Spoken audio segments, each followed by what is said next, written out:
Hmm.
Hey, sorry, hold on.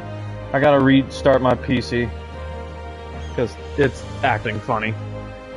Can you guys hear me properly?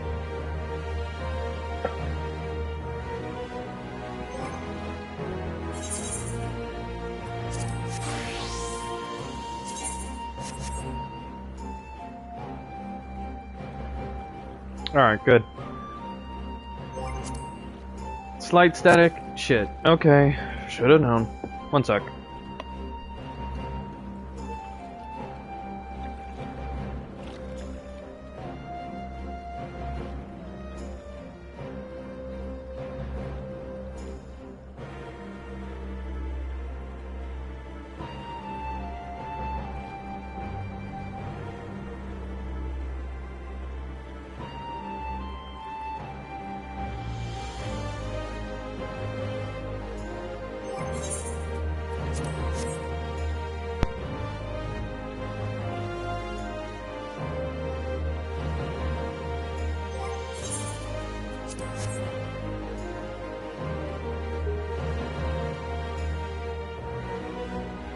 Okay, I'm back.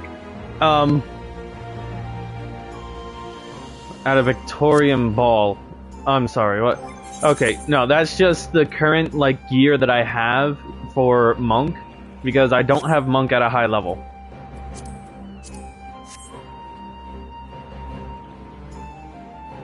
And I'm back. Okay, so can y'all see what,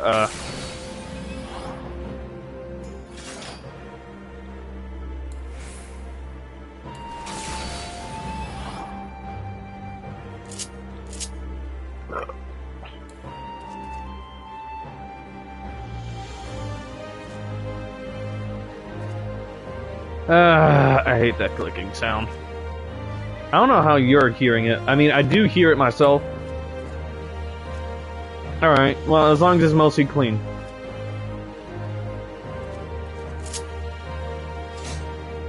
Alright. Let's see. Here we go, New Game Plus. Resume! Alright, last where we were at, right. About this bitch coming back to the place. Hold on. Oh! My PC rebooted. Okay. Fucking... Okay, now it sees me because I turned on the fucking light. Fuck you, PC.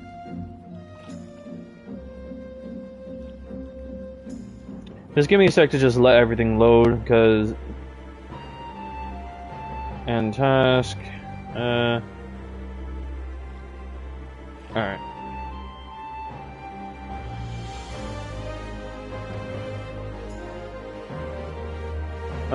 Screw you? G-Series? I don't need you? Okay. And I see the whole chat. Alright. Let's do this. Hold on. I know for a fact that's not... It's not done loading everything up for some reason. And for that, and task for that.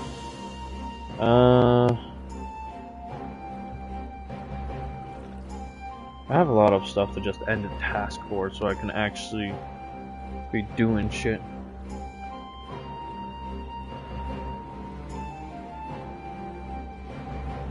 Ah, fucking course. The other web browser opens up. I don't need you. Get the fuck off my screen. And task. I don't need you, Overwolf. That should be everything. I hope. Alright. What the fuck do you mean? Login failed. Fuck you. Still can't get over the Dark Knight class armor and sword. Well, this is actually, if I remember correctly, hold on. Let me see this real quick. It is the Weathered Balebergnet. I forgot which one that is. Fail. Oh, right. I think this is the one that you acquire literally once you, get to... Once you get to, like, level 79?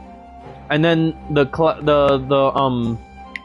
armor from the cinematic trailer becomes available to you once you get to the level 79 main story quest of Shadowbringers. Because that's when Dark Knight was first introduced.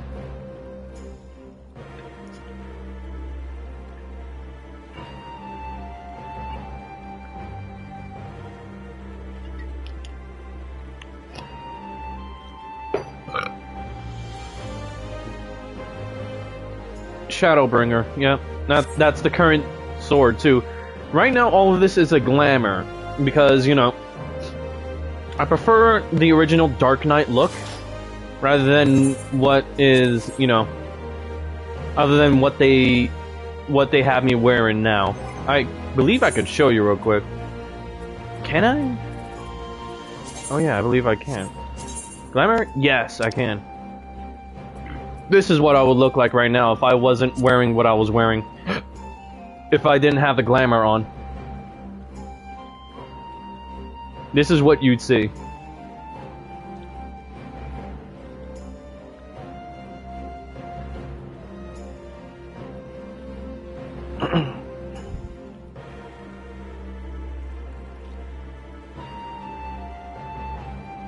I honestly look like I'm straight out of Dark Souls. I kid you not, I look like I'm straight out of Dark Souls with this armor and this sword. I'm just now realizing this.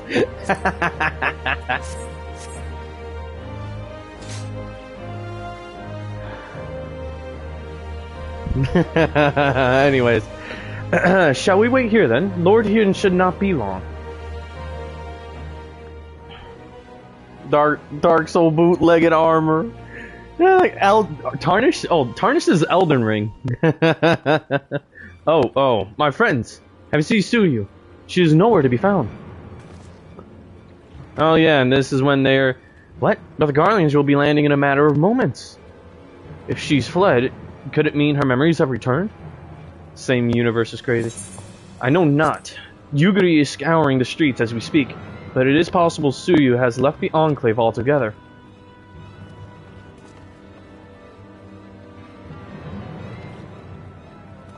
Captain, a word. Did you perchance carry a fair-skinned woman across the river? A fair-skinned woman, my lord? I do not rightly know. I think... Yes, my lord.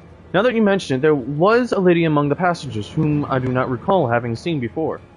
Her face was hidden by the brim of her hat, but I remember taking her hand to help her onto the boat. White as new fallen snow. It was... Was she someone important, my lord? Have I done something wrong? Wrong? No, I was merely hoping to catch our guest before she departed. Be at ease, Captain.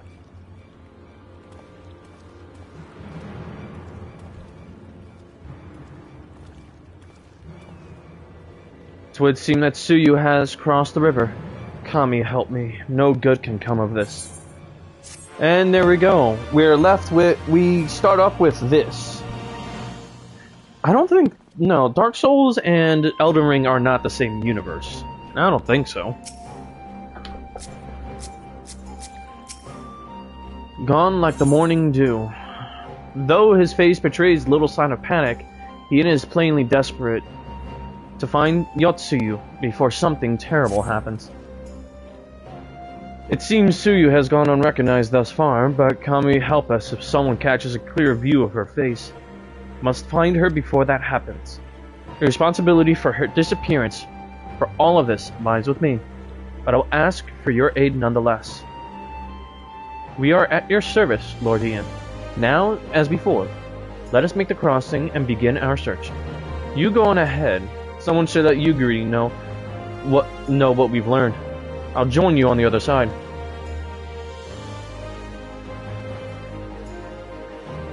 We have no way of knowing where Suyu is headed, so we had best divide our forces. I would take Kusakari and its surrounds. Alphino, if you would take the road to Castrum Fluminense. Mary, forgive me, but could I ask you to interrogate the residents of Yuzuka Manor? One of the Namazu may well have seen our quarry. If everyone is in agreement, let us board the skiff and hope the kami smile upon our efforts.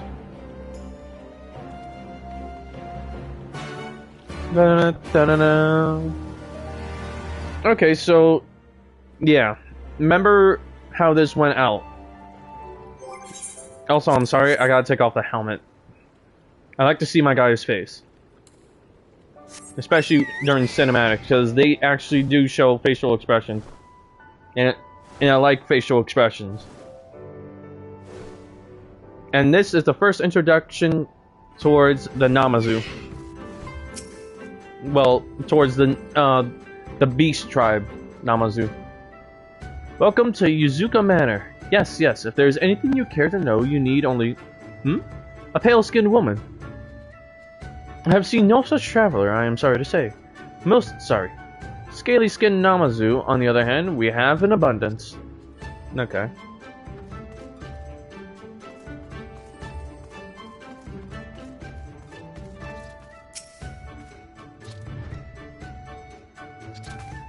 What the fuck happened here?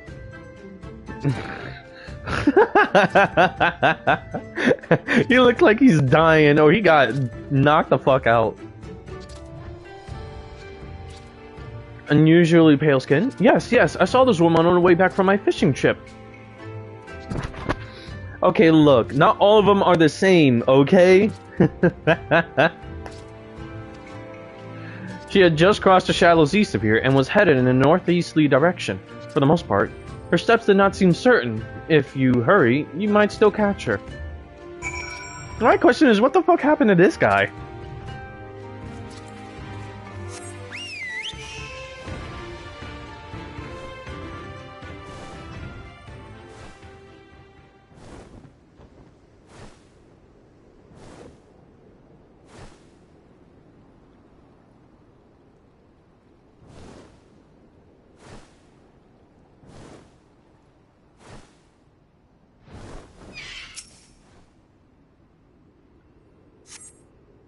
You see no sign of Yotsuyu to the north. Perhaps she is somewhere farther off the northeast.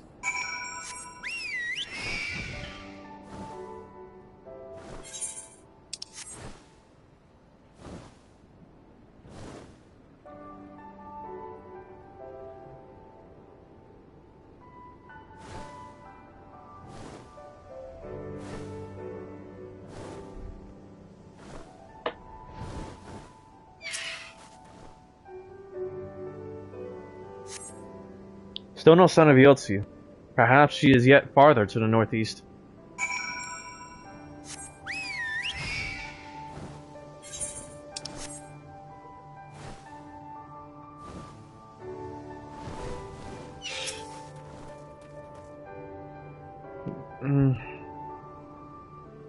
Come on, die already. Yeah.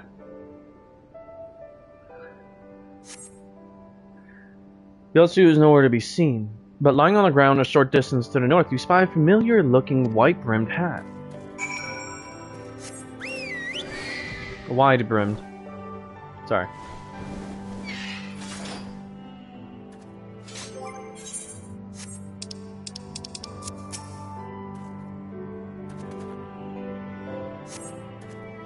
A cursory glance is all that is required to confirm your suspicion. It is the same hat Yotsuyu was wearing when you found her in Sakazuki.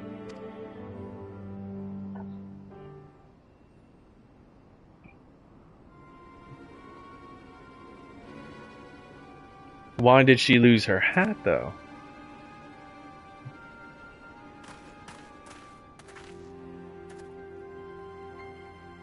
Mary, Before you ask, a search of Kusakari and its surroundings has yielded exactly naught, save this chance reunion with you, I suppose.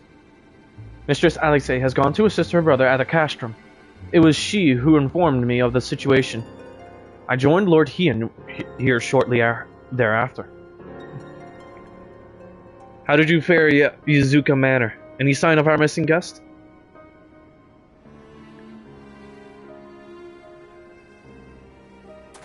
Towards Namai? By the kami, if the villagers recognize her, it will not end well. We must hurry. Yugiri and I will check the paddles. The village square is yours.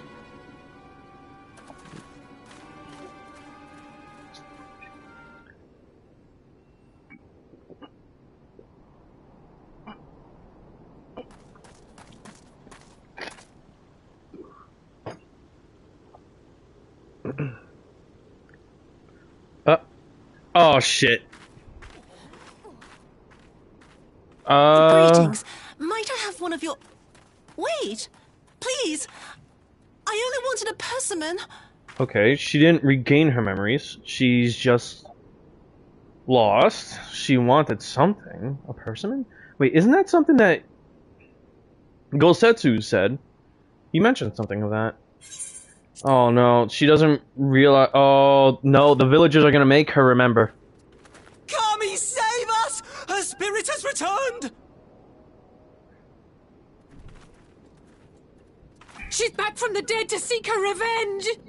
Oh shit. This is only gonna end it very badly.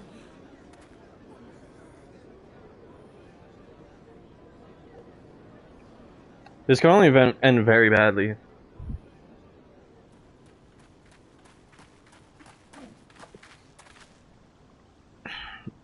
Ah, shit. They gotta do something right now.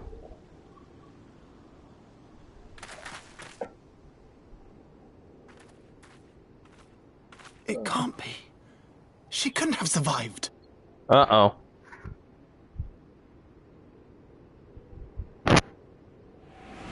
Oh, flashback.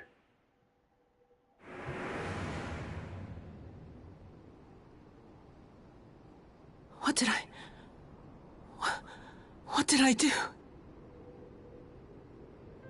As if you don't know! Ah, shit.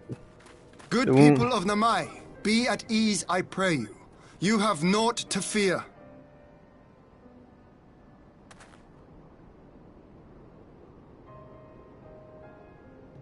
My lord, forgive me, but what is that monster doing here? They told us she was dead! He needs to shut his I mouth. too was surprised to learn of her survival. More even than you, I would hazard. 'Twas I who cut her down, I who left her to her fate. But it would seem the Kami had other plans. By some miracle, both she and Gosetsu were spared when the keep collapsed, though Yotsugu's preservation came at the cost of her memory. Mm-hmm. You're saying she's forgotten? Forgotten everything she's done? Lies! Lies, my lord! She would say anything to escape punishment! What does it matter? We have not forgotten her crimes, and we demand justice! I beg of you, Lord Heian, draw your blade and rid us of this canker!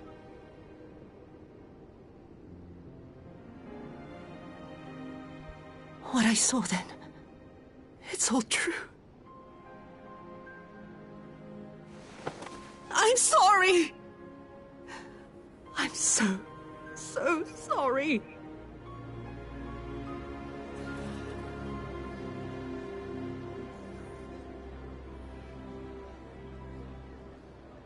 You're sorry? And what? We're supposed to forgive you?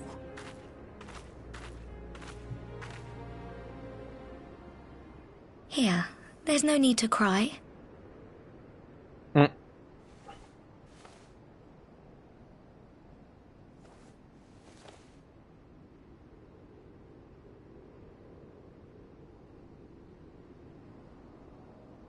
Can't you see how scared she is? How can you be scared of her? She's not the same.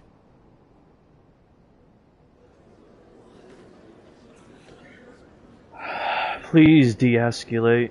I forgot how this goes.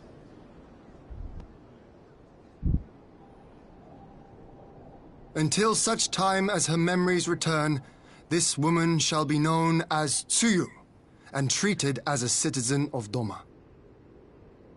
I will, however, see that she is watched at all times.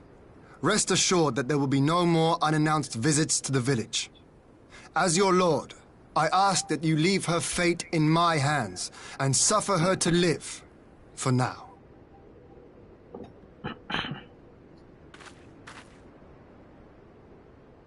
Please, Issei. Oh, so his name is Issei. All right. I'll keep my peace. As long as you're happy, that's all that matters.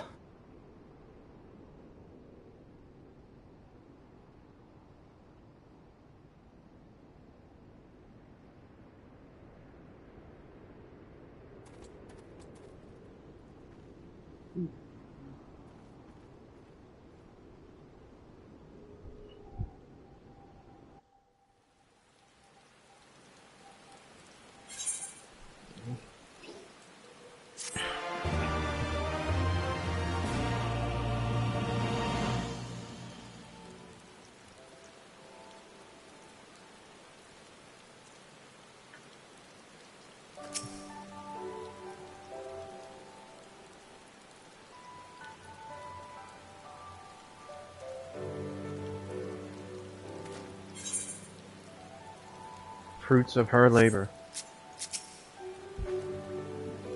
I don't know why everyone is so angry, but I got the fruit Gosetsu wanted. I hope he likes it. That's literally all she came here to do. Damn. That would have been better avoided, but at least it did not end in bloodshed. And judging by Tsuyu's reaction, she remains oblivious to the events of her former life. This was no escape attempt. Nay, it seems it was an offhand request of Gosetsu's, which brought her to Namai. She came in search of a persimmon. And they say fruit is good for the health. I do hope Gosetsu finds the taste to his liking. Well, we have certainly taken a long way around. Let us continue on to Castrum Fluminus and our meeting with the ambassador. Alphonal and Alice should still be there, conducting their search.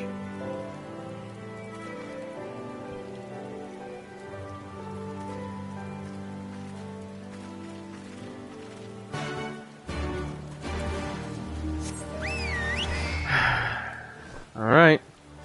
So long as her memory does not return, she will remain, and she will continue to be a citizen of Doma. Possibly trying to live out her penance as a normal person from here on out, with memories that just return on occasion. What she does with them would be completely up to her, but again, we just need to see how this goes. I'm not sure how this went down. I forgot, honestly. But, in my opinion...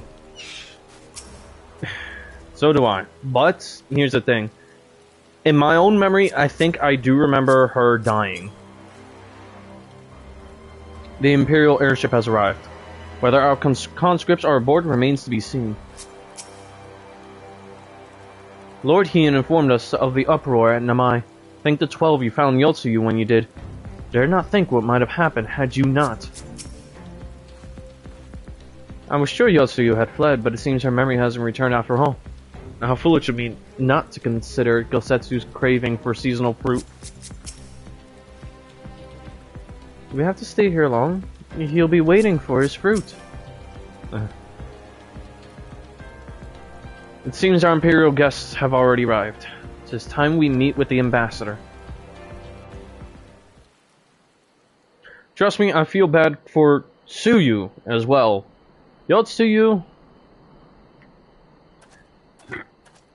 Well, if she's still in there.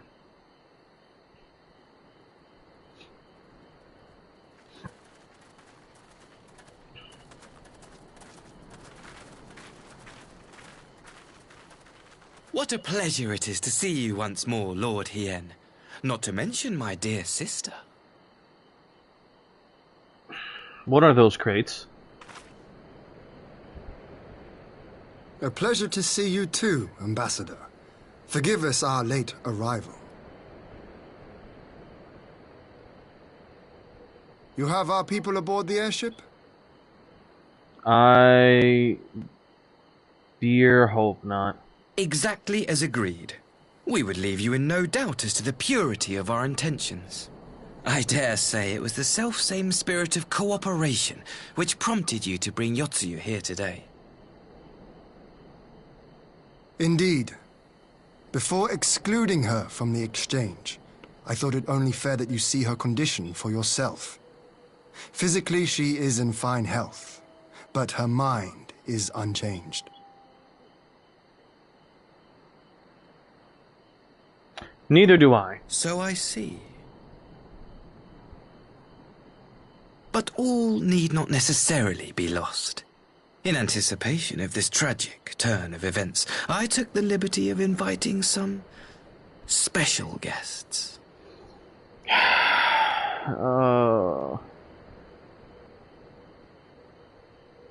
What special guests?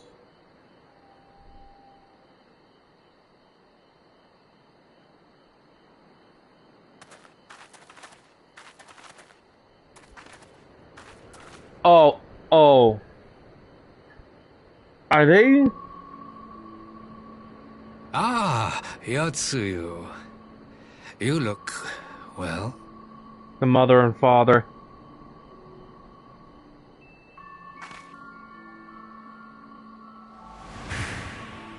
Oh shit.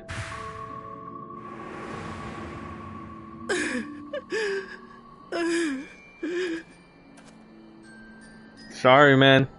You can't. Of all the people.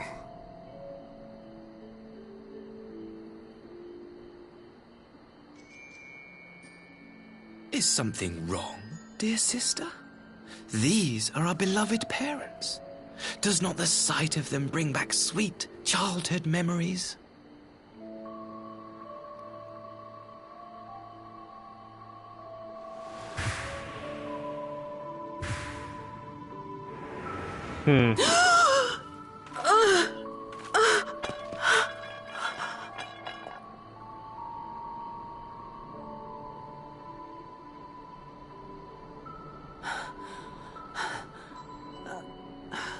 Gosetsu. I have to take this to Gosetsu.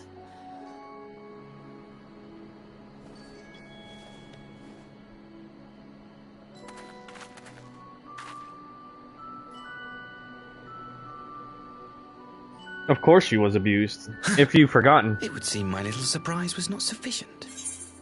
She was abused. And not only that, she was literally passed around as a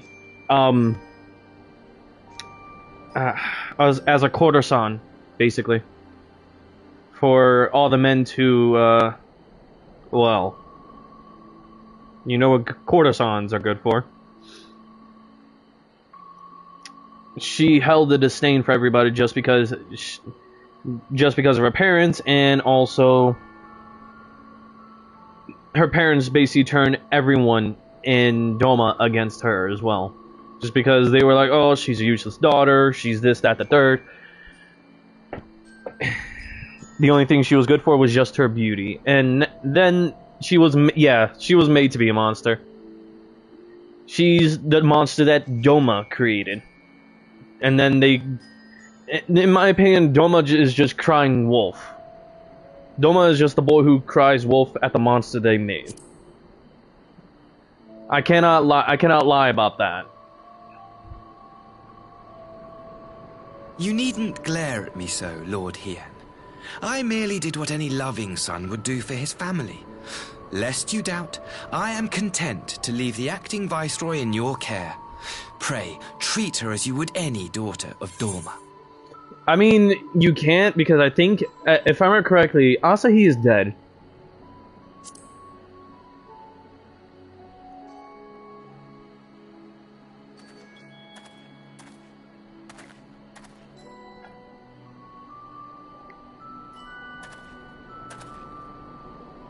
Do not grow too fond of this place, dear sister. You will come back to us ere long. Dickhead.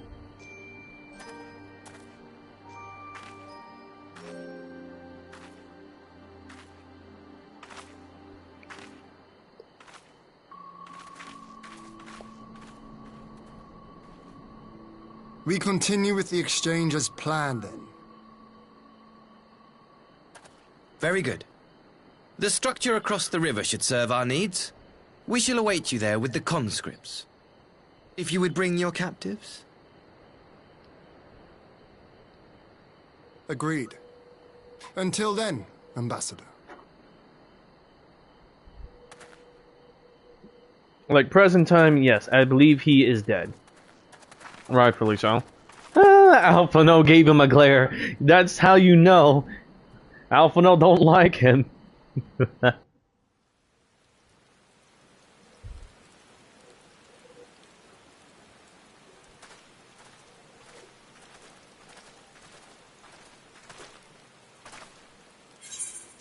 I know better than to trust Asahi. I knew better than to trust Asahi, but that was a dirty trick.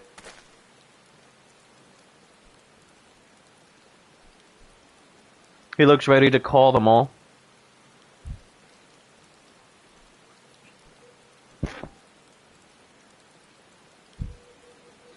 Still unpleasant as it was, we have at least put the matter of Tsuyu's future to rest. I've sent her back to the Enclave with Yugiri to give Gosetsu his precious persimmon. Come, let us follow them.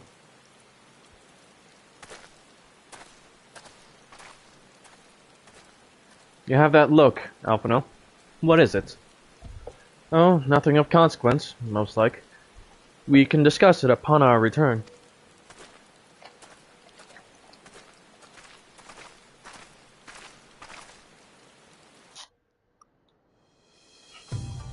Oh, cool.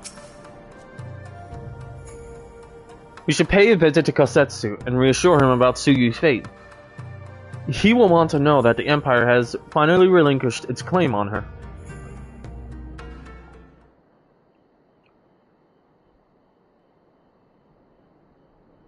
Gosetsu, are you awake? Oh, whoops. Took off the auto thing. My lord, come in, come in.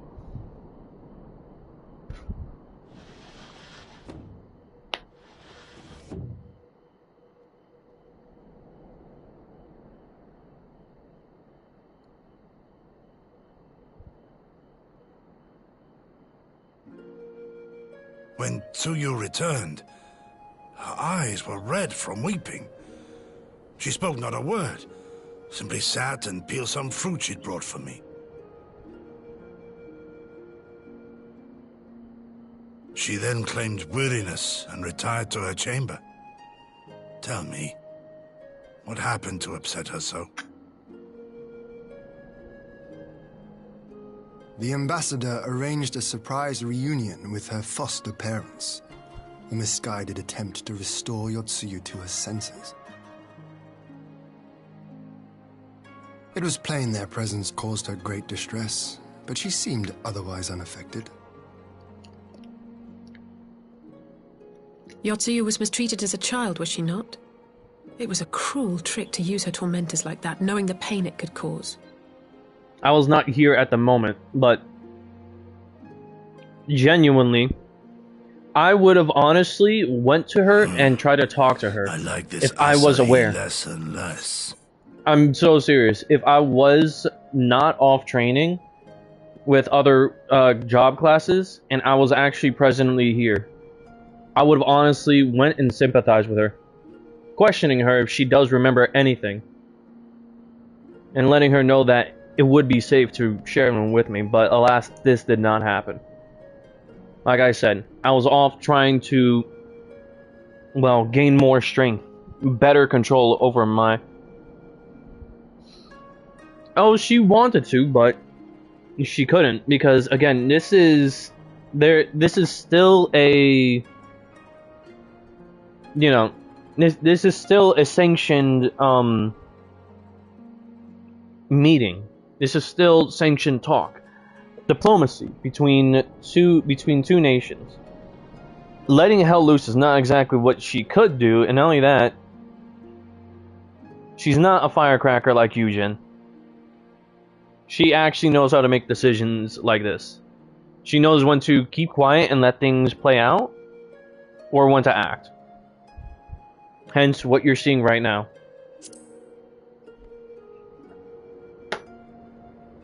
Be that as it may, he has agreed to allow Yotsuyu to remain with us in Doma. Our primary concern now is to hand over the prisoners without incident and bring our people safely home. Asahi?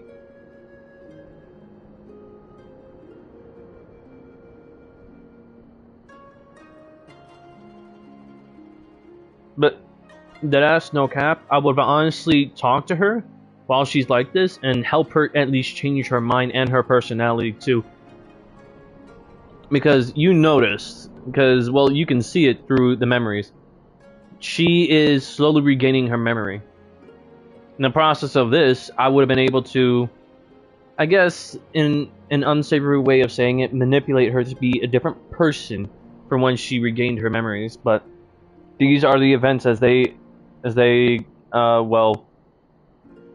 happen.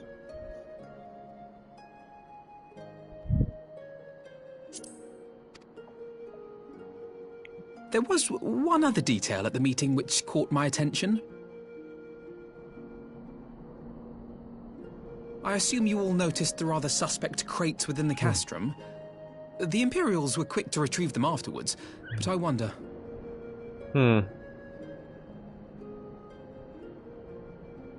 Out with it, brother. You fear they might contain bombs or war machines? Or crystals. If the ambassador wanted me dead, he has had ample opportunity. No, assassination is not his intent, but we should be on our guard for other acts of treachery.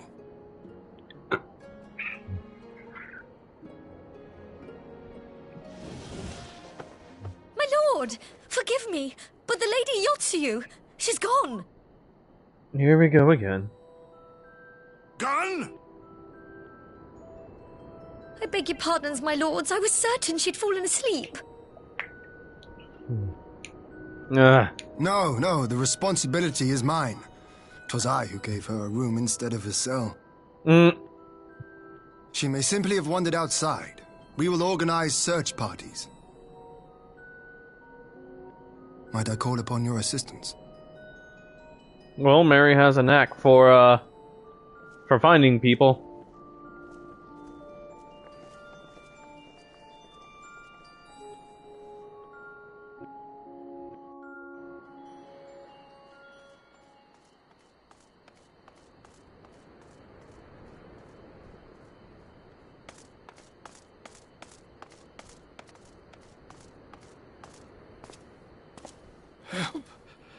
Help!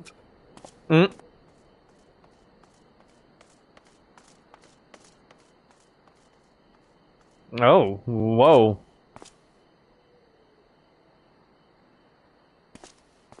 What's happened here?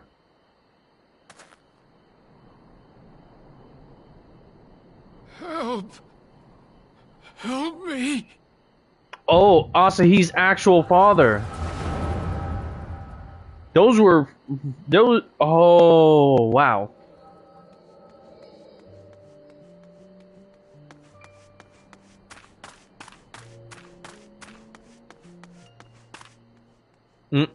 No, she was running.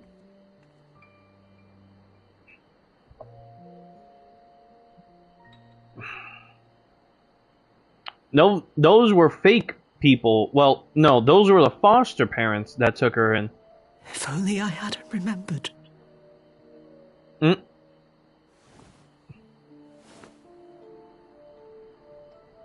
Oh. He should hate me. Oh, so she did remember.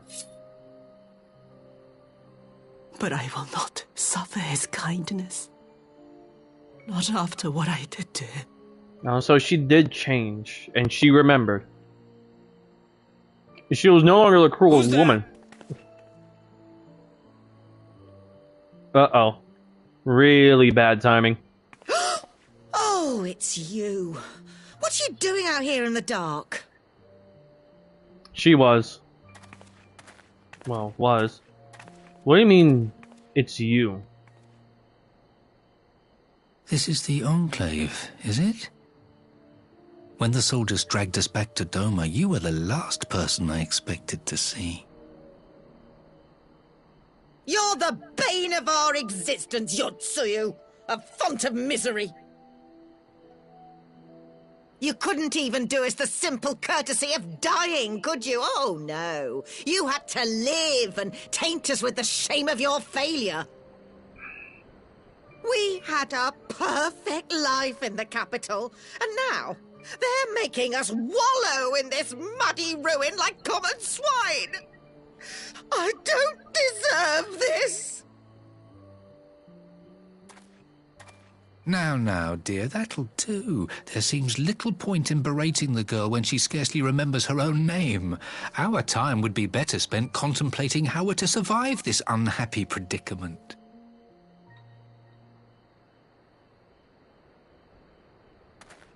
If I had been here and been along, I would have honestly cut them down where they stand. You've kept your looks, at least. I suspect you'd fetch a handsome price with the right buyer. Maybe enough to get us to Kugane and start a new business.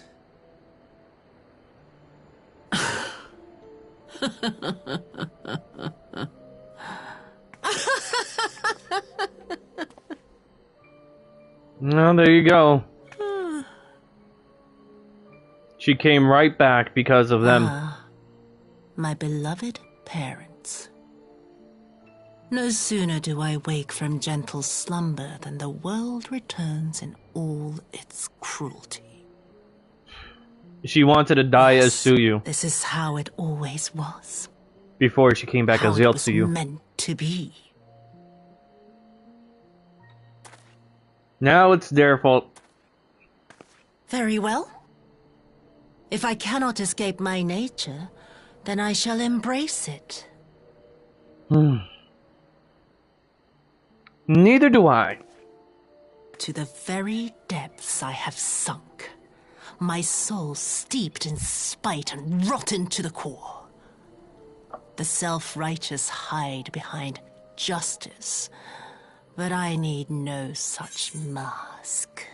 I'm sorry, AITA? Stories?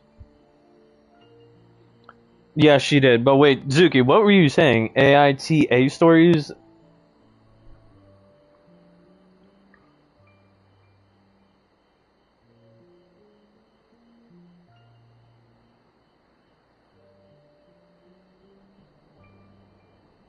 Oh. Oh, am I the asshole stories? Alright. Father, Mother, was it not you who made me into this monster? Who taught me the truth of this miserable world? For years I knew naught but the taste of pain and humiliation. But the time has come to savor my vengeance against Doma. Against all my enemies. And it begins with you! Yotsuyu! You try to beg for her name when you're the reason she's a monster?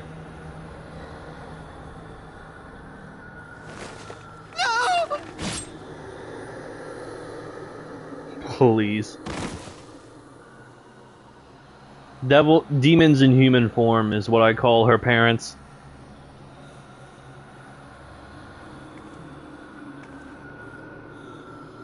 And these demons raised the devil. Doma's devil. Oh, of course he saw everything. Well done, dear sister. Did I not say you would come back to us? And of course, he's the one who staged all this, who brought them there. Because they did say that the soldiers... Dearest, what a surprise. Because remember, I want his fucking head. I don't know, I think he's already dead. But like I said, they did say that the soldiers had ushered them there, meaning they were tracking Yotsuyu's movements. I think it was through the mirror, a sort of tracker. So when they saw that she ran away from home, oh, he was already dead. He's already dead. I don't know what became of him, but I don't think his body is, around anymore. You always were a cold-blooded little worm. I doubt you thought twice about sending our parents to their deaths. And that's the funny part. Asahi literally brought his parents out here just to die. Drips with their blood, and you presume to judge me? To be frank, I didn't think you had the strength to slay them so cleanly. A single thrust each. I'm impressed. But surely you can't be satisfied with murdering a pair of doddering elders. You yearn for a deeper vengeance, and the power to see it through. Note that he's calling his own parents doddering elders. He has no respect for them.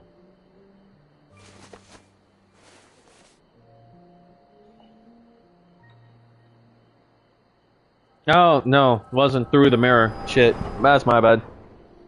I think he already knew where she'd end up.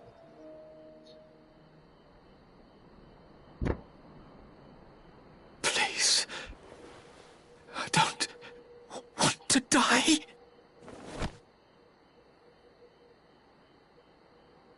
Too late. Any sign of her?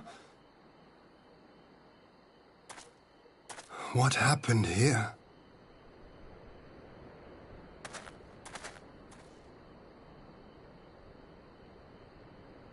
I knew what would happen if she recovered. And still, I did nothing. You say she left with her brother?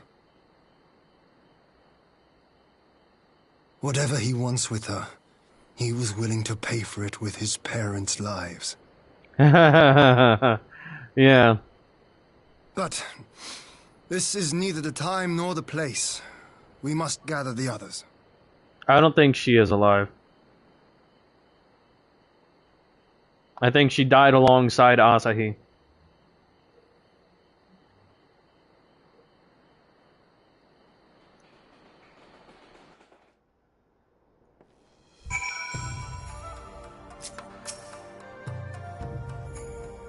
We have recovered the Norris remains, and will hold the cremation anon. With that they had never again set foot in Doma. I broke the news to Gosetsu myself. He was quiet. I think it best that he be allowed some time alone with his thoughts. Conscripts and contingencies.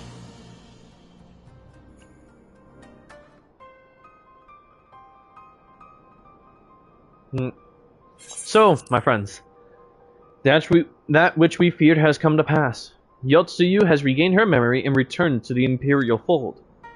It is, by any measure, a cruel twist, not least for Gosetsu, but one which does not invalidate our agreement. According to the terms of the contract, we were bound to surrender Yotsuyu into the Garlean's hands should her condition improve prior to the hour of the exchange. By that reckoning, all is, if not as it should be, then as it must be. This I can accept. But what I cannot accept are the unconscionable lengths to which Asahi went to achieve this outcome. Given his recent conduct and his apparent admiration for Xenos, it is plain he cannot be trusted, and that is to say nothing of the unexplained containers he insists on bringing to our meetings. Whatever the ambassador is planning, I think it unlikely our negotiations will end peacefully. In event of hostilities, the safety of the conscripts must be our first concern. As such, I would have an escape route in place before the meeting begins. A wise precaution. The main structure of Castrum Fluminus is to be the stage for the exchange, and I believe a thorough inspection is in order. The citadel has stood empty ever since the Imperial withdrawal. While we took steps to ensure that it could no longer be defended by an occupying force, It is entirely possible that the ambassador has arranged things there to his advantage. I will slip inside and make certain we have an unobstructed exit. Pray, allow me to join you. I have some experience of Imperial facilities, and should matters take a turn for the worse, I would hope to be of at least some use. Very good. That should be enough to guarantee us a way out of the castrum. Beyond that, however, we will need a ship to ferry the conscripts back to the Enclave. Even with every skip we have, it would take several trips to evacuate everyone.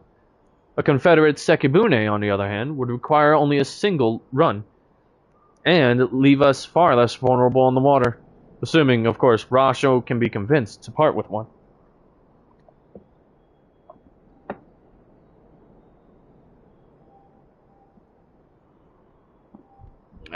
Oh well. Might I take the lead on this? I've had dealings with Rasho and his pirates before. And I won't be alone, will I, Mary? You can count on me.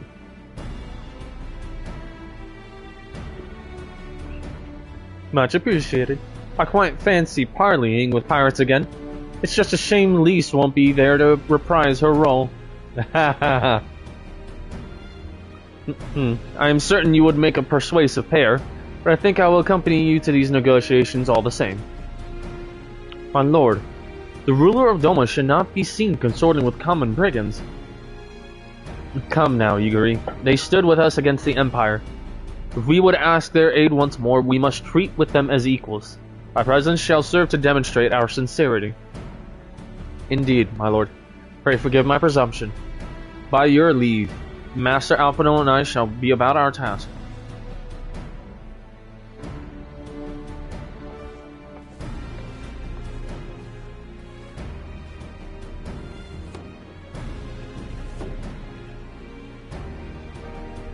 And we should be on our way to Onokoro. Time is short and Rashu may take some convincing.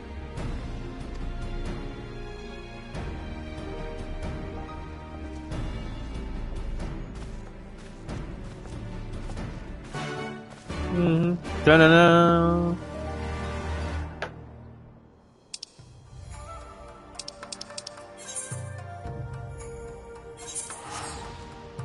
I don't have the patience. I'm teleporting there. You would have thrown their corpses to the wilds. I would have just, well, been like, fuck it. They're dead.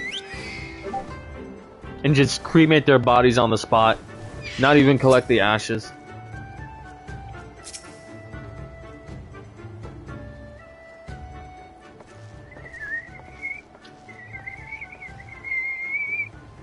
Now there is a face I did not expect to see.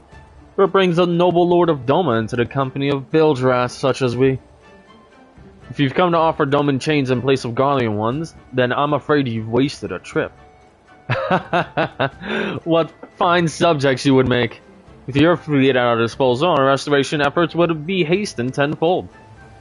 But let us speak seriously. I stand before you not to demand your fealty, but to request your aid once more.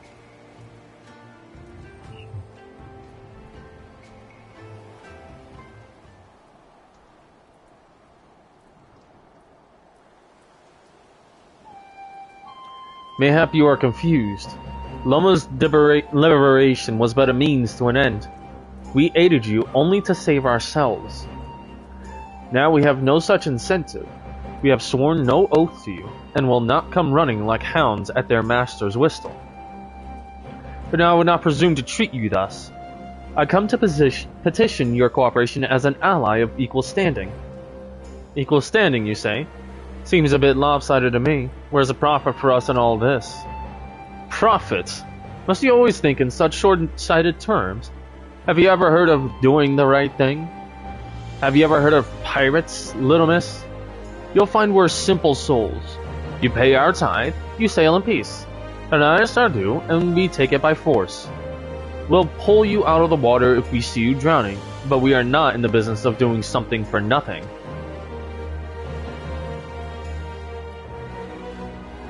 Calm yourself, Mistress Alice. We did not come here to moralize. We came here to talk. and there is more to be said. According to records recovered after the liberation, relatives of your Doman-born brethren were among those conscripted into the Imperial Army. And as you may be aware, we recently negotiated return of said conscripts. Many, alas, will arrive to find no families waiting for them, no homes to grant them shelter. I would ask that you offer them a place in the Confederacy. You will not be rescuing strangers, but welcoming brothers and sisters into your ranks. And has not the Confederacy been in need of new recruits? Oh, there you go. There's the carrot on the stick. You seem well informed of our affairs, Lord Hien. The losses we suffered at the Guardian's hands are no secret, but since we drove them out of Doma, the Ruby Sea has come alive with traders and travelers. So many vessels attack, so few pirates to tax them. We could do with some more hands on deck, and doubly so if they're familiar with the inner workings of the Empire.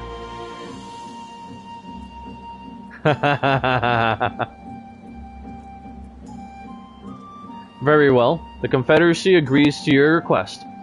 You will have your ship. But before that, you must do something for me. The vessel I have in mind was damaged during your battle with the Empire. Though we have mended her, she has yet to be declared seaworthy. She is sound enough down below, but when you load her up with conscripts and the water rises, those upper planks had best be free of cracks. Assuming you want your people to stay dry, you will do me the favor of swimming around the hull to check for weaknesses. That is, if Doman lords are not averse to getting their robes wet. Not this, Doman lord. If we each inspect a third of the ship, it shall be done in a trice. That is the spirit. The ship is moored at Quickscape Pier. Our apprentice shipwright will be on deck to hear your report. Look for a lad named Ihanashi. And I thought I had a knack for parleying with pirates. For the record, my previous attempt was an unmitigated success, and yes, I should have quit while I was ahead. You got cookies? Which one? The ones you eat or the ones you snort? I'm joking with you.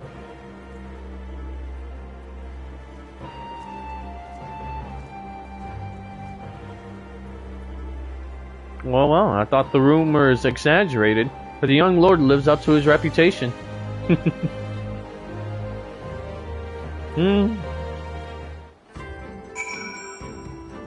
Good, the ones you eat.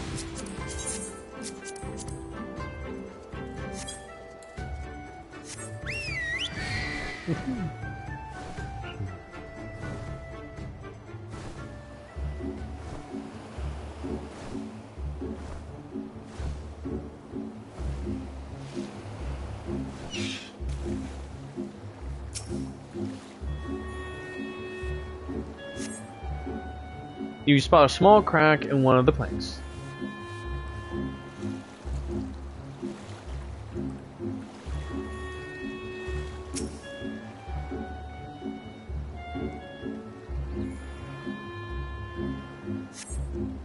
You see no sign of damage here.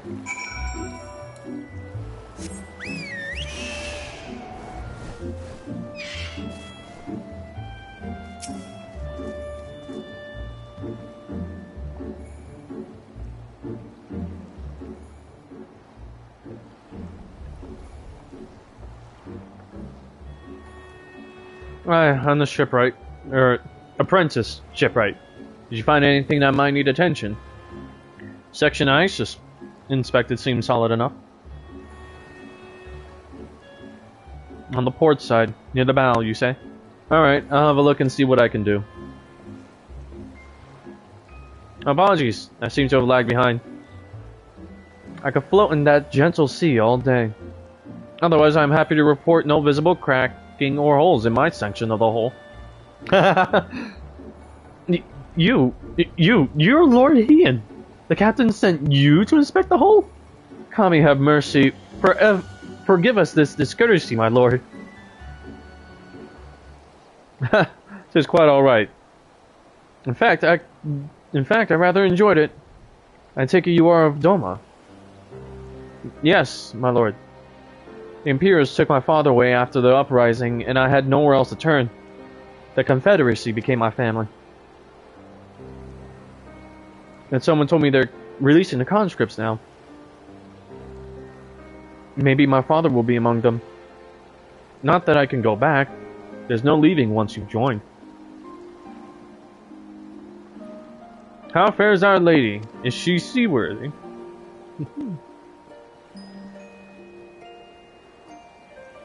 Captain, we've found a small crack in the port side, but I'll have it fixed before you know it.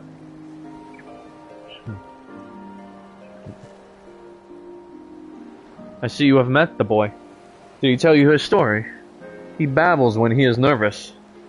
Should his father be among the conscripts, as he hopes, I mean to give him the choice to leave this life.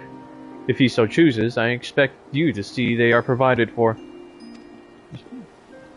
I have heard that those who join the Confederacy forswear all ties with kin and homeland.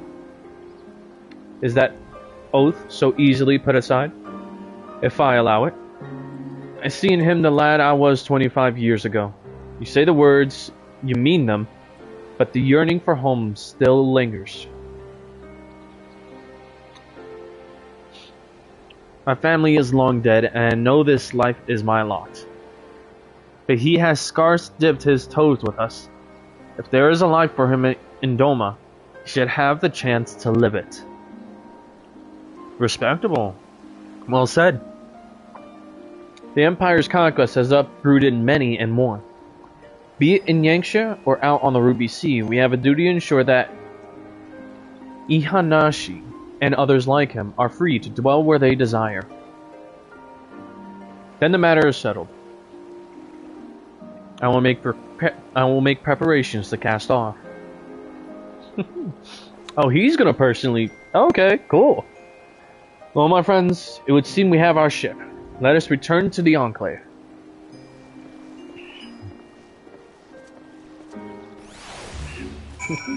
What the... Okay.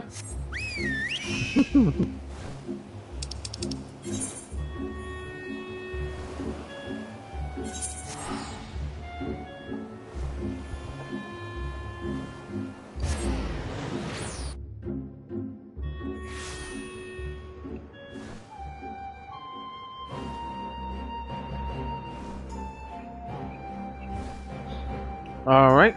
Oh my goodness, a house 4 temps night. They're old. Oh no, they're a sprout, they're adorable. But damn, they got botanist up there quickly.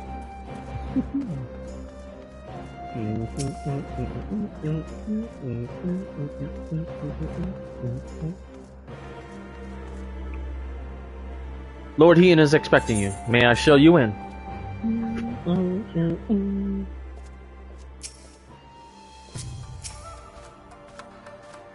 Alright. Let's see how this plays out. It seems Yuguri and Alphino completed their task before us. They have been waiting. We scouted the structure and determined the swiftest path to safety. In the event of hostilities, we will lead the conscripts outside with all possible haste. From there, the Confederacy has pledged a ship to ferry us across the One River. Now we have but to attend the exchange, and pray to the kami these precautions were unnecessary. The primary agreement.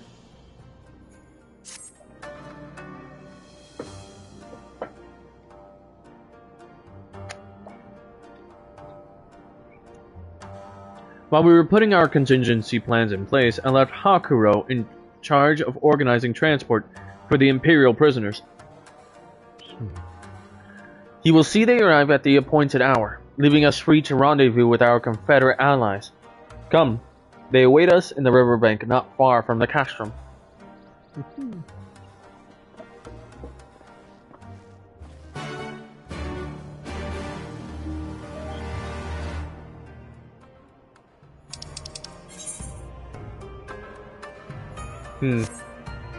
Alright.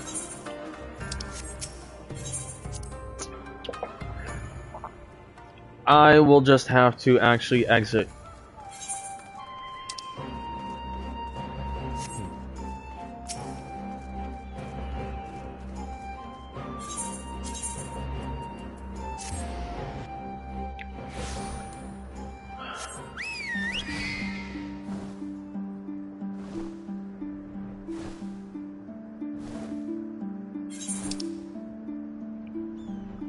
This is a da. This is a peng. Wait, what? Oh. Whoa. Da peng. Hmm.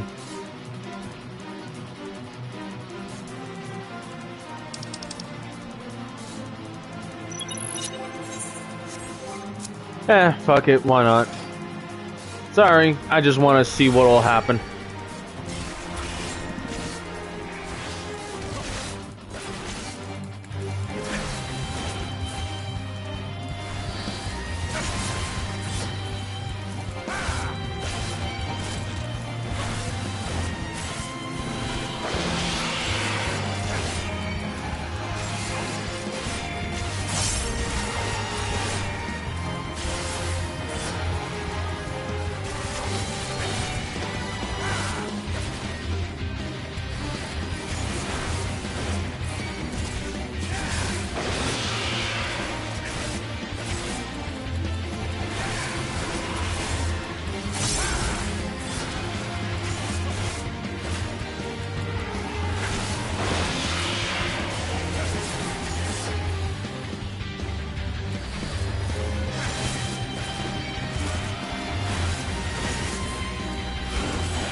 Well, if anything, Zuki at least gets a show on what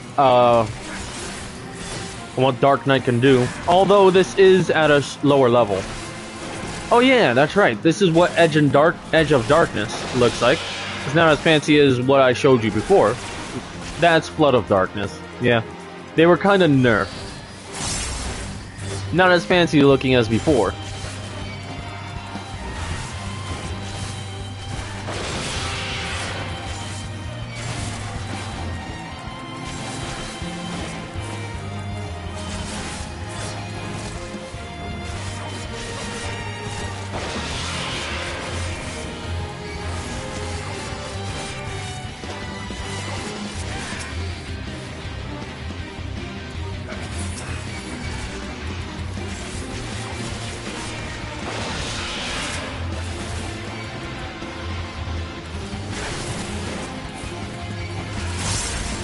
Oh, well that's not good.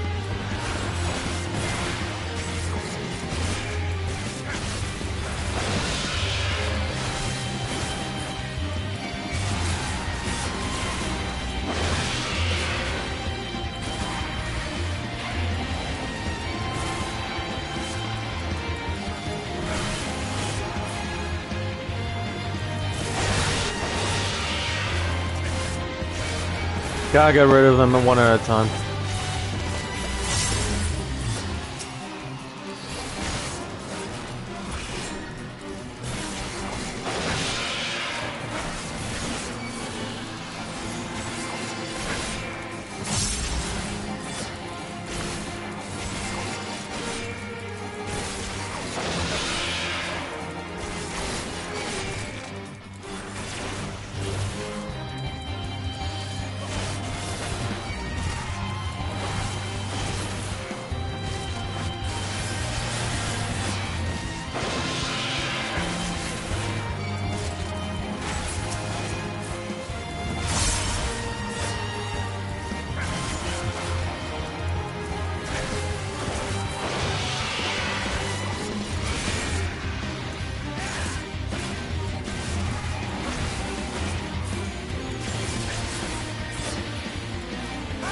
As you can tell, Zuki, Dark Knight quite literally has more than enough self-sustain, in my opinion.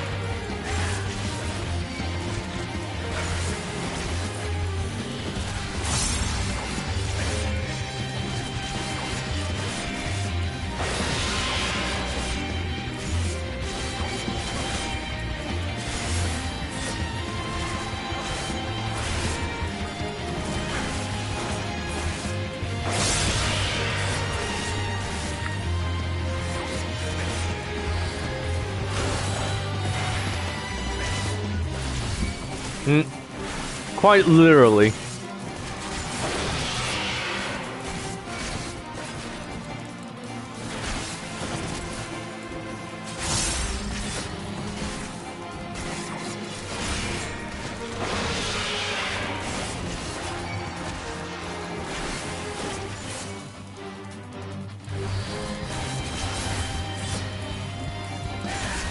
Also, if you've noticed, it's also taking damage takes literally from salted earth.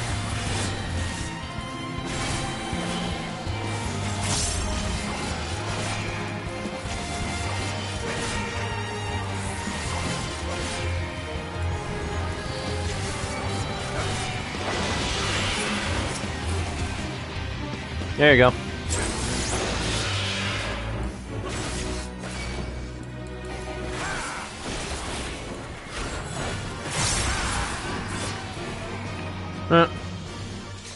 And I returned to my original level, so now I was dealing the actual damage I should have been doing.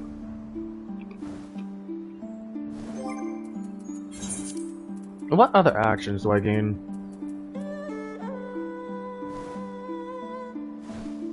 Elation? Huh. Where did I put that? Let's put that here.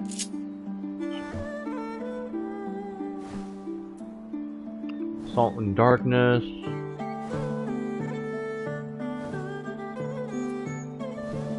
Shadowbringer.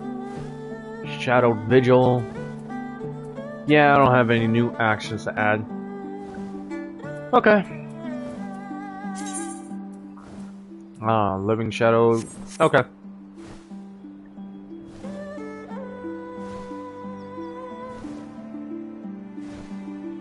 Anyways, let's go. Interesting. That's a Naga.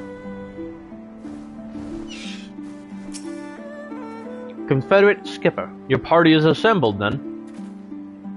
Aye, and ready for what lies ahead, I trust.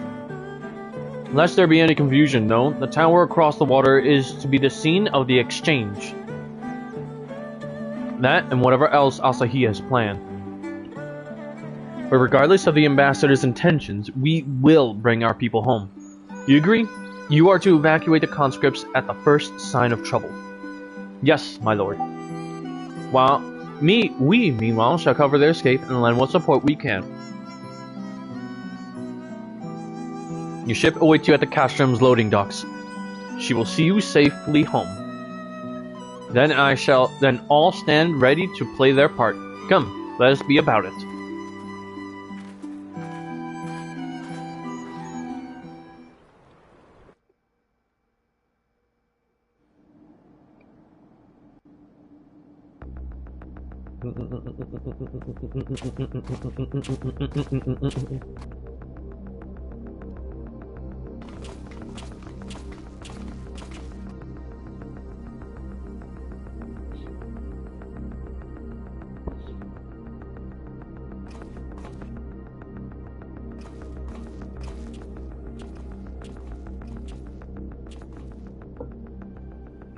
At last, the hour has come.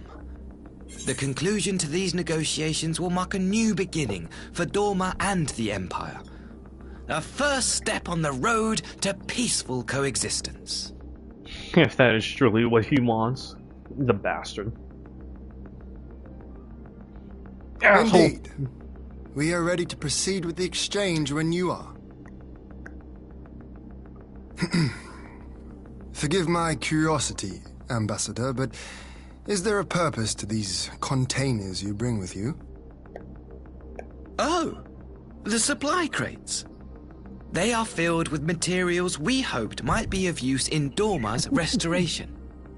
I meant to gift them to you at our last meeting, but we had so much else to discuss. Bullshit. How very generous. I confess I had not expected such compassion, welcome though it is. But then I was also surprised by the news that one of our captives had delivered herself into your custody ahead of time. A minor discrepancy I shall overlook in the spirit of the occasion. perhaps referring to me, Lord Hien? Of course.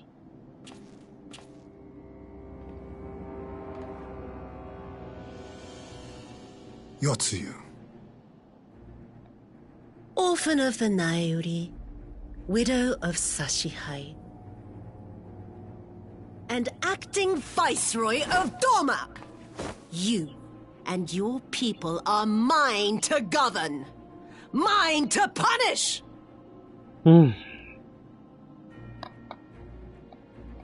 I'm betting Well, crystals too. It would seem your shattered mind is mended. As per our agreement with the ambassador, you are free to return with him to the Empire. Your authority as acting viceroy, however, is no longer recognized here.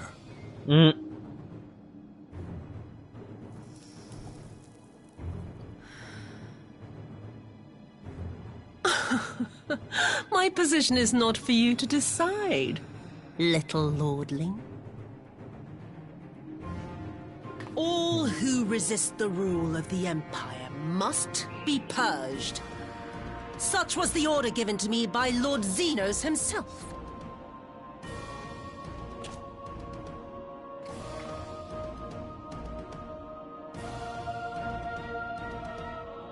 I will reign here in this putrid, pestilent swamp until the last of you has been broken.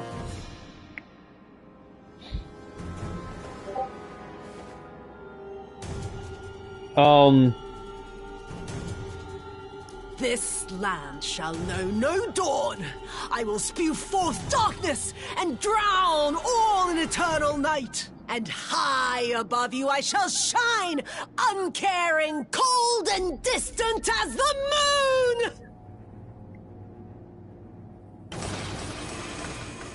moon! Ah, shit, you were right, crystals. Right, this is when it happens. Okay. Right, I remember now.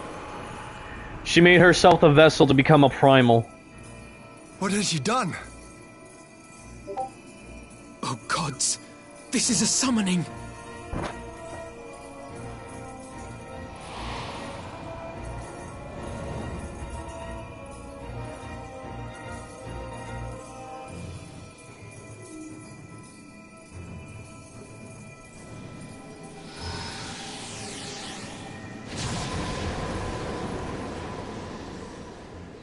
What was the, what is the name for the Japanese or Asian culture for a goddess of the moon?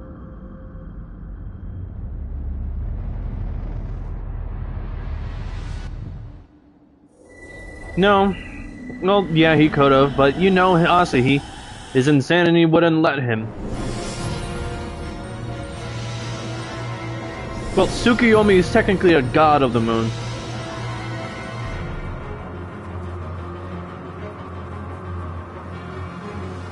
Oh, Jap. I thought Tsukuyomi was a god, not a goddess.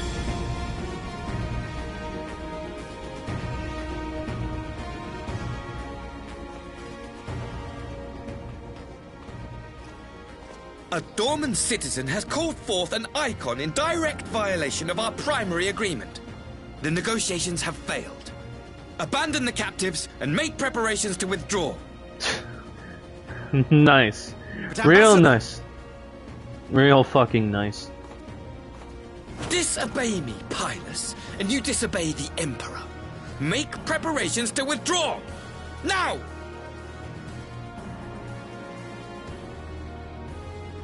As you command. I think Maximo was actually truly hoping to be peaceful. Not only that, he was still thinking, oh, still a citizen of Doma. My lord, you must fall back! Right. Ask me to run?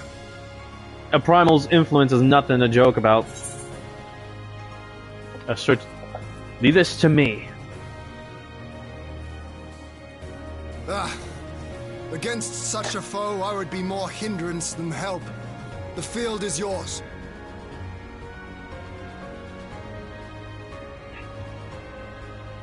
We will withdraw, but not without our countrymen. I want every soul accounted for. Every soul! My lord.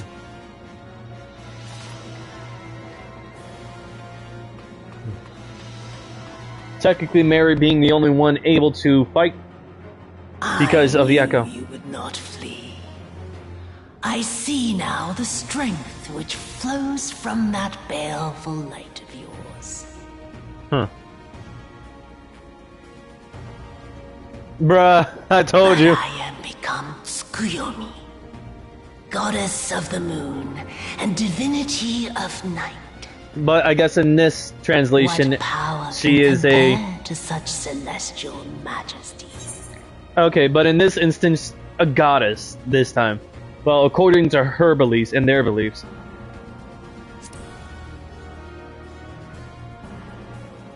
I shall plunge all I despise into darkness. And within that black abyss, even your light shall flicker and fail. Come, let us cast the stalks and look upon the fate of Dorma. I see a future in which the sun sets on this wretched land. Once and for all! Here we go.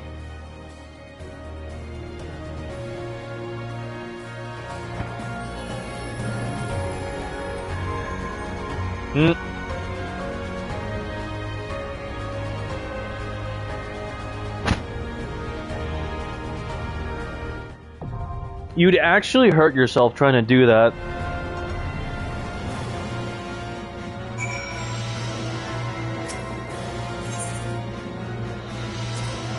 I'm so serious. You'd actually hurt yourself trying to do that.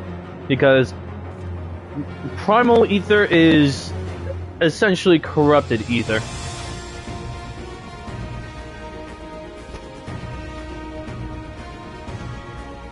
I have to flame you, bro. I have to. You make it too easy.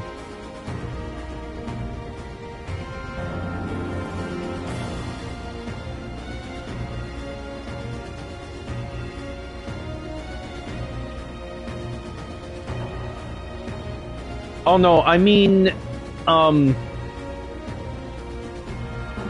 corrupted ether is not something that just anyone can channel, and it's not dark. It's not related to dark side energy as well. It's something you actually have to purify, in which it's something that's like cursed energy. It's negative energy, but at the same time, it won't do anyone any good. The reason why I can actually manipulate corrupted ether is because of the fact that I can manipulate cursed energy. So that means I'm literally the only person able to manipulate corrupted ether.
Okay, bro, I'm technically waiting for a queue because I have to wait for people to join because this is a primal.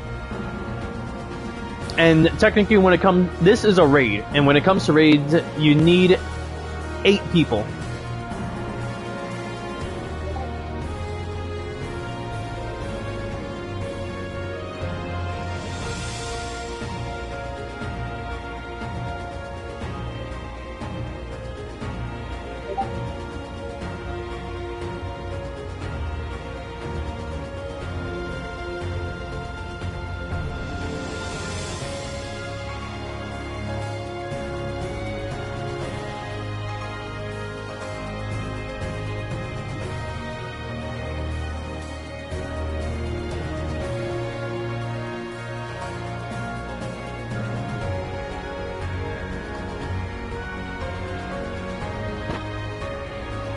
Okay.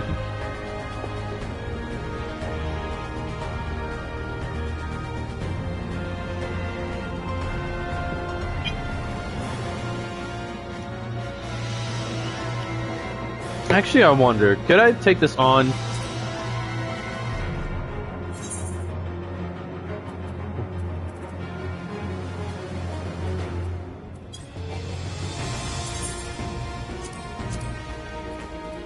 Can I take this on by myself?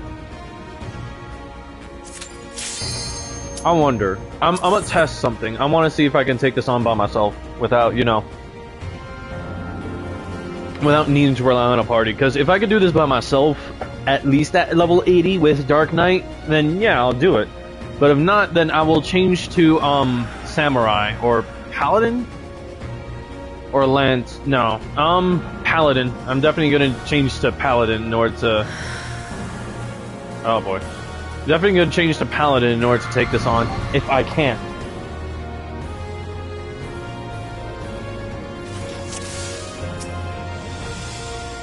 All right, let's see how this goes. It's going to be a long night.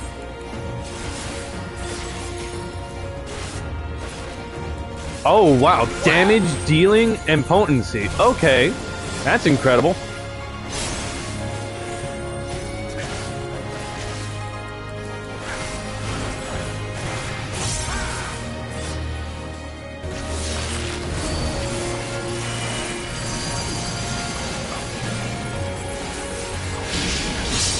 Your end is near. Ah, jeez.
Okay.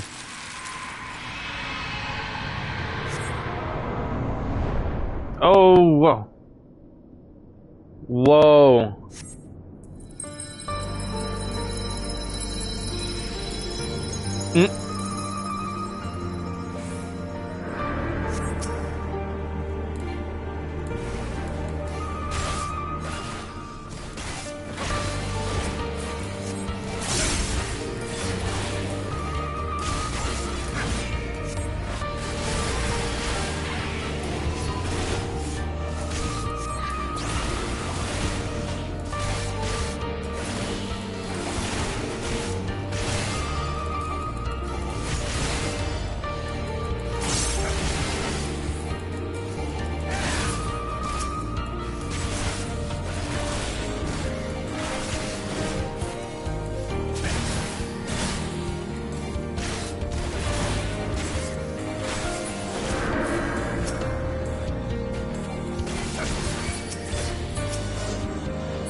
Oh.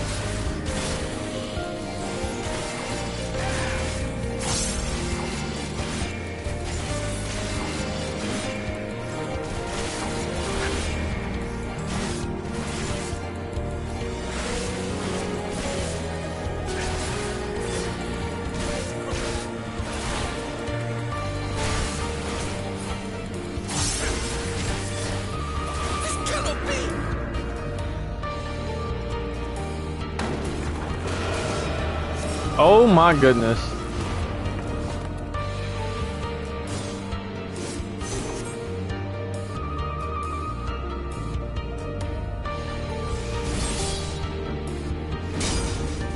Gosetsu.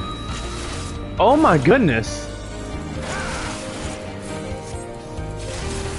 A specter of Gosetsu is crazy.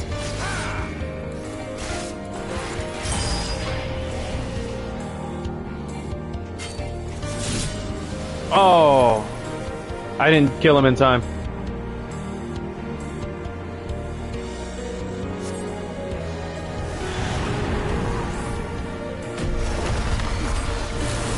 Yep, there you go. Alright. I will definitely need to be Paladin in order to do this. Alright. Alright.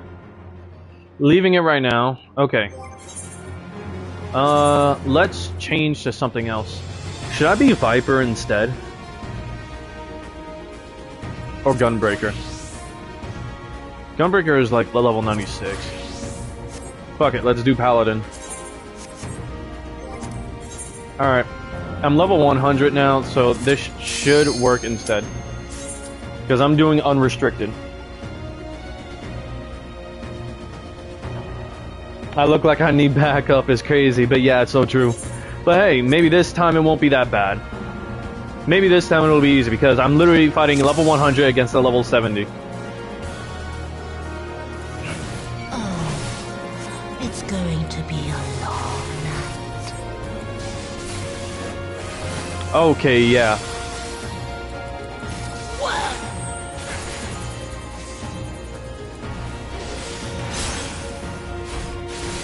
Literally does no damage to me.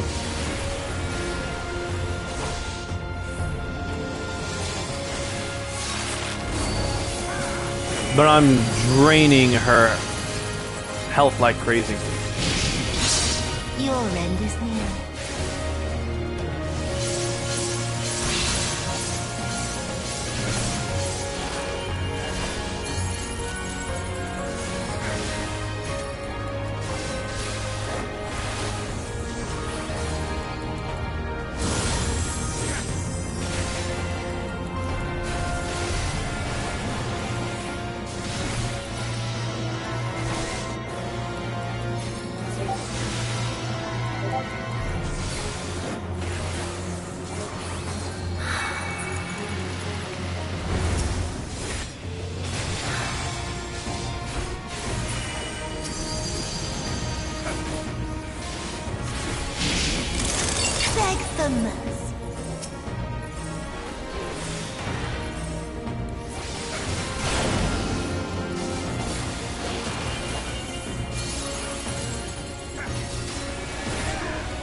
Your death will be all the sweeter.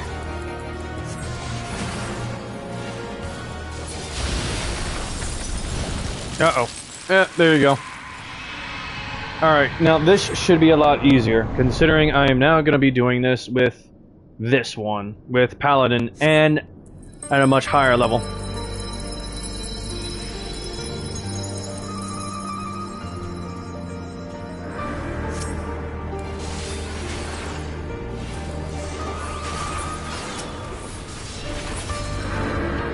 How's about no?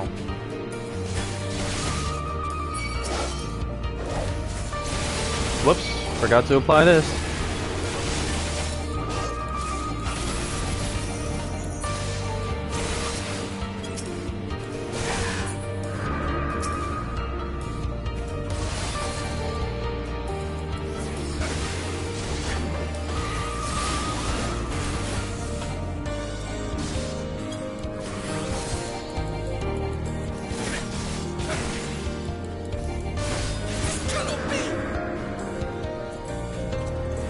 Here we go. Oh, wow, it still did damage?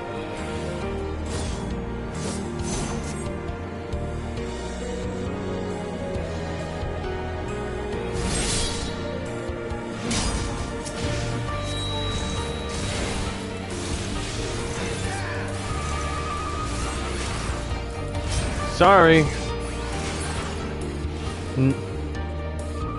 We cannot repay that boon in death. Suyu must survive.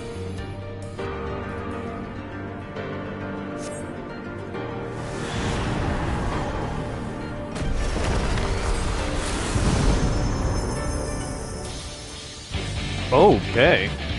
In the darkness blooms the spider lily. From mortal I rise anew. The peace with night, I shall prevail.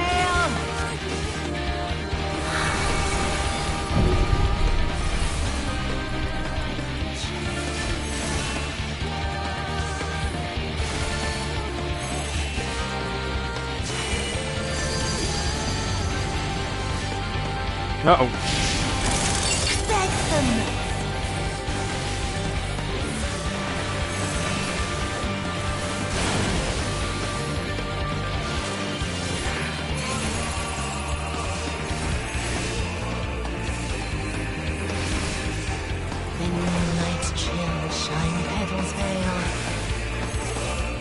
I don't know what this means or what I'm supposed to be doing. Okay, that actually kind of hurt.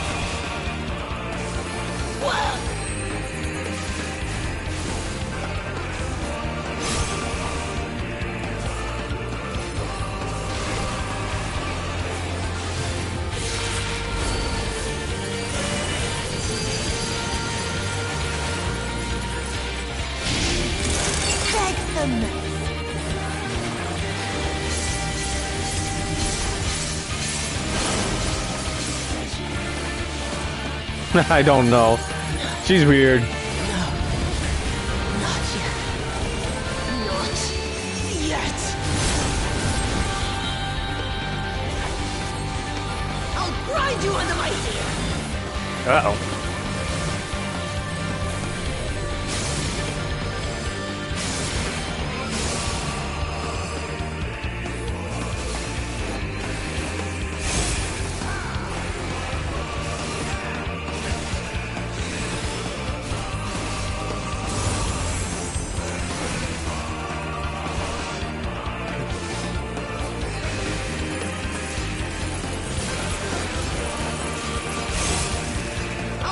You under my heel.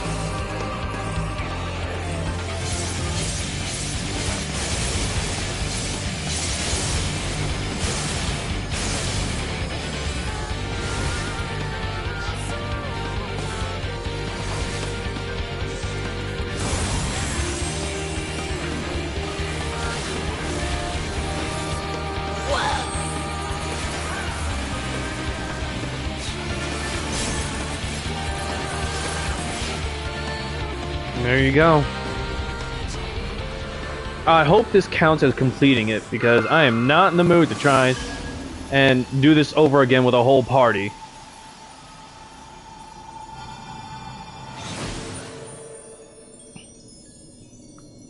Oh. Huh.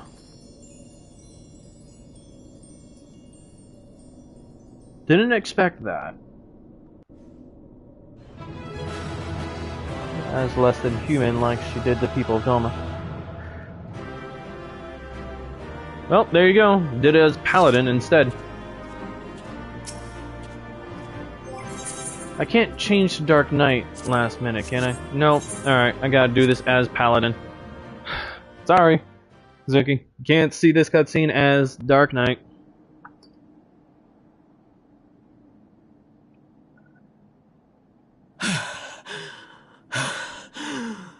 I doubt it. She doesn't possess the echo, so she cannot return to a regular form.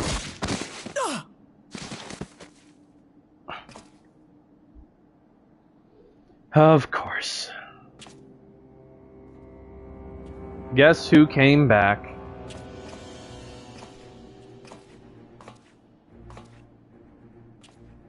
And he shot his own sister.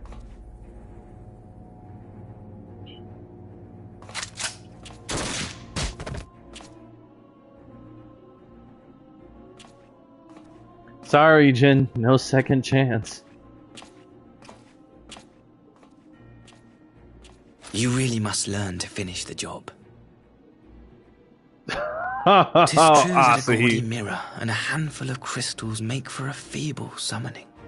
But even the weakest icon is a god of sorts. A threat that must be put down.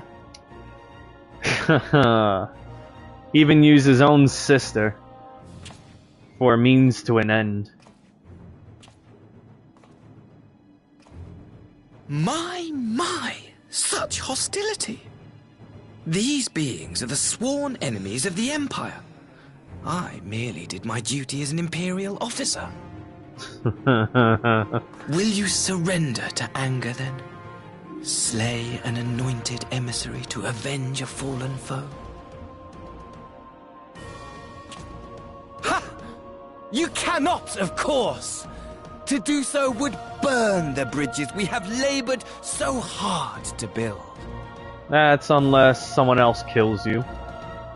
That being either Hien or someone else. They're already ash.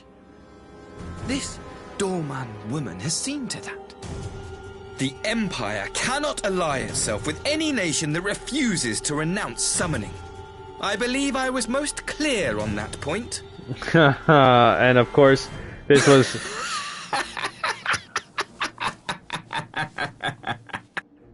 Oh yeah, Mary was pissed. It should have been mine. The power he bestowed upon her. I should have been the one to govern Doma. I would have repaid his faith. True colors. No one alive loves him more than I! Xenos follower. Instead, this harlot betrayed his trust. Useless piece of filth! Worthless whore!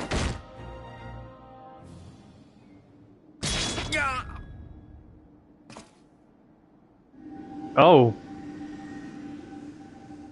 Oh? Thank you, dear brother, for this precious gift. Vengeance. Oh. Oh, what? Oh, did she summon a blade? She summoned a blade to pierce him. Oh, cross! That was a cross stab through his whole being.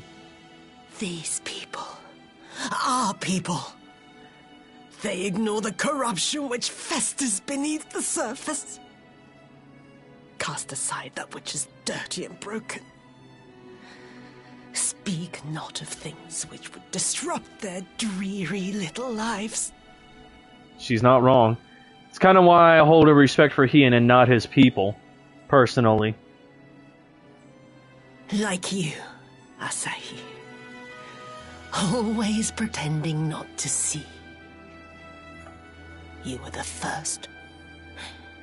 The first I swore to kill. Ooh, there you go.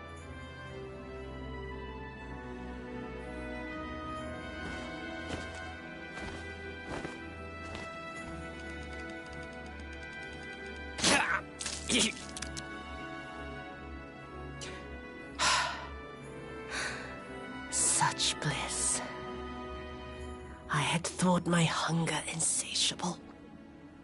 But now I am satisfied.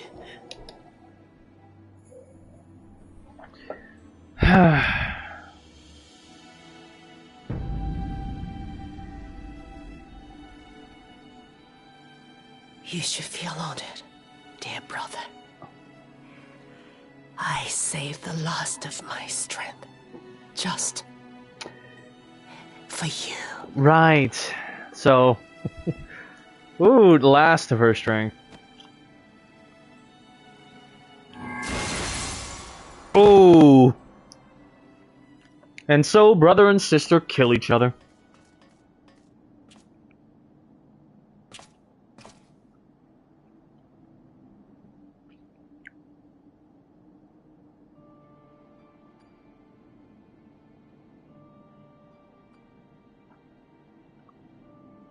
What's the matter?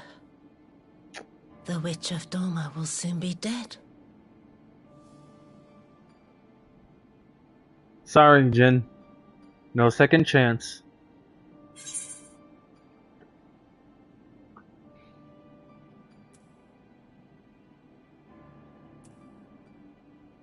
Gosetsu will mourn you.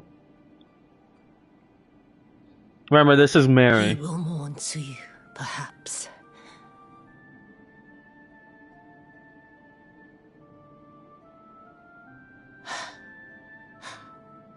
I wonder, was the fruit as sweet as he remembered? Ah, shit. She did. But like I said, corrupted ether. So she will fade and return to the ethereal sea, including her body.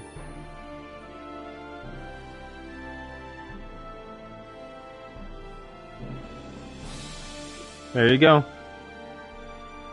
Tsukiyomi has left her, dispersed, and has taken her soul with him. Xenos!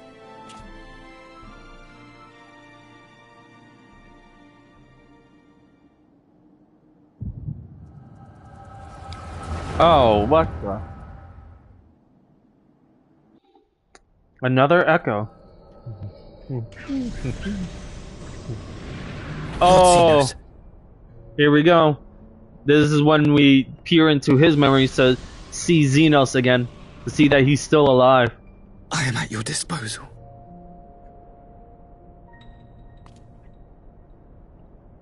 Asai, you were born of Doma, yes?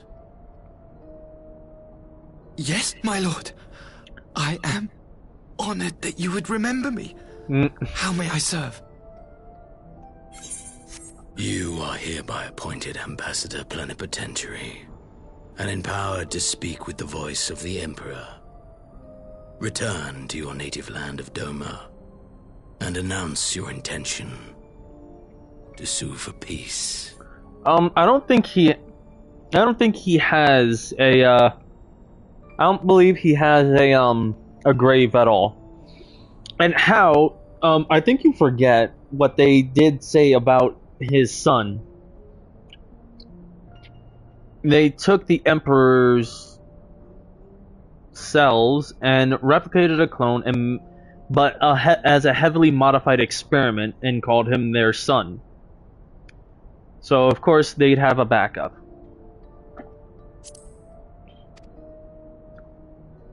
For peace? Once negotiations are underway, you are to locate the acting viceroy. She lives? That is to say, I will, my lord. When you have found her, you will initiate a ritual to call forth an icon. I will instruct you in the necessary steps.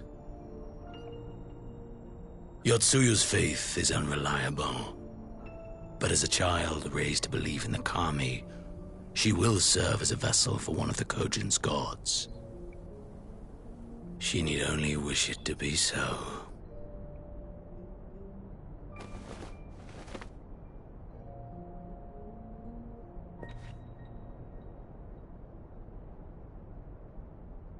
The power will seem a gift, but the icon's essence will consume her. She will be no more than a husk, a slave to whim and desire.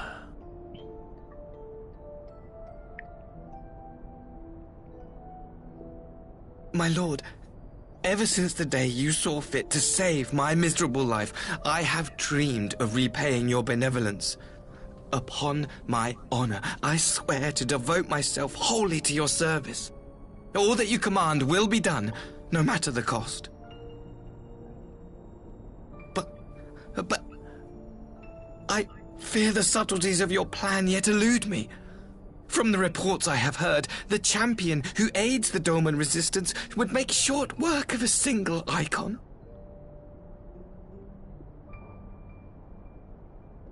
The icon is merely a message. The pacifist teachings of the populares spread through this city like a plague. And I would remind the people of the threat we face. You will be my chosen agent. The hand which tolls the warning bell. The salvation of this world will not be won through the signing of treaties. Your chosen agent. I will not fail you, my lord. The only thing he heard was chosen agent, and everything else was just cacophony.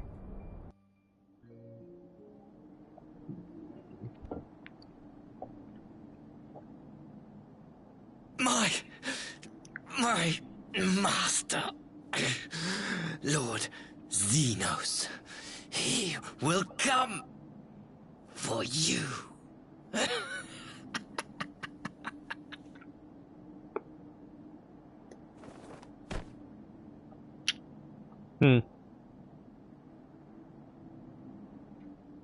You have prevailed, I see.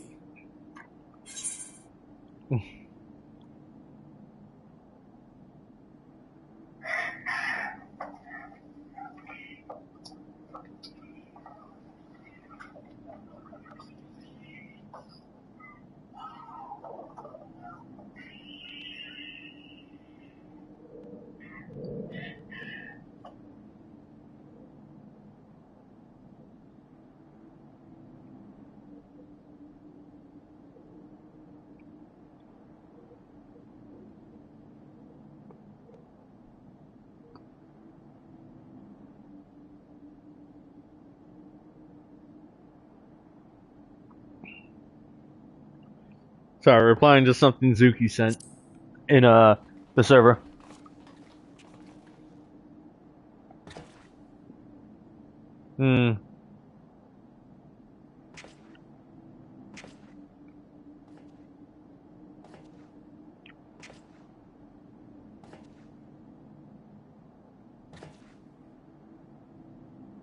She is gone. Wherefore did the Kami spare us, only to inflict this pain? Truthfully, he saw her as a granddaughter. He wanted nothing but the best for her. For him to be the only one to die, and for her to live and redeem herself. 'Twas fate that said no.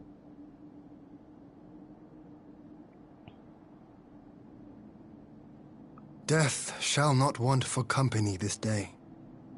You spared us a worse disaster, but I fear our fledgling peace with the Empire was beyond saving. It never existed in the first place. Lord Hien! Oh, but Maxima?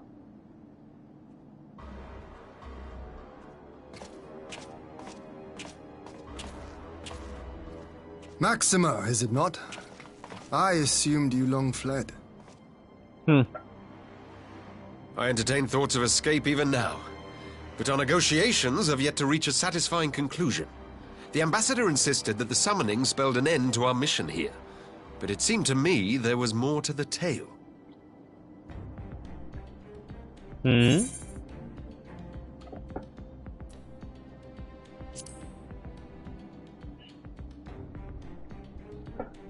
I have heard tell of this power you wield.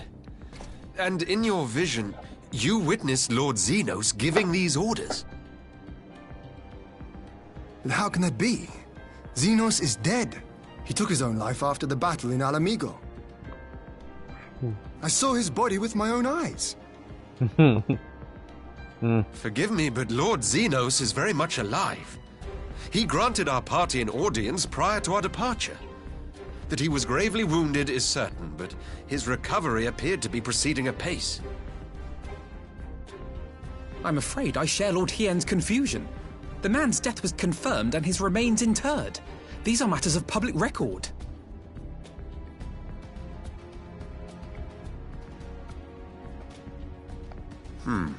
I have no doubt you believe what you say. But what then is the explanation? That an impostor has infiltrated the innermost circle of the Imperial Court? The idea is inconceivable, absurd. But worthy of investigation nonetheless. Our movement can ill afford to have a highly placed pretender undermining our efforts. Your efforts may yet bear fruit. Tell me, what is to become of our prisoner exchange? Though we have already taken custody of our conscripts, we have yet to release your Imperial comrades. Do you still intend to collect them? Yes. As the late Ambassador's second-in-command, it falls to me to speak on the Empire's behalf. And I'm happy to confirm our intent to proceed according to the original agreement. Good. He's smart. Then let us be about it. 'Twould be a pity to abandon such a promising beginning. Indeed. You have my thanks, Lord Hien. As soon as our people are secure aboard our airship, we shall depart straightways for Garlemald. Tread lightly, Pilus. I sense treachery awaits you there.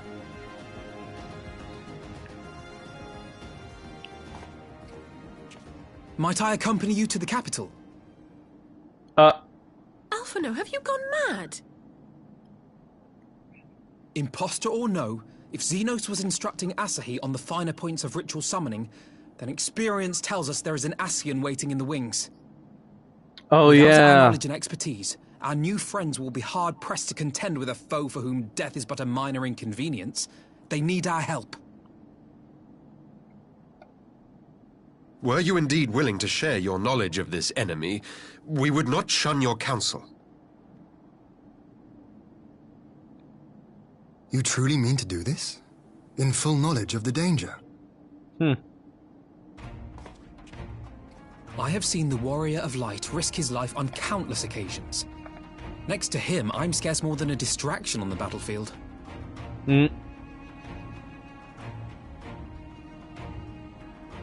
But in the meeting room or the audience chamber, there I can make a difference. I can strike bargains, forge ties, and change minds. And where better to do these things than in the home of our old enemy?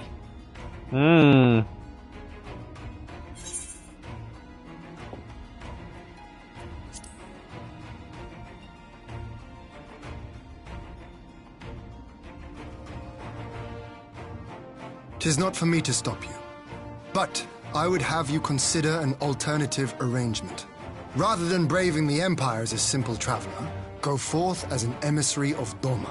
Such a position should offer you some measure of protection. True. But not only that, but just a reminder, this is before Mary became cooked. Before she got her silver hair and silver eyes. She was still dark-skinned, but before she looks the way she is now, she used to have black hair and amber eyes.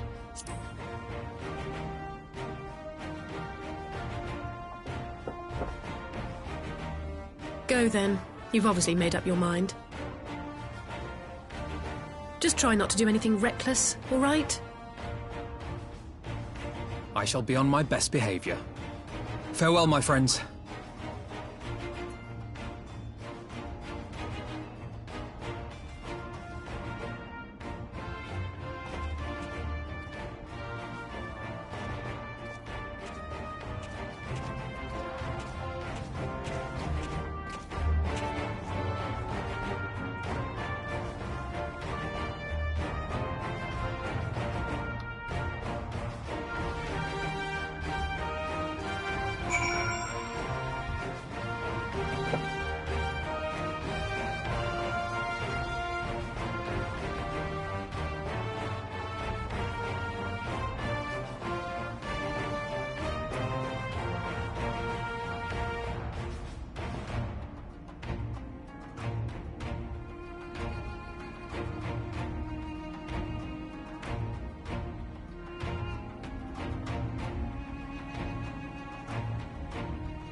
Okay.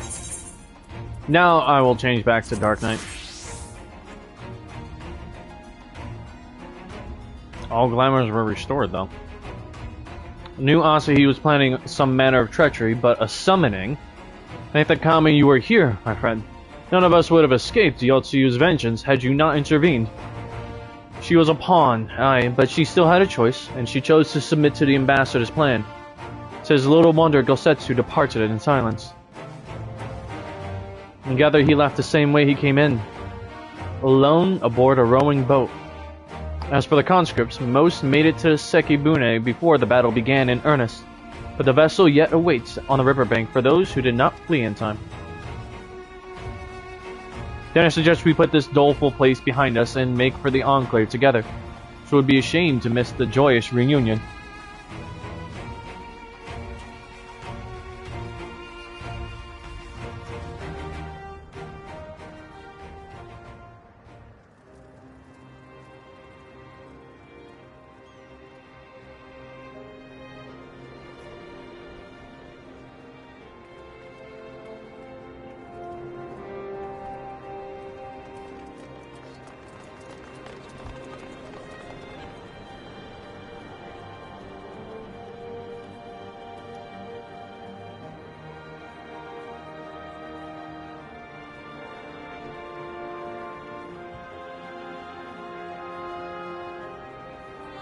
How often have I imagined this moment? Thank you for helping it come to pass.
Ah, there you are. Oh. He returns to us.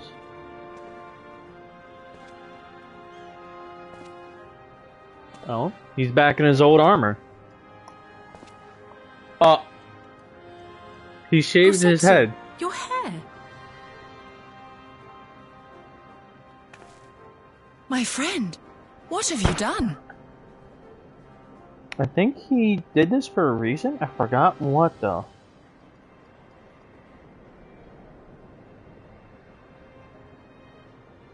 An old man who cannot raise his blade has no place in the service of a young lord.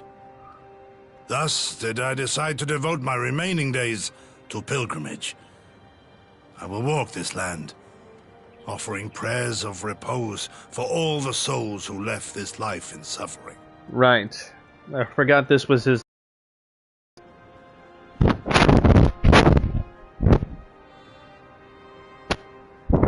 All of them?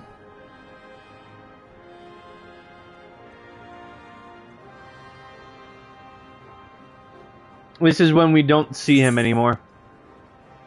His penance, yes.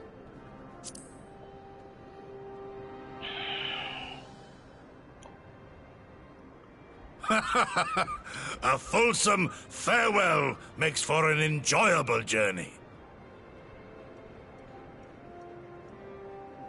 Scarcely have we said our goodbyes to Alphino, and you leave us too. But 'tis well that my companions find their own way forward. I must endeavor to do the same. I have faith that you will find the best path for Doma without me, my lord. Pray forgive me this last act of selfishness, and grant me your blessing. You have earned it 1,000 times over. Go in peace, my friend. I shall make of Doma a land where children laugh, and none need live in fear. There is no better way to honor those who went before.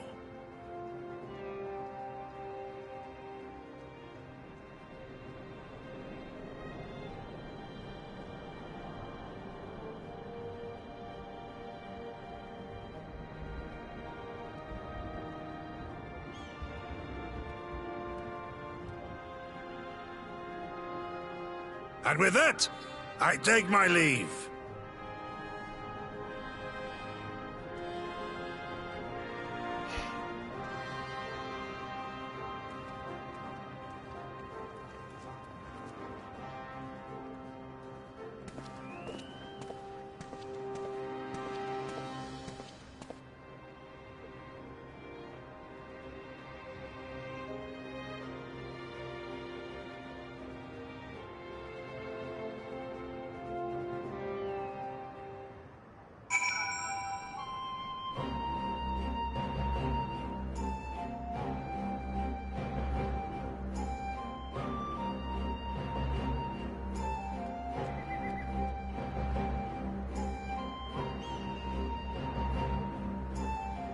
So yeah, that's Gosetsu's side of the story.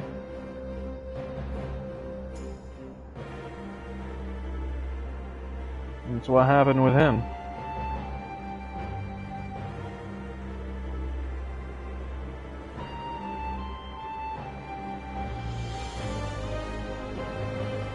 To be honest, I don't know what truly happened with Gosetsu and where he is now.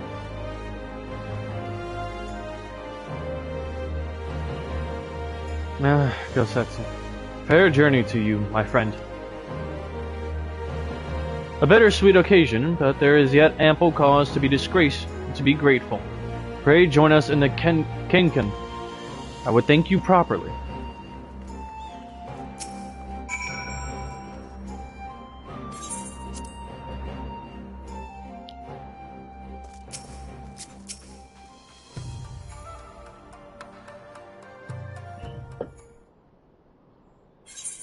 Our brothers and sisters are returned to us, and the dream of Doma's restoration is that much closer to being realized. It is a day that will live long in memory, and one that would never have dawned without the courageous actions of the Scions. On behalf of Doma and her people, we give you our deepest thanks.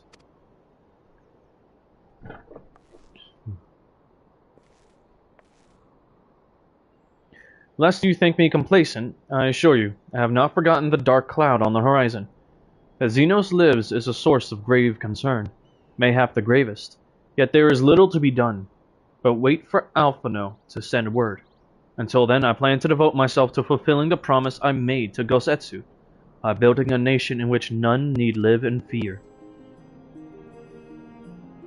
I confess I miss him already, but a thought that he has at last found peace goes some way of softening the blow. I wonder. Hold on, sorry. Did you ever stop to ask yourself why he showed Yotsuyu such kindness? I believe the answer lies in past tragedy, specifically the death of his wife and daughter during the invasion. Though he hid it well, they were never far from his thoughts, and in Yotsuyu's childlike mien, I believe he saw not a fallen tyrant, but the little girl who was lost to him. After the loss of his family, Gosetsu devoted himself wholly to the service of his country. He suffered any hardship, strove beyond the limits of endurance, without hesitation or complaint. Though Suyu could never truly replace his daughter, I had hoped that with her at his side, he might live out the remainder of his days in relative contentment. Would that the kami had been so minded. Even now, I labor to discern any meaning in Yotsuyu's fate. To deliver her from certain death, with no memory of her sins, only to leave her at the mercy of her stepbrother? Can that truly have been their will? That I cannot tell you. The will of the kami is not for us to know. But what I do know is that for a brief moment, a girl known as Suyu lived among us, and that she brought with her a whisper of respite for a grieving heart. The primary agreement.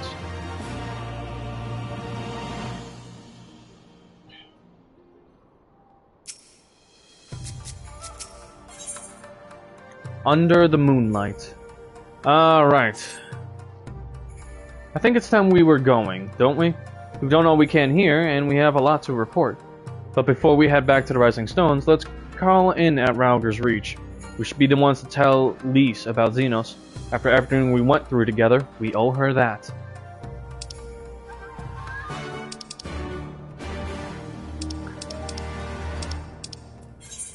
Oh yeah, if anything, I think now you'll see Xenos' grave. This time, I think you'll be able to see his grave.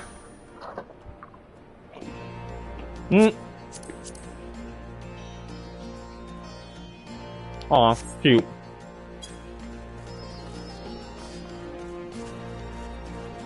Oh yeah.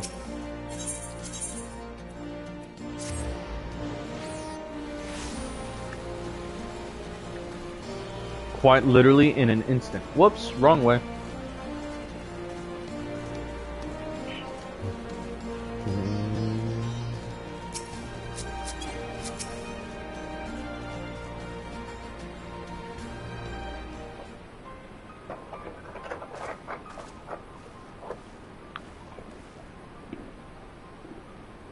Mary, honestly, you're back. No Alpha, no. Nice. It's good to see you, Lise. As for my headstrong brother, he's off on what will almost certainly turn out to be a once-in-a-lifetime trip to Garlemald. It's a long story, but we have evidence that Xenos might still be alive. Cool. What? But that's... If this is a joke, gods, this had better be a joke. I'm glad you're feeling refreshed. But, real quick, watch this. I think we're about to see Xenos' grave. Look, I know what I saw, alright? We all saw it. And here you are, saying he's alive and well and living the high life back in Garlemald? I know how ludicrous this sounds. I'm still having difficulty believing it myself. While I might doubt the word of an Imperial envoy, I'm inclined to trust Mary's. He saw the Crown Prince through the Echo, in a meeting that could only have taken place in the recent past. It was him. It was Xenos.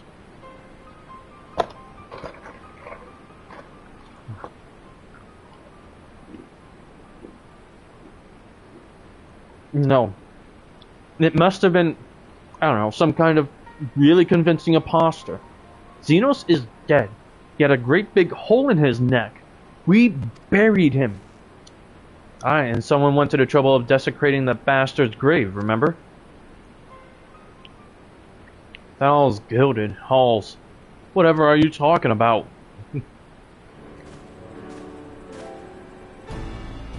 Okay. Dankford, what brings you to the Reach? Alphino had me lending a hand at the Saltery, keeping an eye on the rebuilding work and so on, just until operations were up and running. And now that they are, I thought I might look in on you before wending my weary way back to headquarters.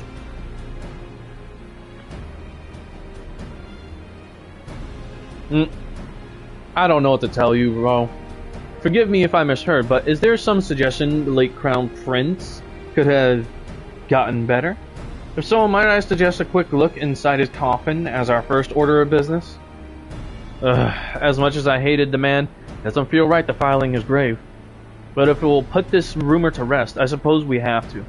And when there are no curious eyes about, if we can manage it. Xenos is buried up at Bloodhowl in the locks. His grave was set apart from the others and left unmarked, so as not to upset the locals. Then it shouldn't be too hard to find. Nago, you're in charge until I get back. Okay. I get it, bro. I get it.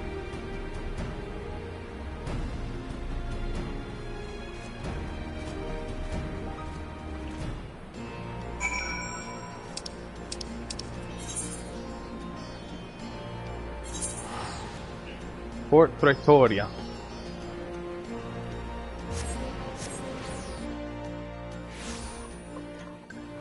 You know what? I might as well. You know, actually, alright.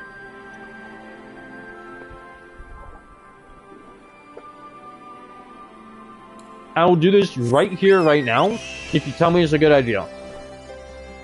Hear me out, right now. No, real quick. I will do this right now, if you tell me it's a good idea.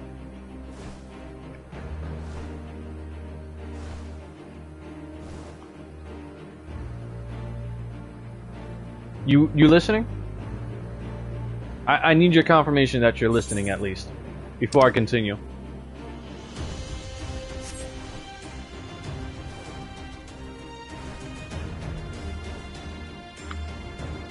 How's about what's it called? What? Interesting place. How's about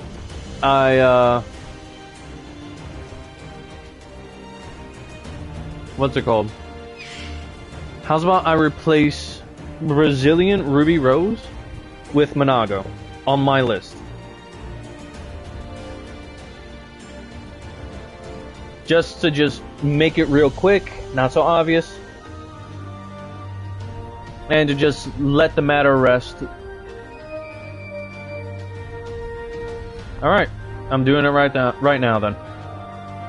Because if anything, it's about time I do take her off the list, because you know how Tira is.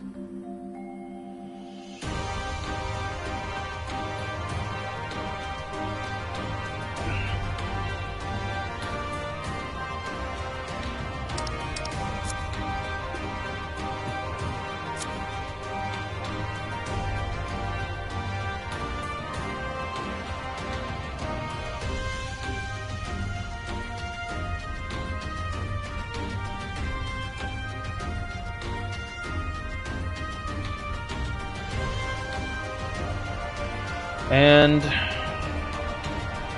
done. She's now replaced Resilient Ruby Rose and is number 9 on the list. If you'll check it right now.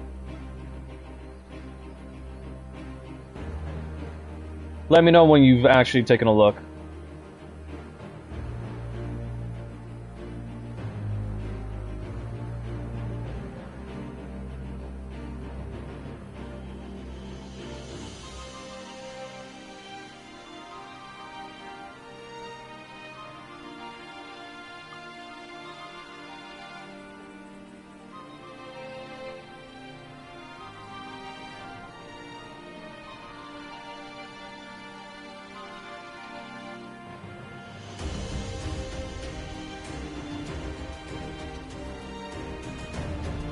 Good.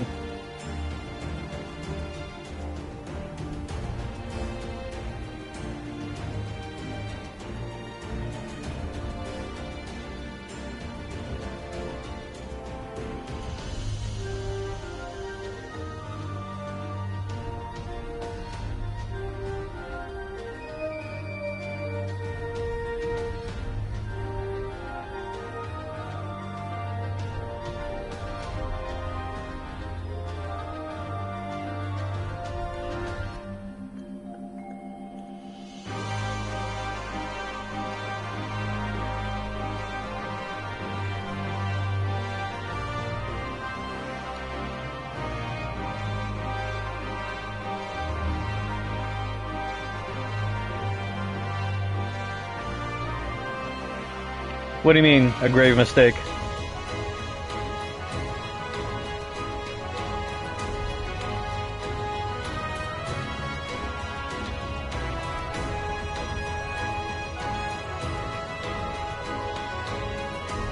I mean, if anything, empty or not is crazy. For you to actually defile a grave of your own volition is what's crazy to me now.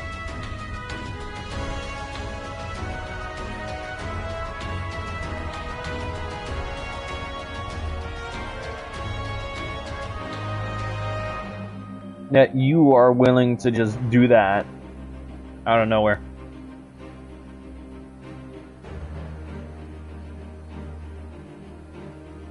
That's my question on when I ask why he...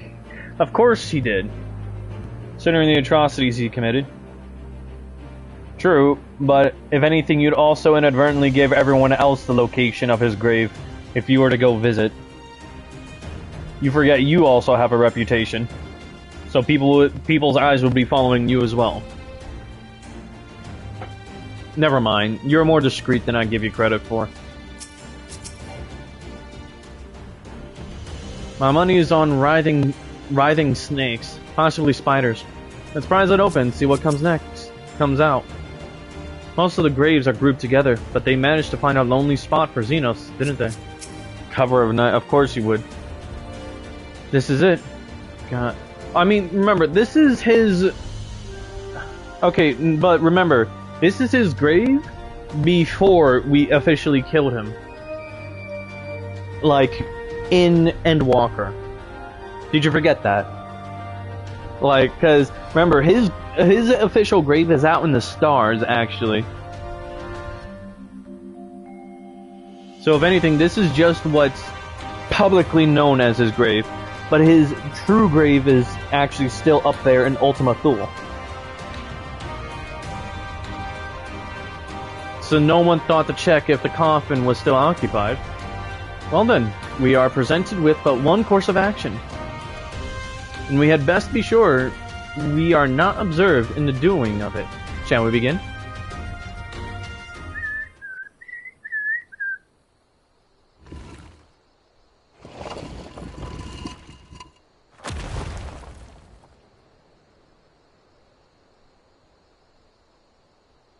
Oh dear.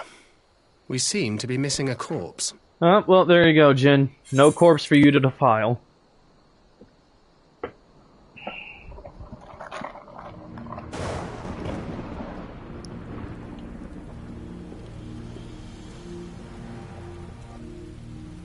Well, it must be somewhere. I only hope it isn't walking around. Oddly specific.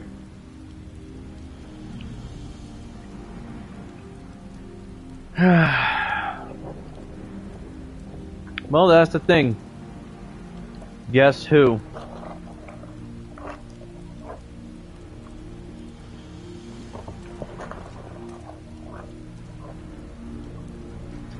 Guess who was watching?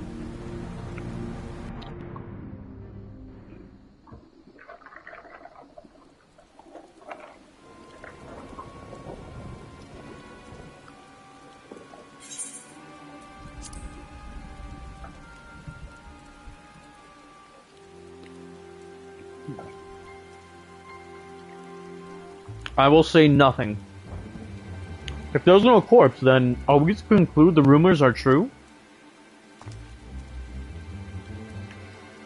Not necessarily. We might still be dealing with a doppelganger of some kind.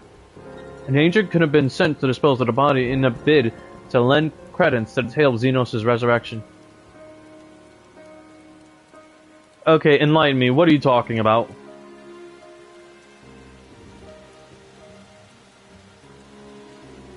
No, hold up, wait a minute, Jin. What are you talking about? Who's she?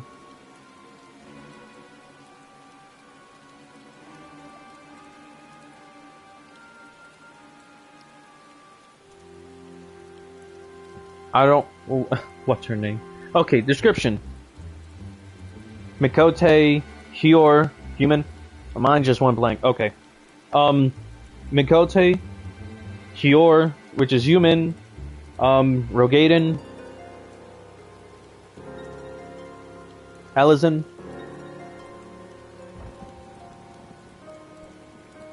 Lalafell?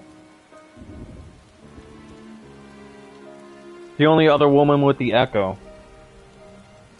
What, you mean, what's her name? Okay, even I'm drawing a blank now. God damn. I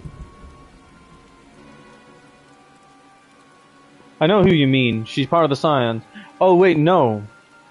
Not the one with the Scions. Not part of the Scions. You mean that woman. The one who was Xenos' well, soldier, right? The one he had experimented on with his kind of echo too, right?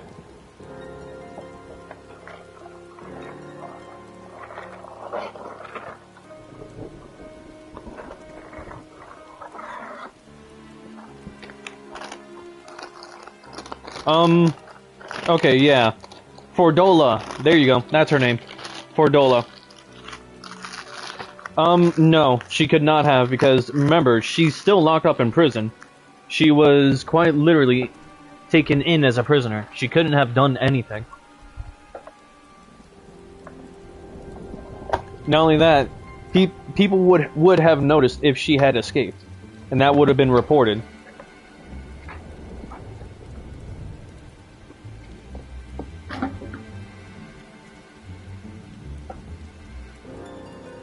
Not necessarily. We might still be dealing with a doppelganger of some kind. An agent could have been sent to dispose of the body in a bid to lend credence to the tale of Xenos' resurrection.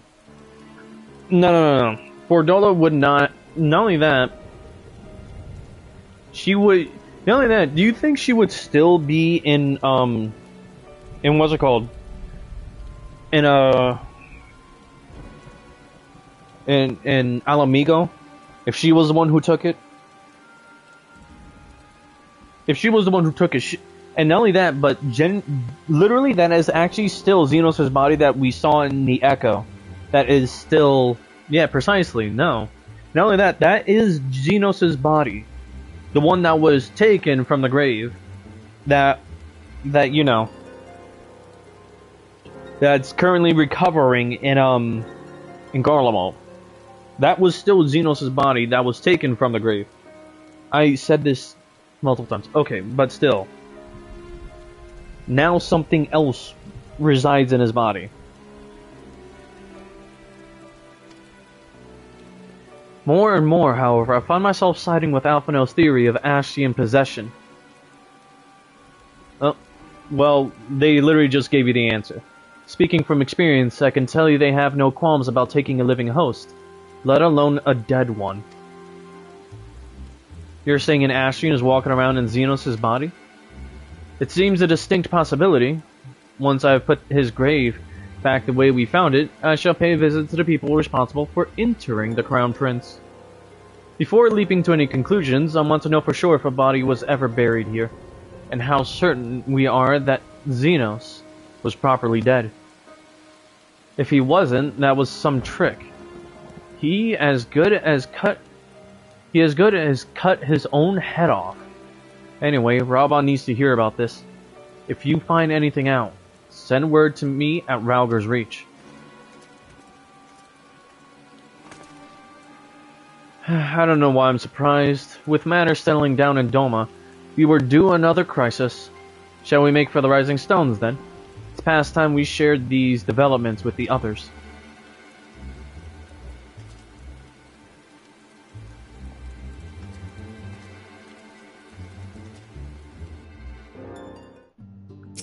Oh, well, we're all the way over here. While I was waiting for you to arrive, I spoke with Ordianger over Link Pearl and gave him a full report. Kristola is on her way and should be here any... Ah.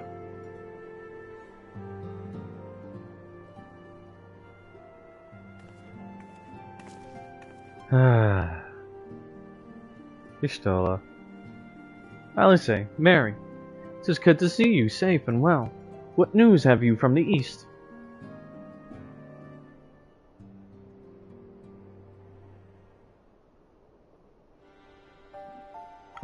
I always delight in seeing her on screen.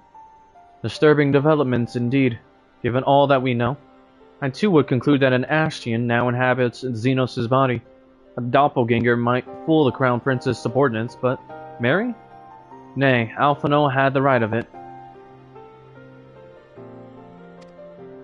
Would that his wisdom extend to the question of his own safety.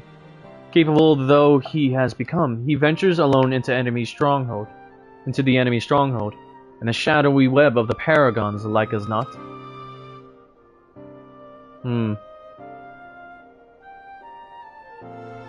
Oh, but she looks even sexier in black. When it comes to making rash decisions, I'm hardly in a position to criticize, but I'm worried. I just wish there was something I could do for him besides pray. Aww. She does love her brother.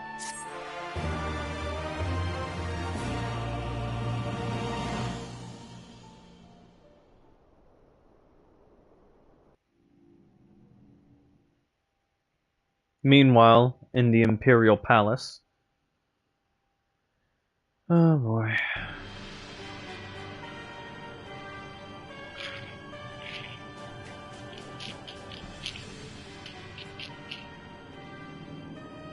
We cannot suffer icons to exist. Was I not clear on this point? Oh yes, the Emperor. Give me a sec, I need to pee.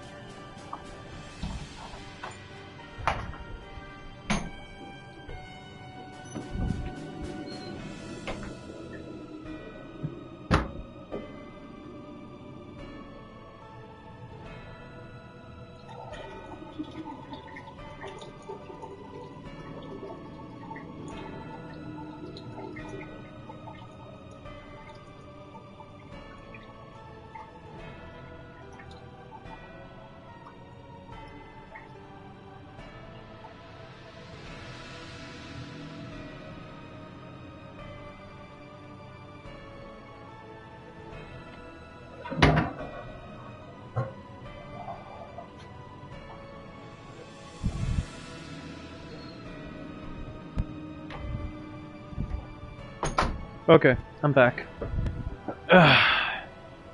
First to kick him off a pier into the ocean. That is true. That is true. More than clear. The icon in question was summarily dispatched by the Warrior of Light. The summoner is dead, and the right beyond repeating. Everything proceeded according to plan, every party behaving exactly as required. He still doesn't like that my methods may seem extreme, but there is no cause for concern. I work only to ensure the salvation of this star.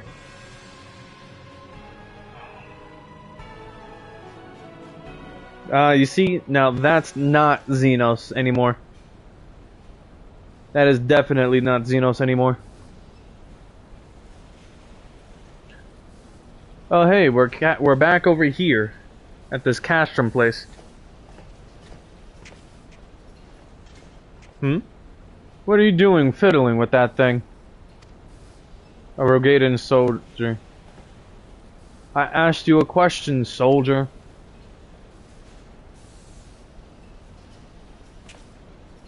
Oh, he's not wielding the usual scimitar. Guess what he's wielding? A katana.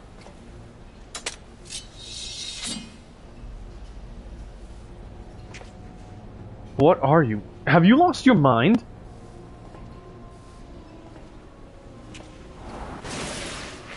Ah!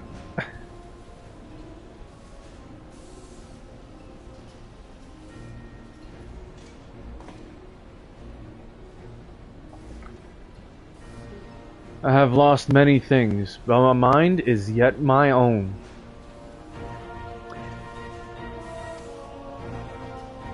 I still have yet to hear you guess on who this is.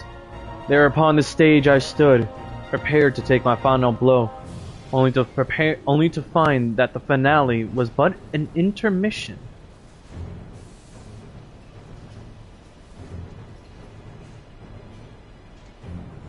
Shall I use this chance to repent for my sins? Embrace goodness and mediocrity? Yea, nay, I think not. While the one I yearn to face yet lives, The hunt must go on. Oh, well, there you go. Quite literally, you are right. The hunt must go on, right? So yeah, this is what happened with Xenos.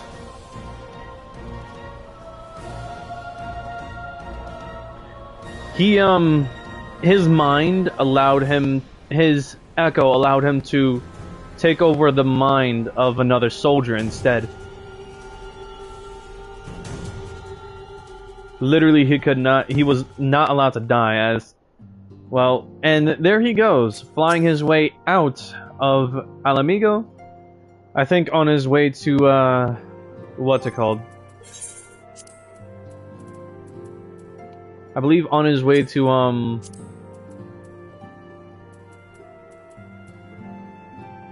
fuck, what's it called?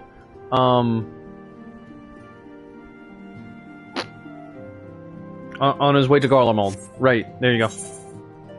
Emissary of the Dawn.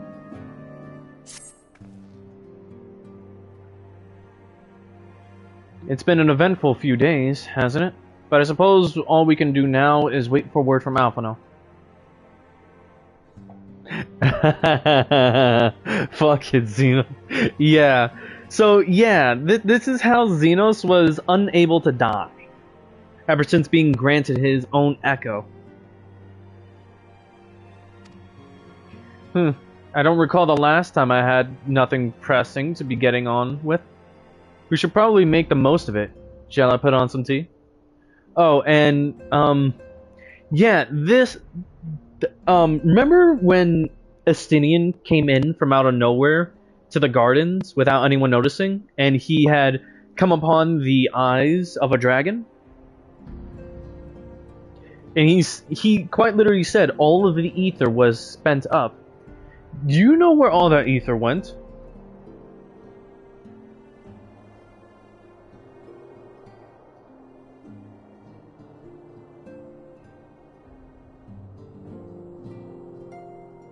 Yeah, it went to Xenos. It became possible because of his own version of an artificial echo. He was able to possess ether.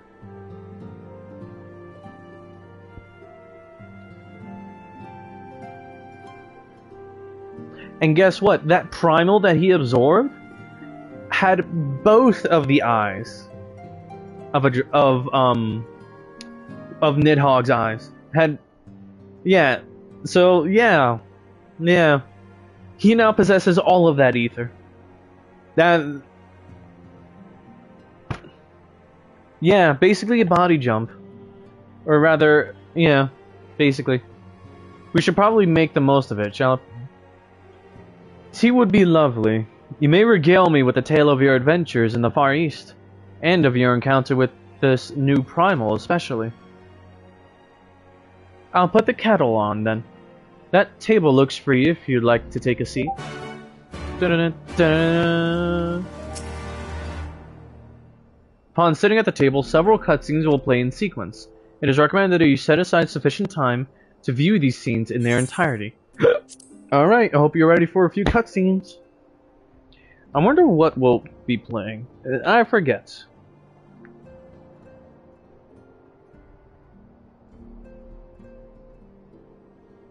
Yeah. Interesting. So this Tsukuyomi was summoned in much the same manner as Susanoo, via the medium of a sacred relic. So yeah, that's how Xenos survived at the end of Stormblood. Hence why he was still alive up to, you know, Endwalker until we actually officially killed him.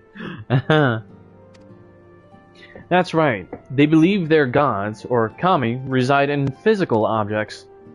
Given the danger they represent, it may behove us to begin a catalogue of such relics.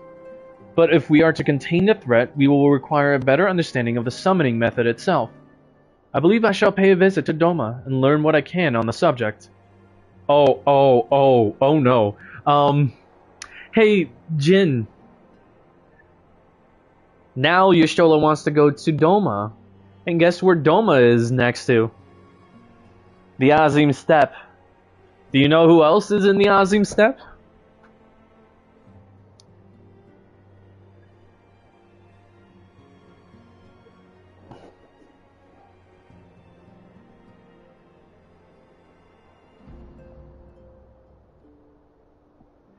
fine idea, and I know for a fact that our friends in Doma would be grateful for any information which could help to prevent further summoning in the region. I will pen you a letter of introduction. Lord Hien will wish to welcome our resident expert on aetherology. Greetings. Could it be that I'm in time for tea? It certainly looks that way. Come on, sit down and tell us how your investigations went. Jin, you there? Fuck. What do you mean, fuck? After you left, I went about questioning Bloodhouse gravekeepers. They all told much the same story. Once Lise and her... Fuck you. What? What did I do? What are you saying that for? Once Lise and her officers had confirmed Xenos dead, his corpse was interred under strict supervision. There seems little reason to doubt their testimony on that point, but when I mentioned the defacement of Xenos' grave... No, I know, my bad.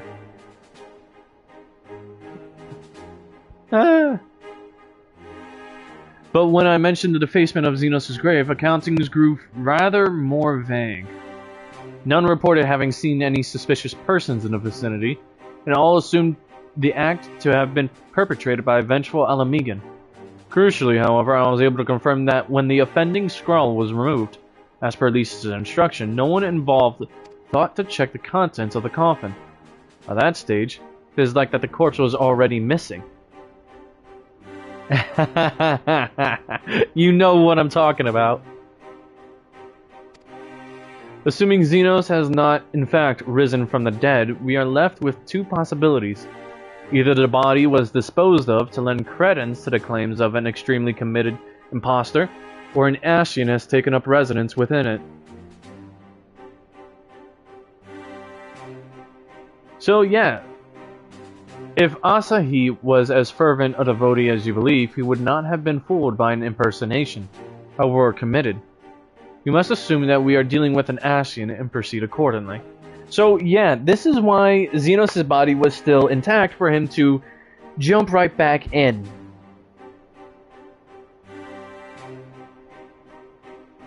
To jump right back into his body when he was able to.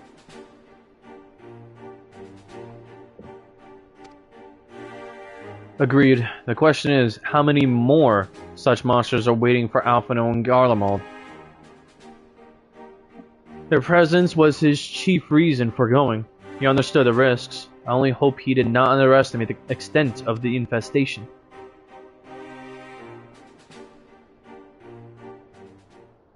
I think we're about to see where he is now and what he's doing.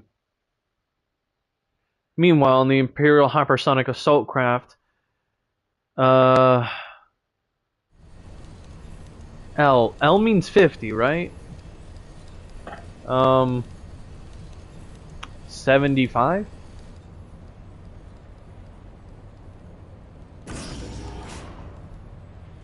Please let there be voice acting already. I'm getting tired of having to be the voice actor. Master Alphino, we're making good speed towards our destination. Is aught amiss? Nay, it's just I can see naught from my cabin, and was curious to know the land over which we flew. I am afraid our military craft are built with little thought for such niceties. I am happy to indulge your curiosity, however. We are presently passing over the burn on the western edge of Othard. Even with the benefit of a porthole, your gaze would have been greeted with naught but malms upon malms of lifeless earth. Right, the burn. I have read something of the burn. It was described as a desolate wasteland, bled dry of every last drop of ether. Aye, it is believed that a succession of icon summonings was responsible. When Emperor Solus first came to Othard and beheld this blight, he is said to have reeled at the scale of the devastation and declared icons a threat to our very star's existence, and issued an empire-wide decree ordering the eradication of all such entities. Whoa. Report. We are under attack, sir. Magitech armor.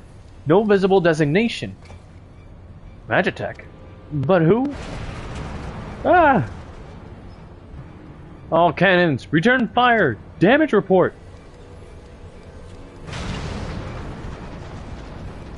The main reactor's been hit. Helm unresponsive. We're going down, sir. Damn it, they knew exactly where to hit us. All hands, brace for impact.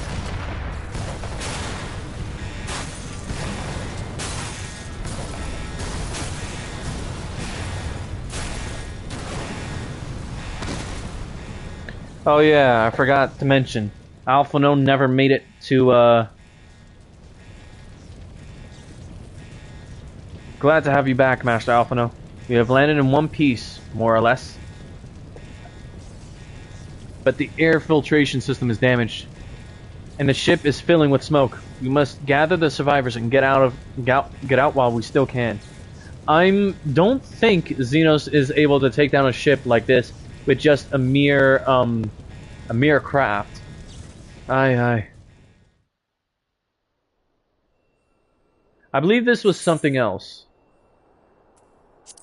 Oh yeah, this is their first instance of having us playing as Alphino. The coming battle, you will fight as Alphino.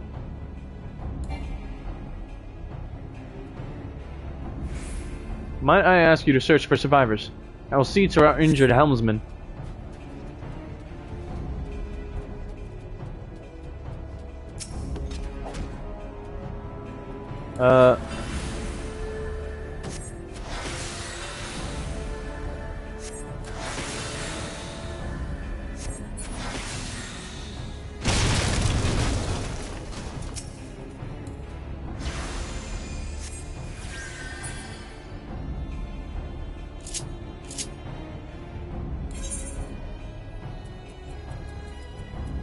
Oh, cool. Deals unexpected damage with a potency of 30 to target and all enemies nearby. Additional effect, bind. Duration 30 seconds. Oh, wow. Ruin 2, Physic. Okay.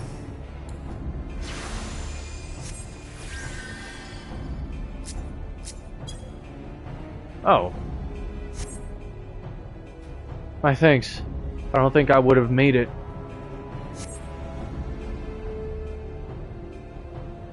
Yes, you very likely saved his life. The question of who would try to make it remains.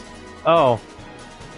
The prince wishes none left alive. The prince? Oh. So, yeah, it wasn't Xenos. Rather, it was the Ascian taking over his body.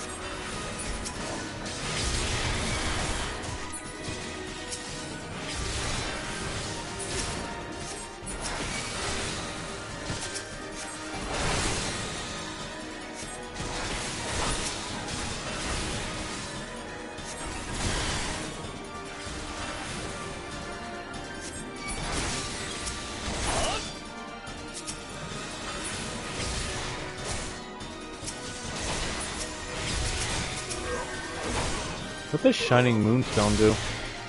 Powered by the light of the Moonstone, increasing damage dealt with... Oh, that's cool. So basically saying, staying near my own...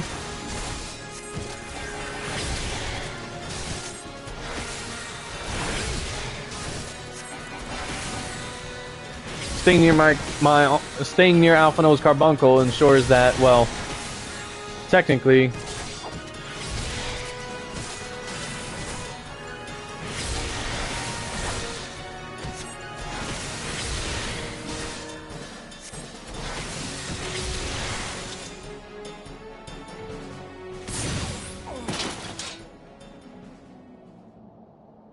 There you go.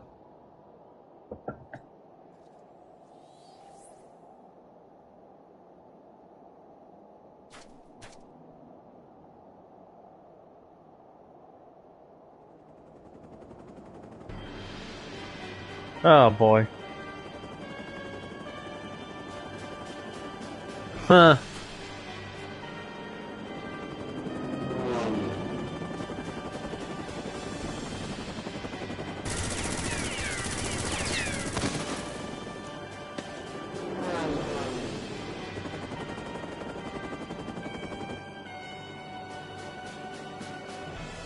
Confound it.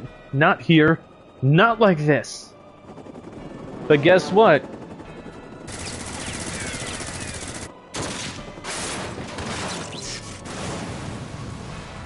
An unlikely ally.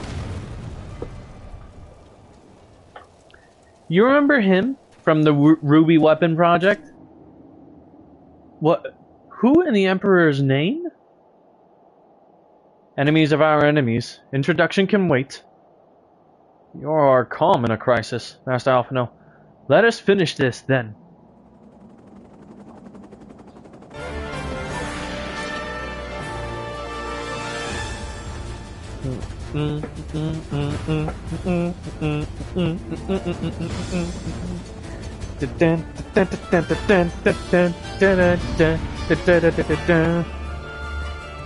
Remember Galvis?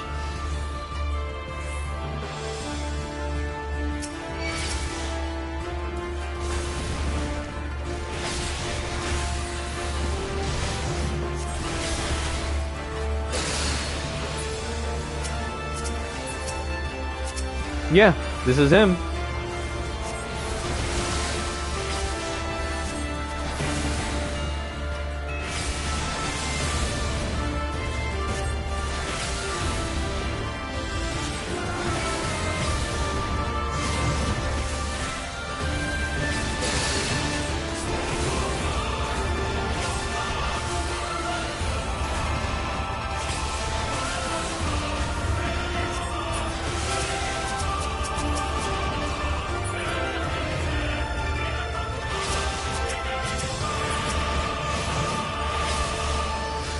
That man is a fiend.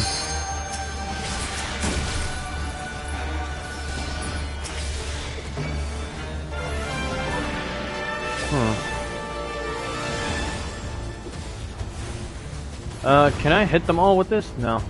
Alright.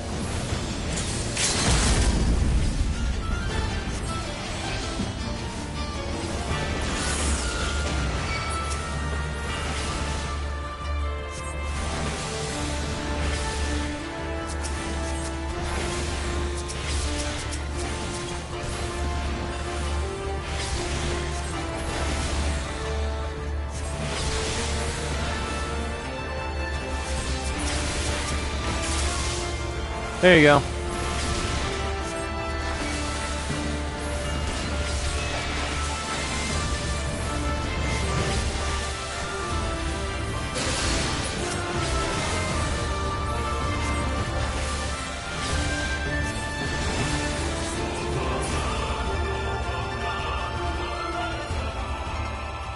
Duty complete. A menacing mercenary. Yep, the hunter. The Asian hunter.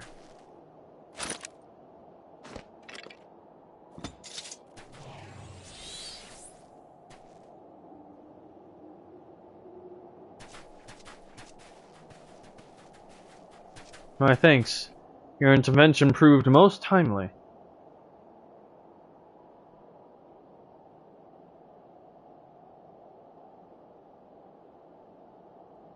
Well. I did not think to meet an Eorzean in this place, let alone a Scion. Do you know of me, sir? His blade is still, I know. Okay. I have some small history with your order.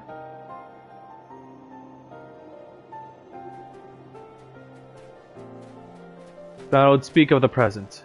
Know you your assailants, and the severity of your predicament? The soldiers bore the insignia of the Emperor's personal guard. And I could venture a guess as to their motives, but you yet have us at a disadvantage, sir. Will you not tell us who you are?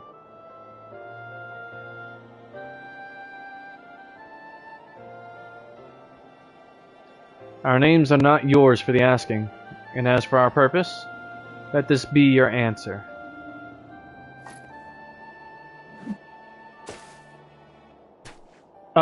And there you go. An Asian mask.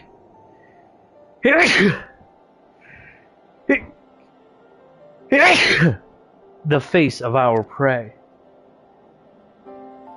There you go. The Ascian Hunter.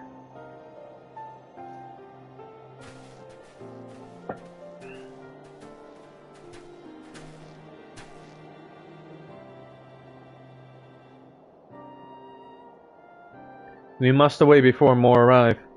Come with us or stay, but make your choice now. Even should we manage the long trek out of the burn and secure passage to the capital, we would no doubt be greeted by the Emperor's guard. Indeed, we accept your gracious offer.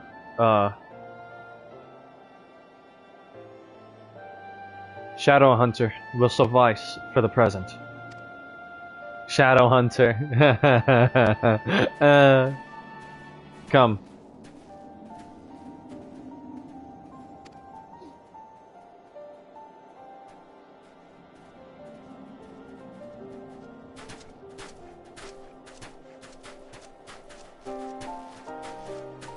Well, there you go.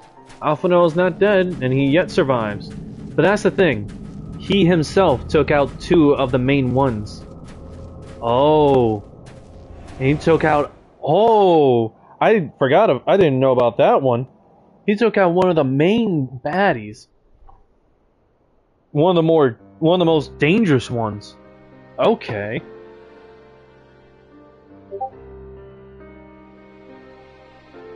This is so intolerable, but as much as I wish it were otherwise, there is nothing we can do for Alphonal now but pray for his success.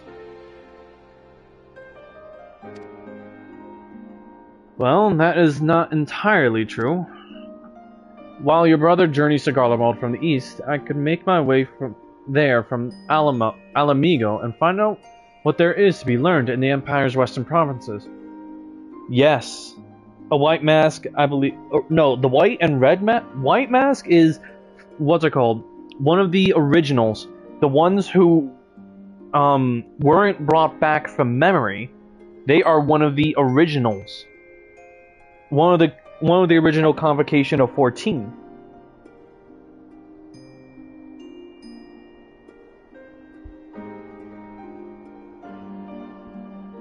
Meaning... And the red ones are the ones that were brought back to life as per memory. All the black ones are just... Yeah, holy shit, respect on that, man.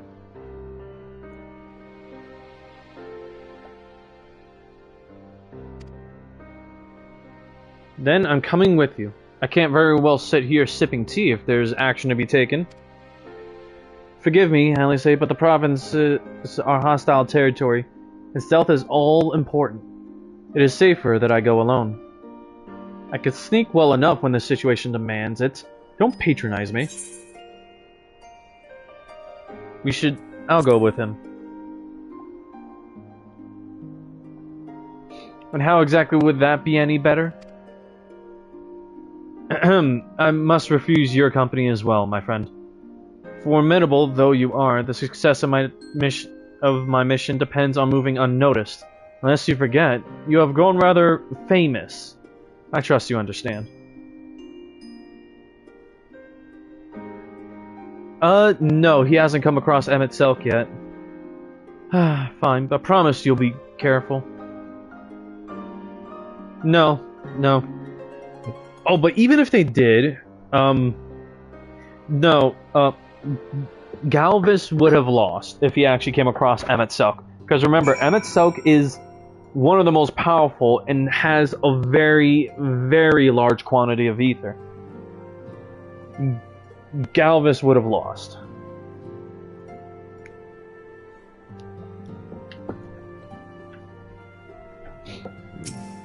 Okay. It seems that praying is to be the extent of my contribution after all. But I will stay behind as I have been bid. We all have our talents. Mine just happen to involve a silver tongue and soft souls. I promise to send word the moment I learn aught of consequence. See that you notify me too. I mean to depart for Doma as soon as I find a suitable East Aldenard vessel to bear me thither. But I shall return if I am needed. Be sure to drop in whenever you're next in the area, Mary. With any luck, I'll have a painfully detailed report from Alphino to share.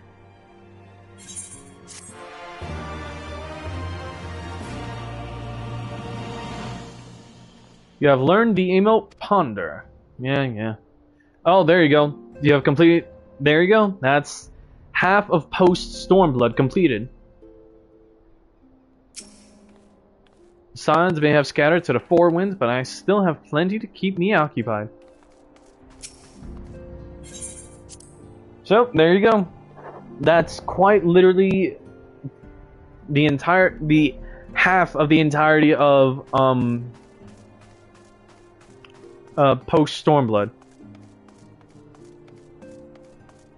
Oh, and this is the room where technically everyone's bodies were kept while we were in what's it called? In however, it was Lai that found your Stola first. What are you talking about? Like what? On her way to Doma? Technically, yes. I actually found her on her way to Doma and decided to join her, per se.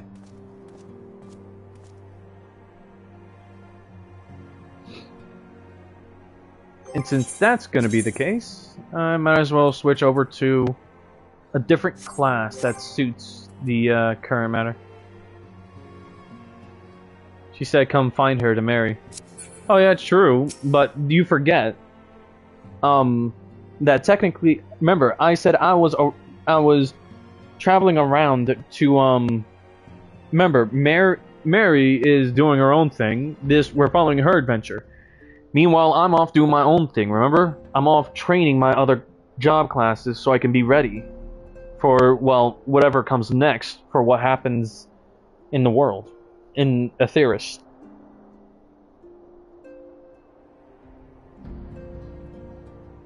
Okay.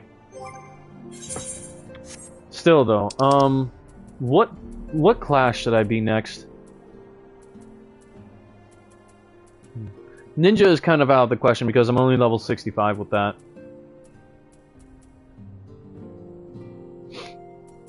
Red Mage even more so because of, you know, it being level 54. Jin, it's your choice. If anything, you can only pick the ones that are at least level 70 or higher. Those are the only classes you can pick for this next part of the New Game Plus that I'm gonna play.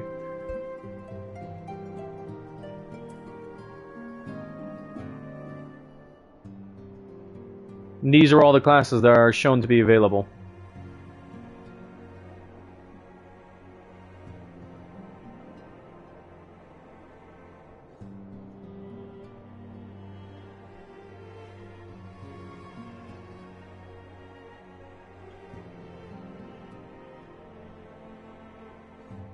Jin?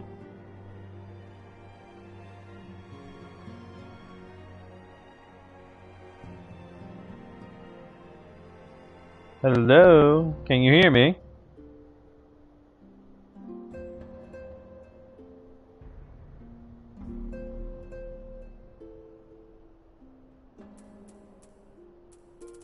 Which one am I playing? Which one am I going to be playing now? The only thing that's completely off limits is Blue Mage. Just any of the classes that are currently level 70 or higher. Any of all of them that you could choose from. Okay. AFK but listening is crazy. When really I need you here so you can look at all of the classes I have available, and you would let me know which one I should play next.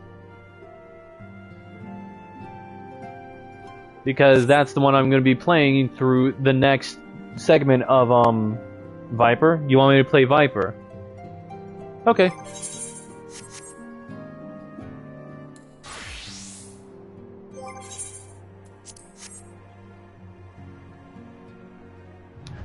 On God, Viper looks like an assassin from Assassin's Creed.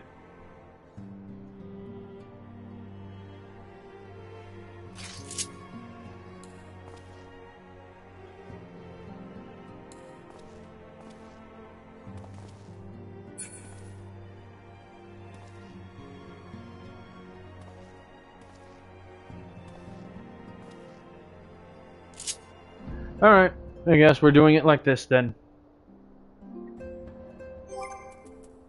I do need to touch up on his abilities though. So this is perfect. Whoops, wrong one.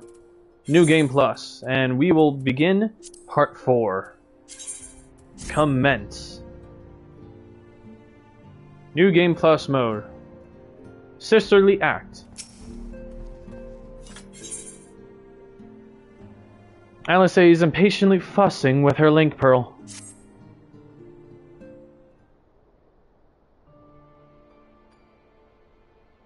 Oh, Mary. If you've come here hoping for news, I'm afraid there isn't any. Everything is exactly as it was. Y'shtola is investigating primals in the Far East. Thancred is still gathering intelligence in the Imperial provinces. And Alphinaud is still out there somewhere. Huh?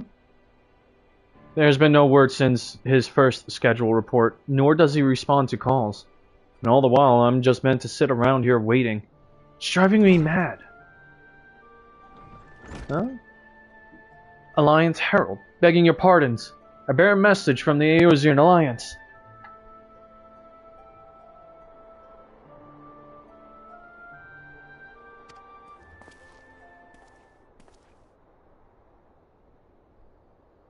Thank the gods for that. We have a visitor. Oh. Are they... Wait, are they from the Twin Adders? Welcome to the Rising Stones. If you have a message, I should be most eager to hear it. My lady, the Alliance leadership will soon convene to discuss the matter of Ashian interference, and they humbly request the presence of the Scions of the Seventh Dawn.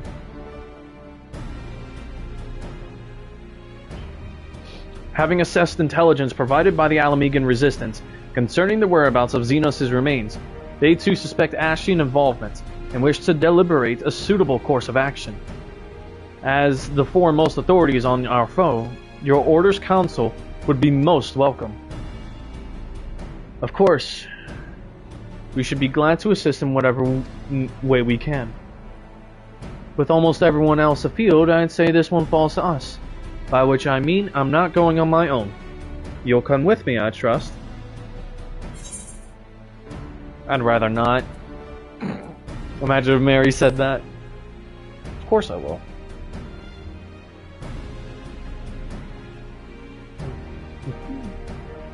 There you have it. We accept the invitation. Thank you. The time and date of the meeting will be shared in due course, but I can confirm that the council will take place in Alamigo. By your leave.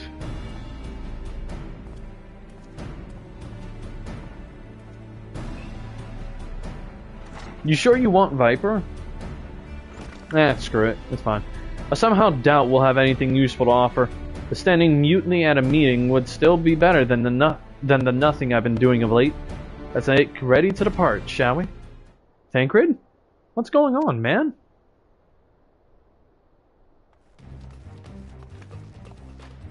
Alright, just be careful on the road back, you hear?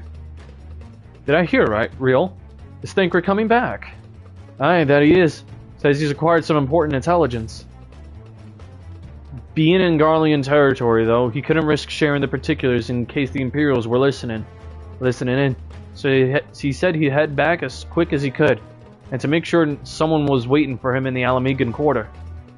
Understood. Mary and I will go. We're bound for Alamigo anyway, and there's sure to be time before the council begins. Come on, let's be off.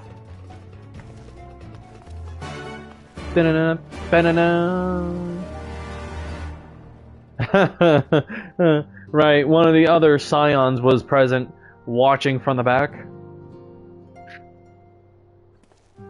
Oh yeah, Horrid Boulder, with FFXIV. Another mission fraught with danger, yet here I am still.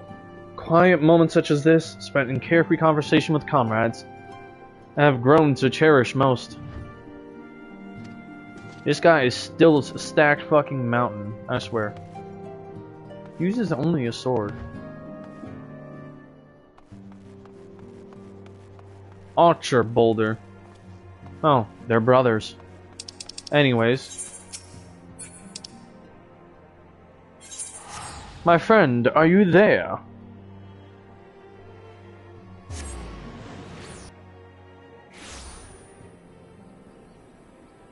Are you alive?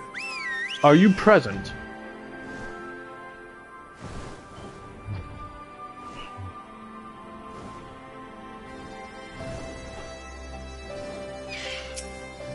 Oh, here he is. You two are a sight for sore eyes. And all I need is water for my parched throat. Fetch me a cup, will you? Traipsing through Imperial territory is thirsty work.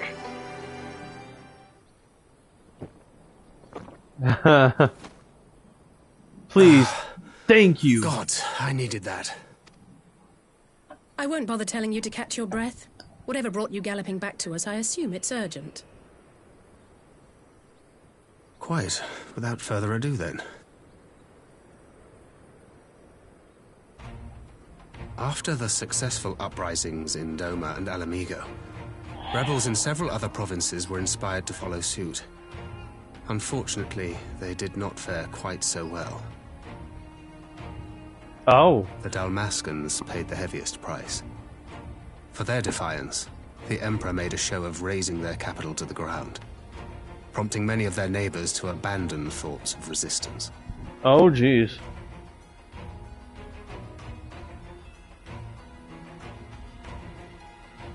But not all have given up on liberty.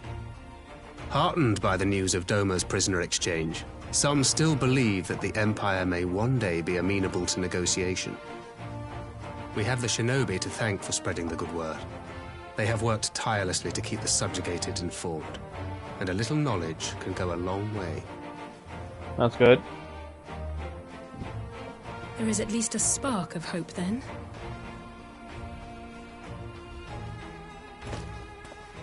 A spark in want of kindling, yes. The Alliance has already begun supplying materiel to resistance movements abroad, many of whom would otherwise struggle to continue the fight. Oh, there you go. The support effort has been led by the Sultana and the Elder Seedseer, who have both seen enough Alamigan refugees to know the consequences of oppression. And for their troubles, they have quickly earned a reputation as folk heroes in certain corners of the Empire. That is all for the provinces. As for the Garlean motherland itself, our friends the Populares have suffered something of a setback, I regret to say. Talk is rife that Doma has summoned a primal, and the Empire's more liberal voices are being drowned out in the fearful clamor for retribution. And who do they think orchestrated this summoning? Oh, any but those truly responsible. Xenos has seen to that. Speaking of whom, the Crown Prince is recovering remarkably well. Well enough, in fact, to enable him to personally tour the provinces, putting the fear of the Emperor into the hearts of any would-be dissidents. Oh, there you go. He walks in plain sight, and none suspect him. Then it's as we feared. Yes. An Ascian wears his skin.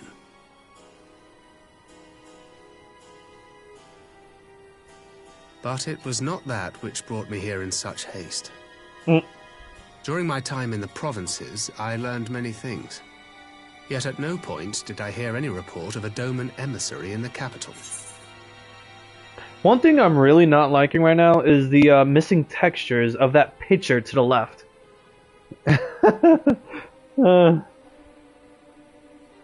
If you've noticed. Like, what the fuck? Unhinged swearing is crazy. But Alphonse should have arrived by now. Could they be holding him there in secret? The possibility did cross my mind, but I have reason to believe he never reached his destination. Black As picture. you know, scions assigned to covert operations, such as Riol and myself, are issued special link pearls in event of an emergency. I mention this because it was originally Alphino's task to coordinate the response at headquarters, meaning he has one. And whose voice should I hear when mine recently crackled to life? You spoke with Alphino? Oh, Spoke with? No. I but heard his voice, and none too clearly at that. 2 words were all I could make out. The burn. The burn. The wasteland on the edge of Otherd. Something must have happened to them there. Well, considering the Link Pearl technically uses... There's no time to waste. We must make for the burn at once. Thing is that the reason why there's problems with the with communication with the Link Pearl from that distance is because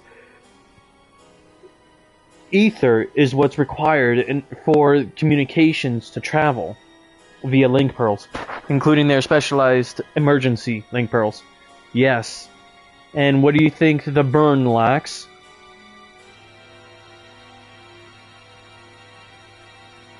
Yep, there you go. I had a feeling you might say that. And? I can't very well sit around here drinking tea if Alphinaud's in trouble. You said yourself that this link pearl was only to be used in emergencies. So I'm going, and that's the end of it.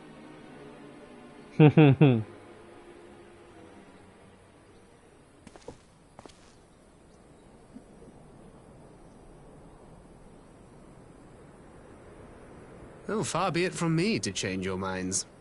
I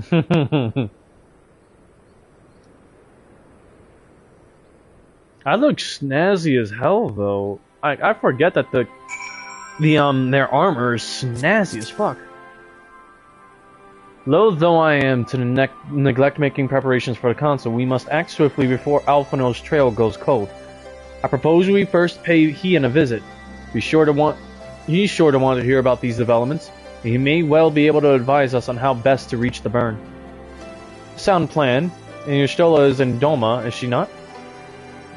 I dare say she'd join you in the search if you asked her nicely. While you see to all that, I shall go and report my findings to the Alliance. You may leave any preparations for the Council to me. Thank you, Thancred.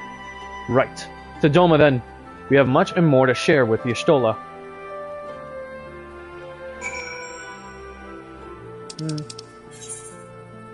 In Othar. Oh. Oh. Well, I guess I'm teleporting all the way there. Who's the third person that's joining? It says I have... Oh, yep, see, there you go. I have 3 concurrent viewers. I should be able to see everyone who's watching, though. I want to see names. I need names. I need names, gosh darn it. I'm messing around. Anyways...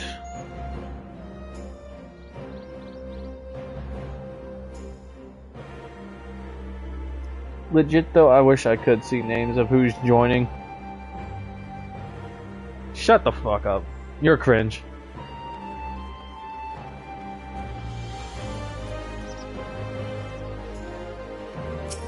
Oh, there she is.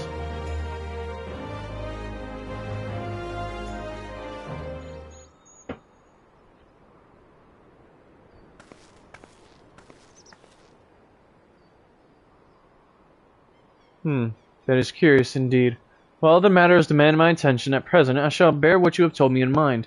Should you notice any change, do not hesitate to seek me out. Thank you, my lady.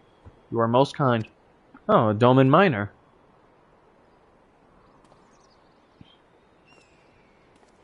Wait, he's a miner?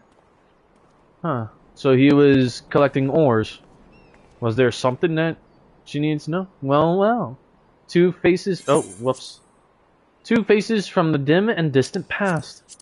Come now, it hasn't been that long. Who was that you were speaking with? A local miner who supplies crystals for the rebuilding effort. Of late he claims to have struggled to find a crystal with so much as a trace of elemental energy. Upon learning that I had some knowledge of ether, he came seeking my counsel. Just now he brought me one of his recent finds. It was precisely as he described. Devoid of elemental energy, eerily reminiscent of the de-aspected crystals that manifested in Eorzea in the days prior to the calamity.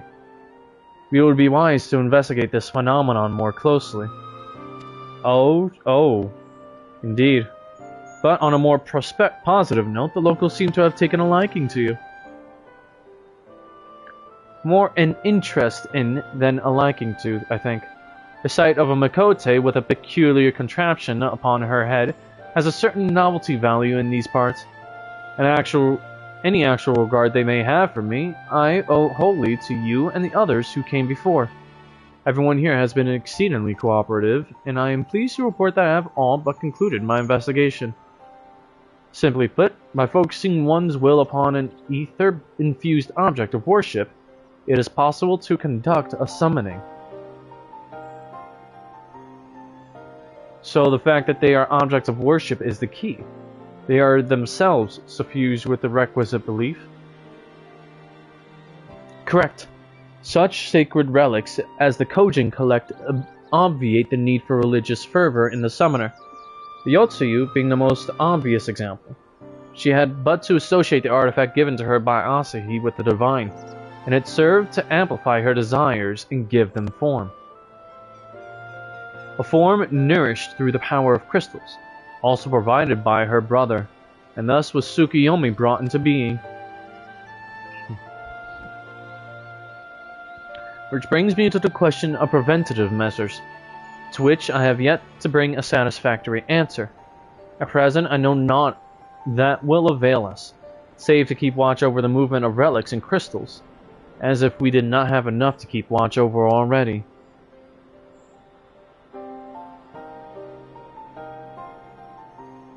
But I doubt you came all this way to hear that which may be perused in a report. Has something happened to Alphino? Oh, she knew already that it was about Alphino.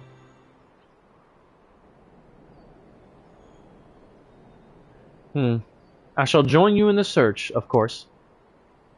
Oh yeah, and also, it was at this point that I was with Y'shtola as well. Thank you, Y'shtola. I should be glad of your help, truly. So yeah, I'm traveling with Y'shtola here in Doma with her to help her with her investigation, as technically I am also a student of Matoya. So aetherology is also kind of a specialty, and I decided to lend a hand. Of my own volition. Now, if there's nothing else, I shall go on ahead and request an audience with Lord Hien. With bite marks on his neck. No, absolutely. Actually, we didn't even get to that stage until we reunited in Shadowbringers. You'll understand what I mean once we get there. Because for now, it was still playful and suggestive, but nothing was currently set. Alice puts on a brave face, but she has little talent for concealment. We should join her at the Kinkan.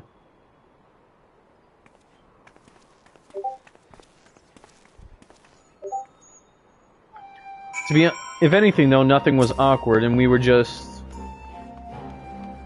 casual around each other, while also still slightly interested. Lord Hien is expecting you. May I show you in?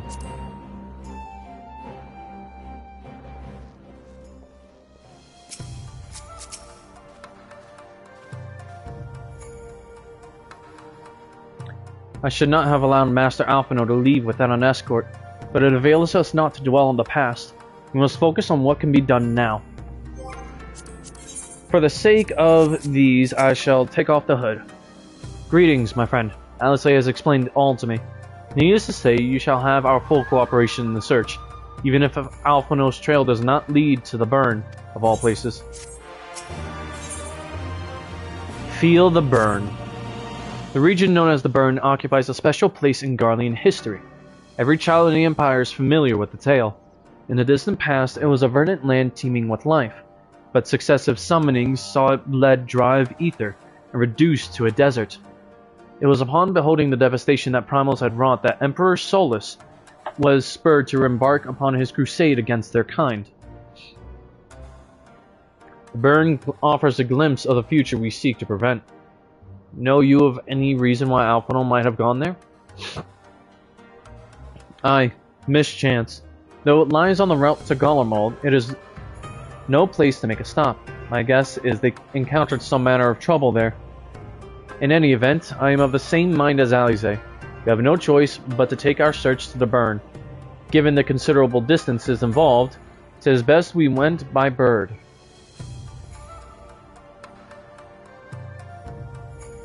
Mary, Luxurious, and I have our yoles. You agree? Will you ready falcons for the others? I shall gather our swiftest birds. Near the House of the Fierce, there is an overlook. Pray, join us there once you have seen to your preparations. Oh, and this... Oh, yeah. This is where we go for the burn. Yup, knew it. Because that is technically where it also means we can get started on it.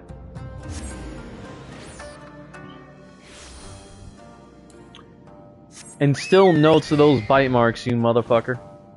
We have not gotten that far. At least, not yet.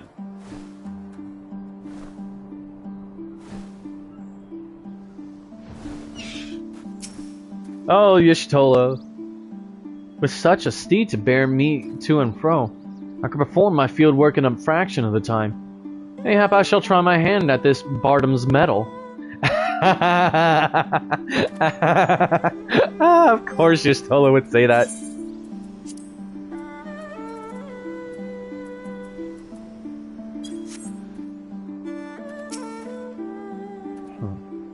If everyone is here and possessed of a bird, let us away. Remember, our destination is a barren wasteland. There is no civilization to speak of for 100 malms in all directions. Take care you do not lose your way. To watch Y'shtola go through Bardam's medal? That's crazy.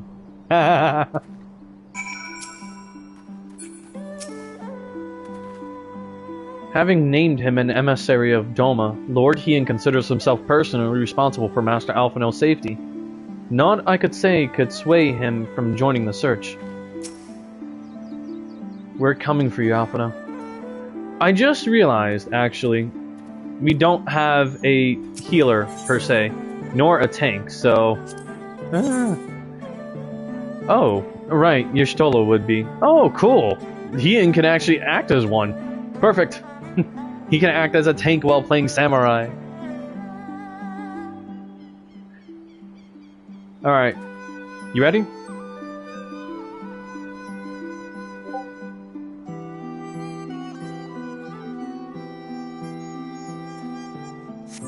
Actually, technically this would be level 70. So, Vice Pit and Hunter's Den? Okay. Wait a minute. Oh, right, that's these two. Okay.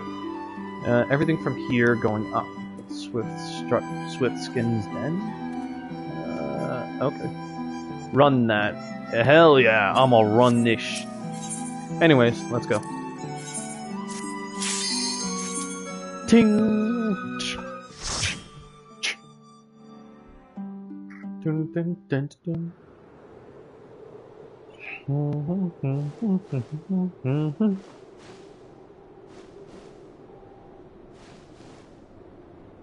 Make ready, friends! We are come to the burn!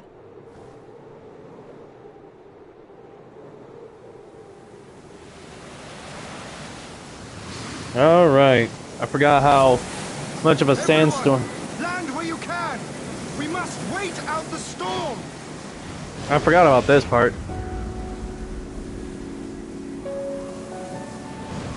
Othard, the burn. We quite literally have to land somewhere in order to keep going. This place is treacherous.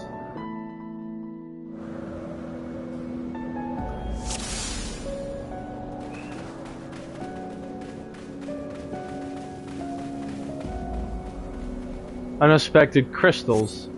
Elemental ones at that. That was quite a sandstorm. Koko Khan.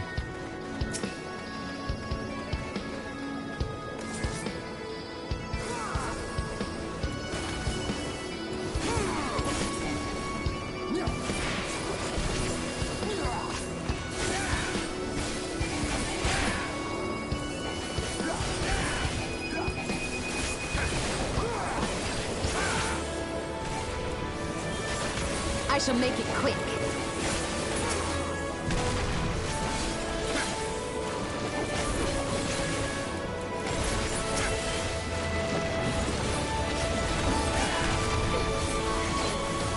You shall fall soon enough.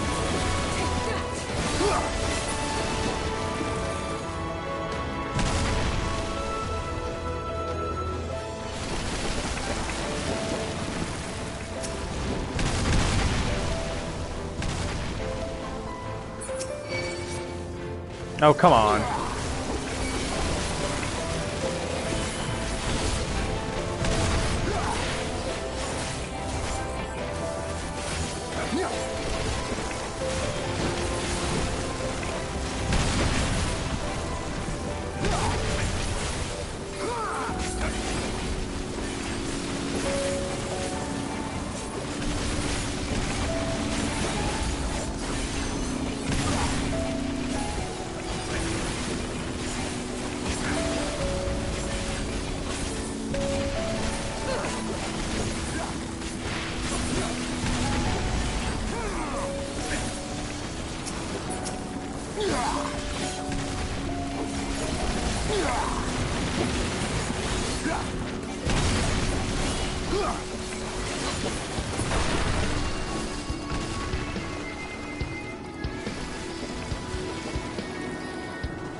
I shall make it quick.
I quite literally forgot to add these.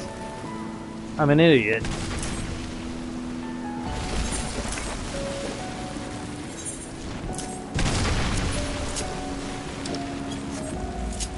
Yeah.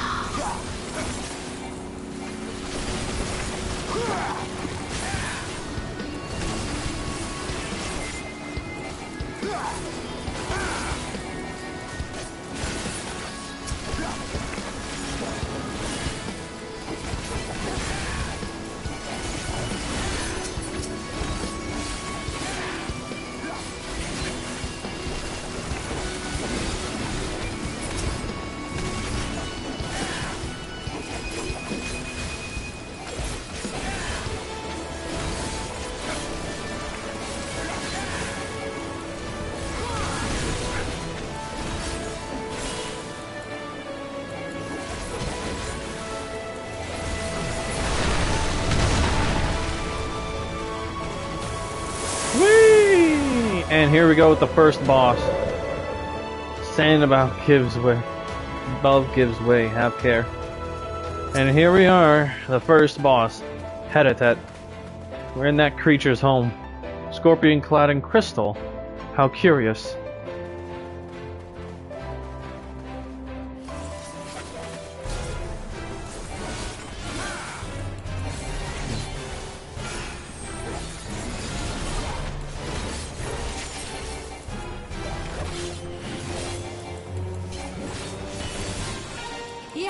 What are you wondering about?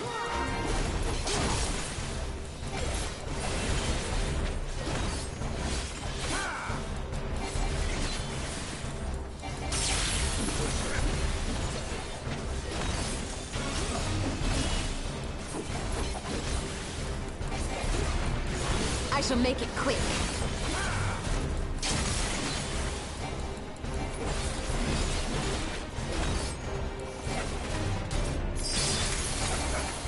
It's unaspected crystals. I don't think it's conductive anymore.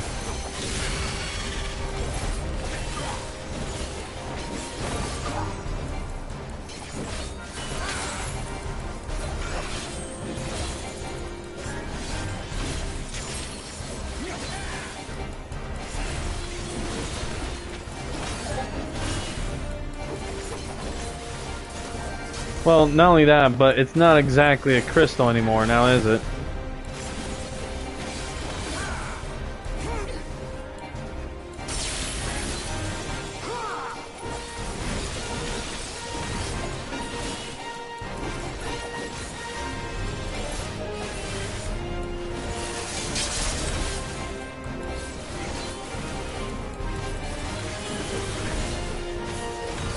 Oh, Medica of the Seventh Dawn.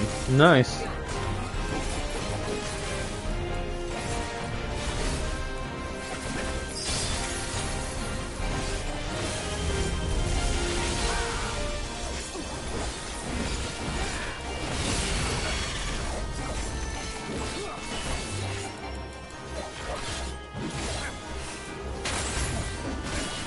It's all over now!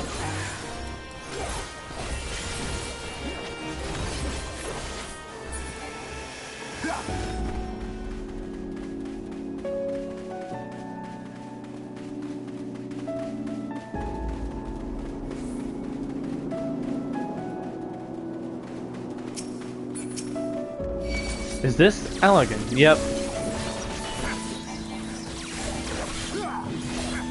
Hi, the ether here is unmistakable.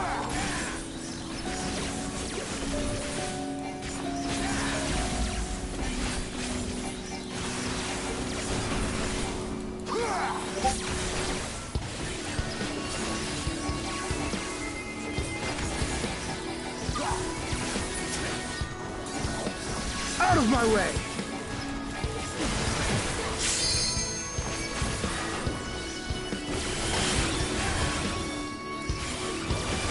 Enough!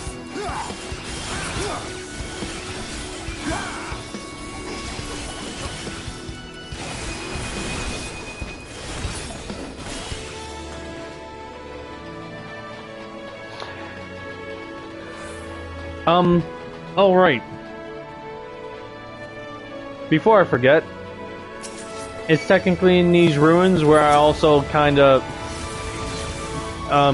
got into one of a rap battle against VF.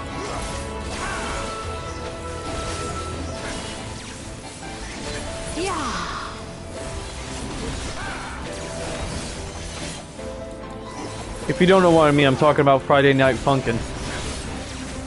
Because technically, somehow, for some reason, they came here. No, I'm not kidding. Because, what's it called? I came about and understood the what's it called? It was only until, like, far later into the far later, after at least Endwalker, that I came here on my own in order to further examine these elegant ruins myself.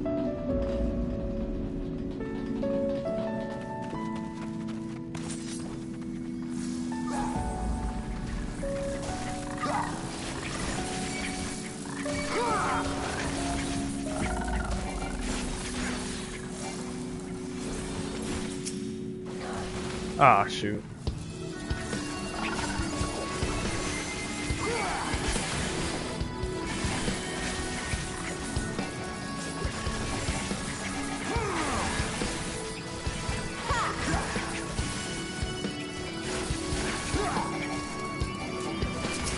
Enough!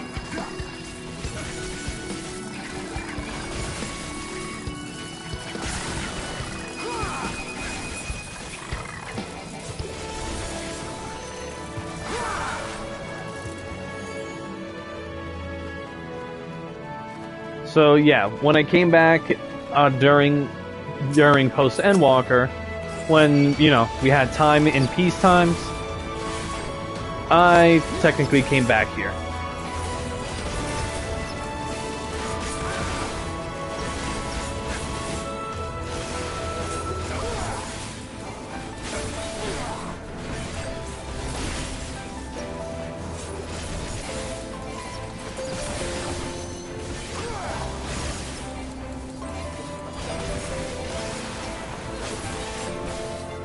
You shall fall soon enough.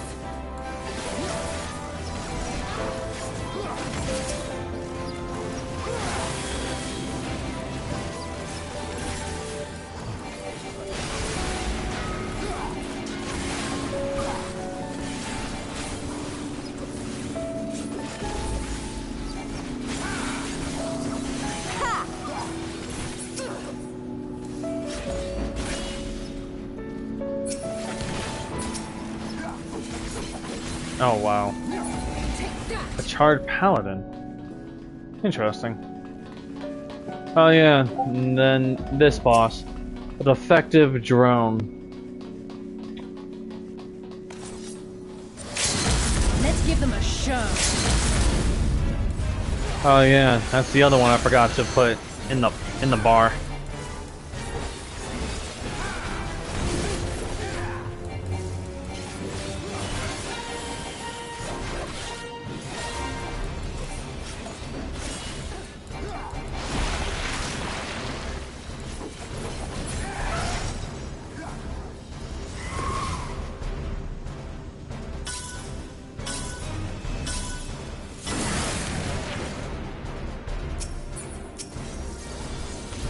I shall make it quick.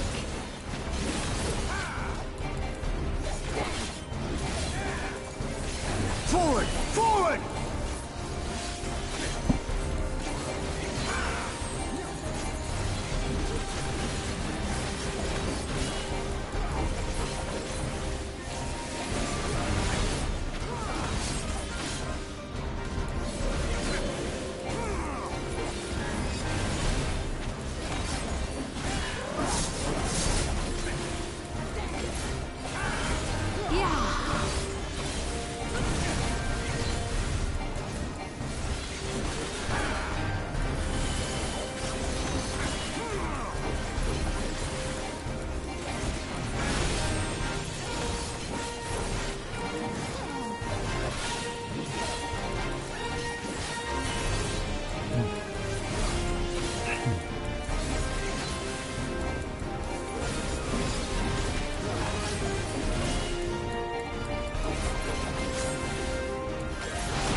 Ah, shit.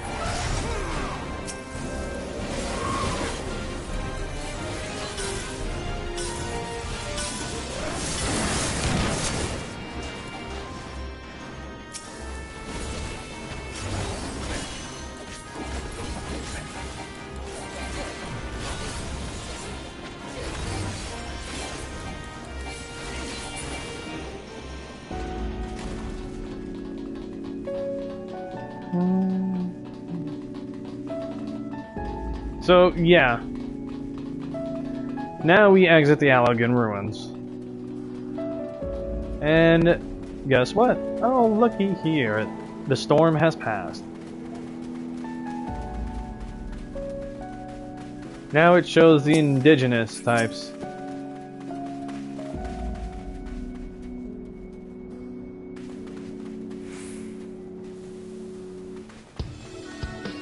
Seriously? Oh, for crying out loud.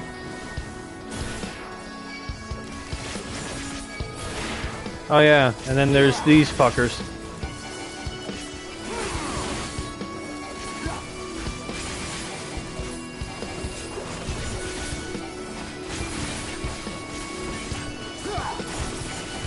Enough!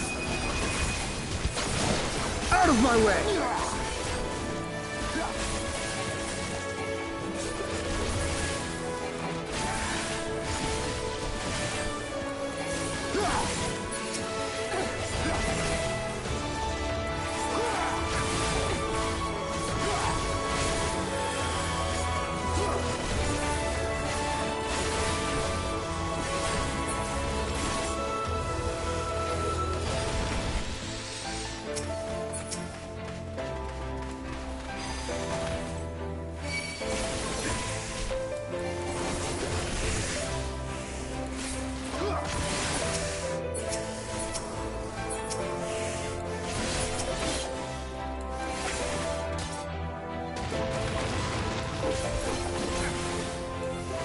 I forgot that you're the main problem, and you need to just die quickly.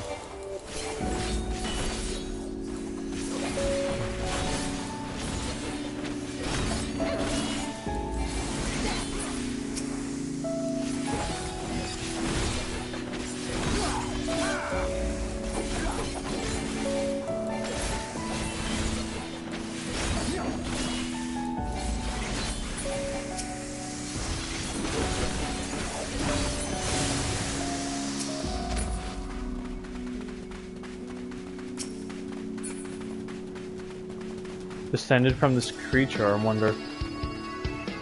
See why they say this place was bled dry.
I definitely made a big gamble. You shall fall soon enough.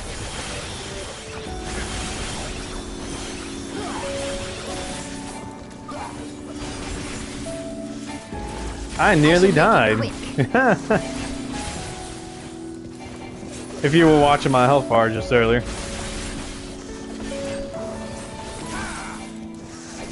You need healing.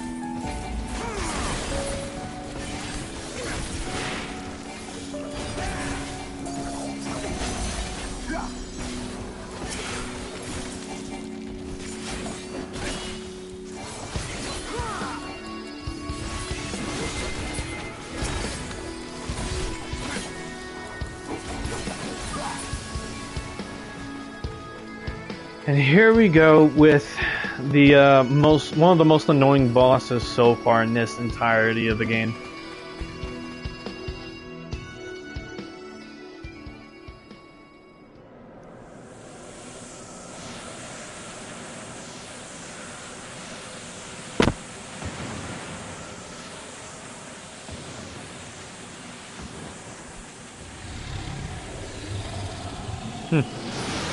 Funny enough, it's also it's also a throwback reference to another Final Fantasy game. The Mist Dragon. That dragon formed from the mist. Another of Alleg's pitiable slaves, I'd wager. Literally, Mist Dragon. It was a summon from Final Fantasy II, I think.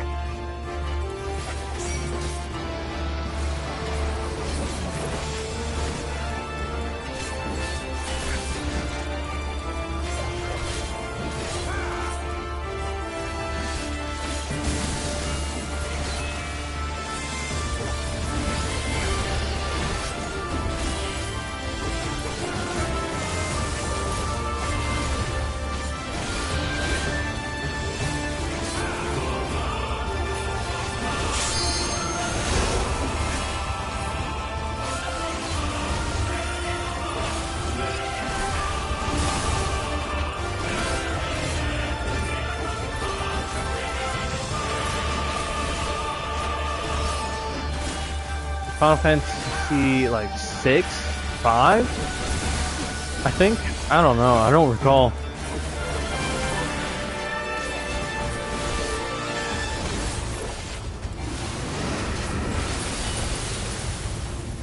Right.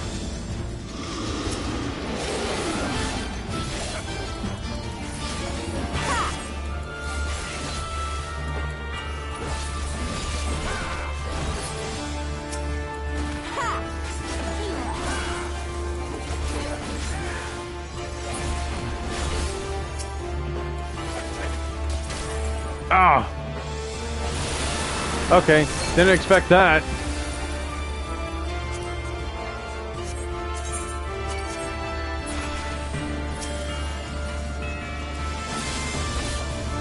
I forgot about that. You attack it while it's in mist form, it's gonna literally fuck you up.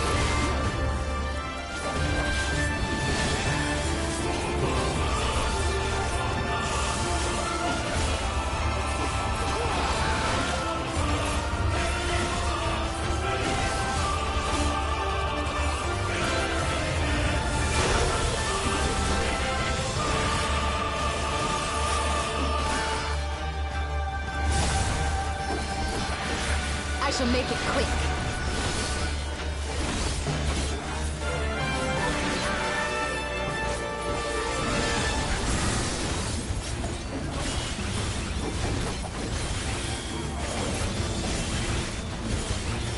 Out of my way!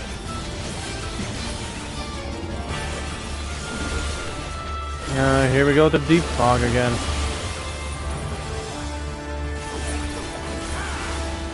Oh boy.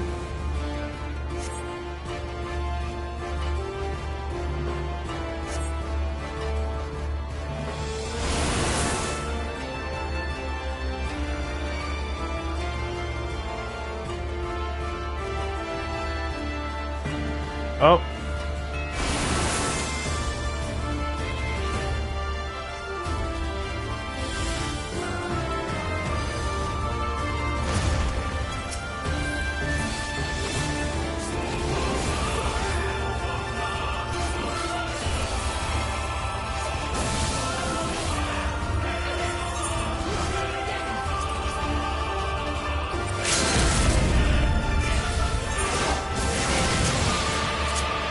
Oh, there you go.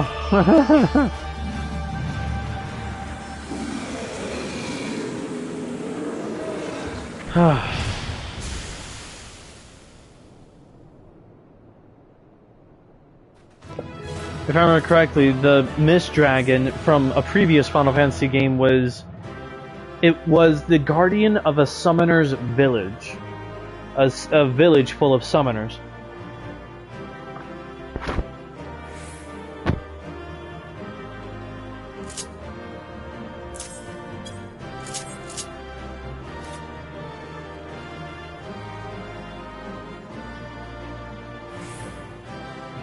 Hey Jen, you seeing what I'm seeing?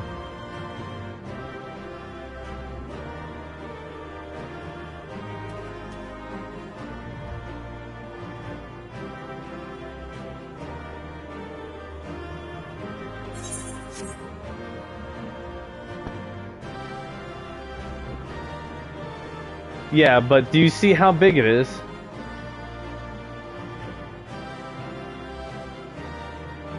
Too big for comfort is exactly right.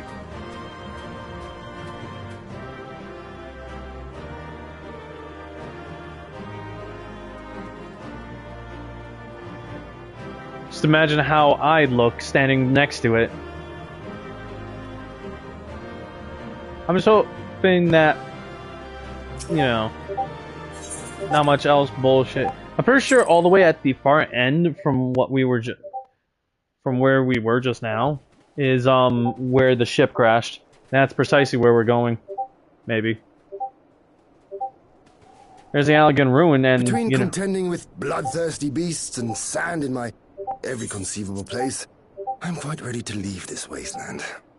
But first things first. Between contending with bloodthirsty beasts and sand in my every conceivable place. That's about right. Do you see the crashed ship over yonder? That was precisely my observation. Judging by its class, it must be the vessel that bore Master Alphinaud away.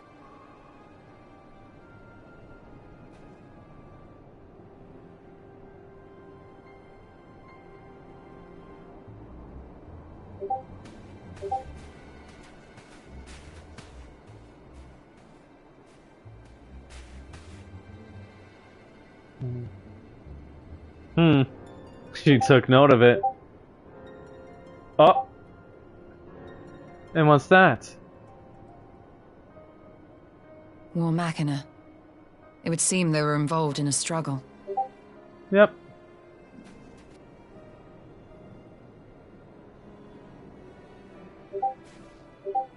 There may be clues.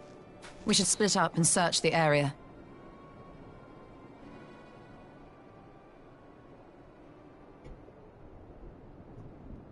Oh, damn. It is windy as heck outside, like a freaking hurricane. There's no sign of Alphino, nor of Maxima and his people. Well, all but just dead Garleans, so that means...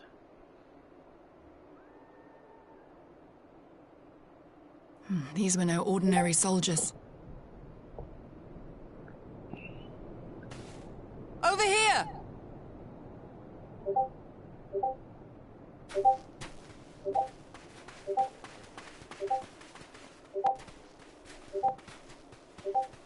The insignia on this man's uniform identifies him as one of the Emperor's personal guard. There you go.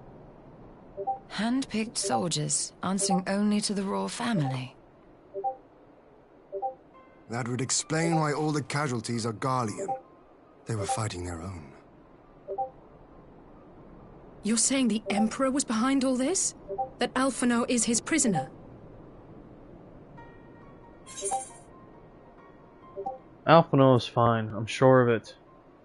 Actually, no. We don't know that yet. Aye, we must not jump to conclusions. Besides, Alphino is more than capable of looking after himself, is he not? Precisely so.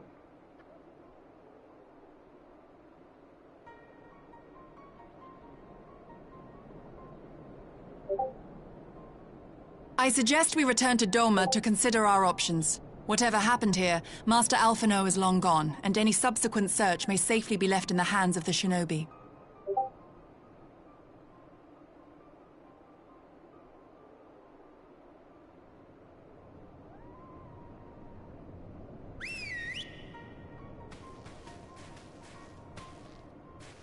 But that's the thing as well. There's also Allegan ruins over in the distance. Where in the world are you, brother? If you die on me, I will never let you hear the end of it. Oh, Alize.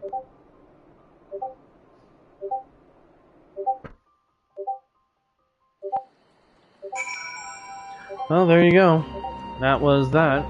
Oh, hey, we're back at the Enclave.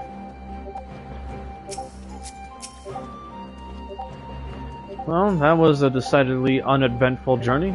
I almost found myself hoping for a sandstorm. Joking aside, I'd say our birds are due a good brush down and a treat or two, wouldn't you? I kid you not, I quite literally agreed with that. I'm like, this place had better have some good food. Because my bird deserves it. Shadows in the Empire. I had hoped to steal a moment's rest after our little outing, but it would seem duty calls. A foreign emissary arrived in my absence. Do not let us keep you then. Actually, I was wondering if you might join me. I cannot think of a guest who could fall to be impressed by the presence of the Scions. At least, none I should be happy to receive. Of course, if you think it will be useful. Thank you. Let us return to my manor then.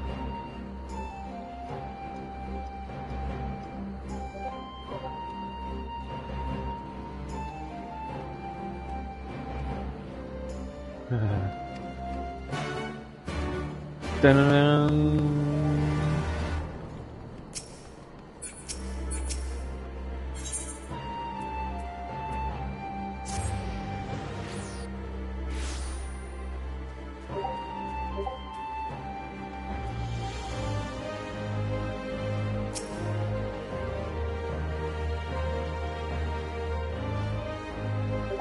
Lord Ian is expecting you. May I show you in?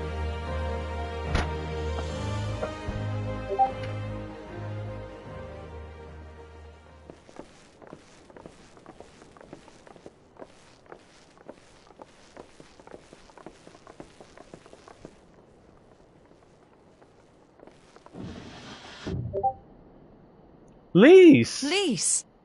What brings you here? Oh, this is a pleasant surprise.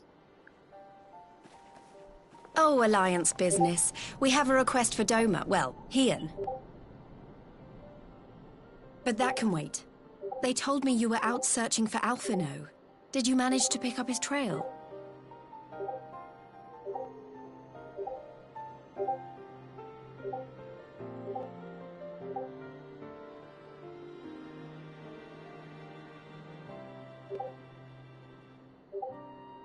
Well, if he wasn't at the crash site, he might still have escaped.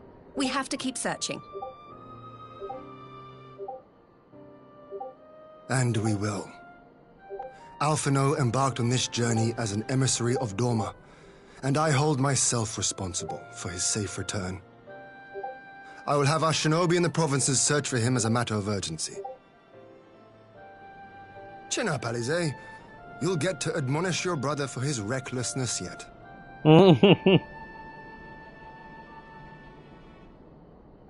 Well, someone has to do it. Okay, give me 1 second.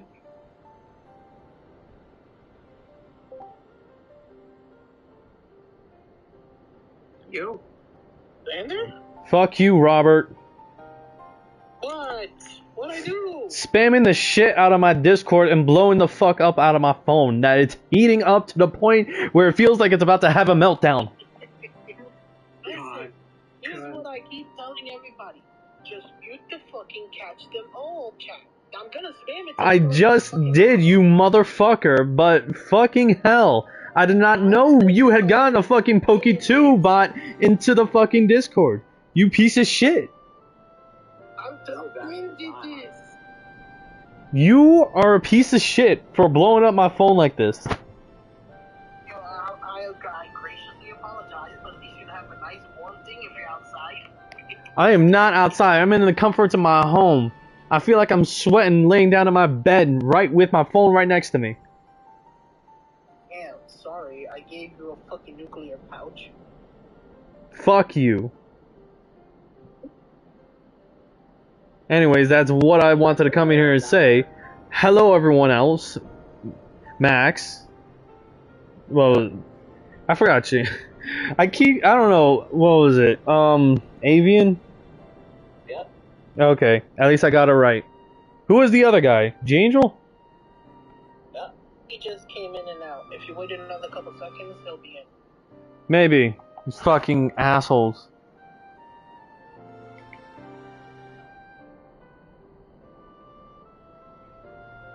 Seriously though, fucking blowing up the Discord chat with the Poke2 fucking bullshit, you complete dickhead. I keep telling people, just need to catch them all. I'm not responsible for your shit. Yes you are! You're the one responsible for blowing up my phone like this, you motherfucker! I'm not responsible for letting you. Yes, it is your fault. Now if I have a damaged battery, you're paying for it.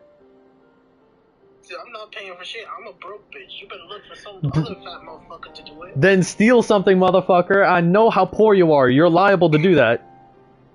You're liable. Shit. Yo, it's crazy. Only you to assume I could run enough to actually steal something. Oh yeah, I forgot you, fat motherfucker.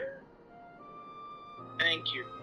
Damn. Alright, no, before I say it now. Before I get to my point, Hey, Jaquan. I got one thing to say. Fuck you, Danny. Fuck you too, bitch. Yeah. Just cause. Just cause. Yeah, fuck you too, Jaquan. Fuck you, Danny. Fuck you, Jaquan. How the fuck you, bitch? I'm getting fucked, you're getting fucked, and now you're saying fuck to him too. Bro, I don't know if you really want beef with somebody like me. Anything can get bent right now. I'm not playing. Okay, Zeus. I will make sure the turns will have tabled, okay? Fuck you, Jaquan. I don't think calling me Zeus was the flaming that you thought it was. I'll take that. You're giving and taking. How have you been, fuckhead? Bro, but here's the thing. I only take when I feel like it. Other people, because I'm Zeus, they just do because I'm Zeus, bro. Okay. You're telling me Jesus popped up? You're telling me if Jesus pulled up to your front door and was like, yo, ram me in a butt, you wasn't going to do it? Get the fuck out of here. You're fucking. If Jesus pulled up to my door and was like, yo, fuck me in my ass, bro. I'm like, yeah, you sure about that? Like, you sure you would? You're one fruit of the loom, that's for sure. Bro, I'm just saying, bro, that's Jesus. That can't be gay, bro. That is gay. No, that is gay. How? How? We're telling you if God pulled up on you, you don't even know what God is. He pulled up on you talking about, yo. I mean, yo. Because that is not a possibility. What? That is not even a conversation. You stupid motherfucker. That is not a conversation because it is not even a possibility. You're right, because Zeus does, yeah. But guess what? Zeus can also change his form. Oh, okay, but that's Zeus. That's Zeus. That's a fake motherfucker. That's a hypocritical fake motherfucker. I don't want to hear it from you. My guy, the only reason I called you Zeus is because that just proves you can't keep it in your damn pants. The man's impregnate. Does that mean I can't keep it in my The man literally impregnated a swan as a fucking goose or a swan himself. Bro, you act like that's, bro, see, this is what I'm saying. You act like that's a neg, bro. That it is a neg. Bro, what's the bestiality? Bro.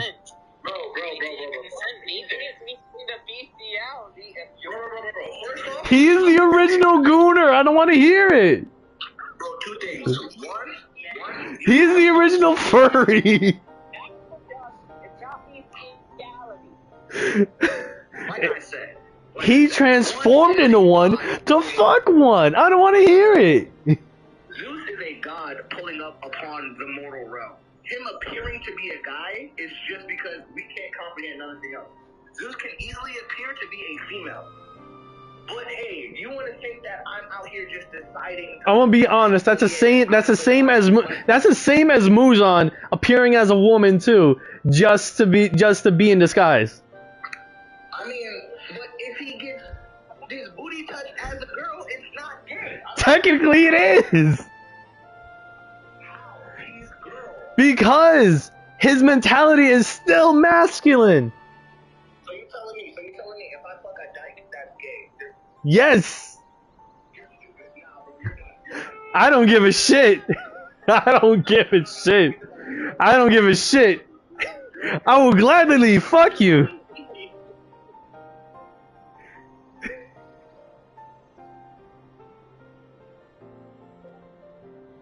And that's precisely how done I am with this conversation, you fucktard. So you're telling me, I would understand, right, if it was just Zeus just being guy Zeus. But Zeus can change his form and become anything he wants. Of course, obviously, if you're alive forever, you know, and you done put your dick in everything. I'm sorry, wait a minute, hold on, wait. If we remember correctly, who is Zeus's father?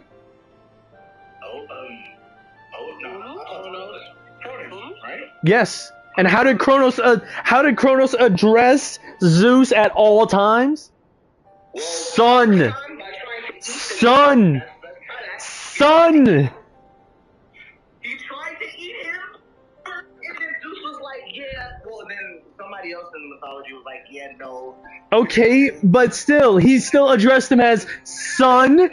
He still addressed him as son.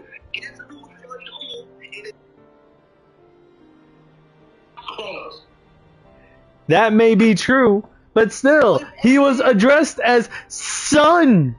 That's literally because that's his father. Like, that's not because Because he was born a man. that's his child. Yeah, and the child and the father addresses the child as son. Bro, son. That's like saying, oh, well, that's my seed. So since it's my seed, it's instantly like not a god. But it is. Being that he's a god, your point of him being like, oh, gay. Like, bro, he's been Zeusing forever. So him picking one dick in the butt is not gay. And on top of that, if he did that as a girl, it's less gay. It's like, that's the same equivalent of saying of that one fucking meme where it was like fucking All For One holding All Might, and he's like, you remember that time you busted a nut in your crush? It was me. Oh my gosh. Okay. Okay, I remember that shit. I seen that meme. Fuck you for bringing that shit up. Cause that shit gave me reverse flat. No, that shit gave me reverse flashbacks. With that being said, right? Is Deku gay? What? What? No. No, what? For what? Is Deku gay for what? What did Deku do? What did he do? Oh my, okay. Now see, that's a meme. That is not canon. Shut the fuck up. No. I know it's the meme, but under those circumstances, would he be gay? He was okay. So he was an artist. Technically, no. Technically unwilling. Okay, no. If you're bringing that up, technically unwilling, and yes, it was gay. No, technically unwilling, and yes, it is gay, and yes, he needs fucking therapy. He needs fucking therapy, bro.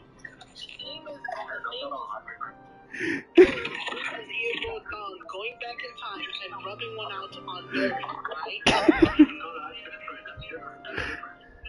He was gay for doing it. I don't want to hear it. That shit is gay. That shit is gay.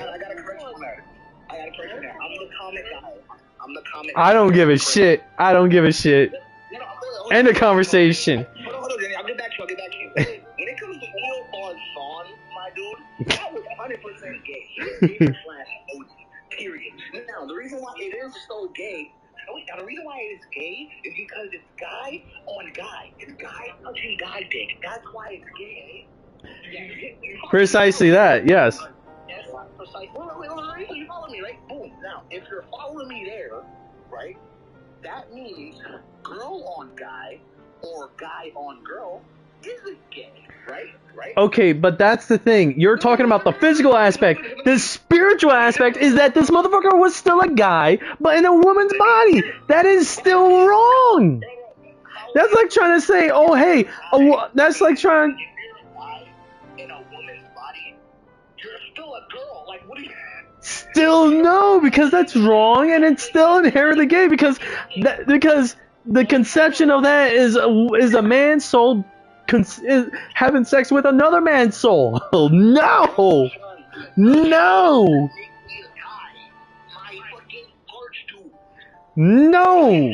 absolutely not.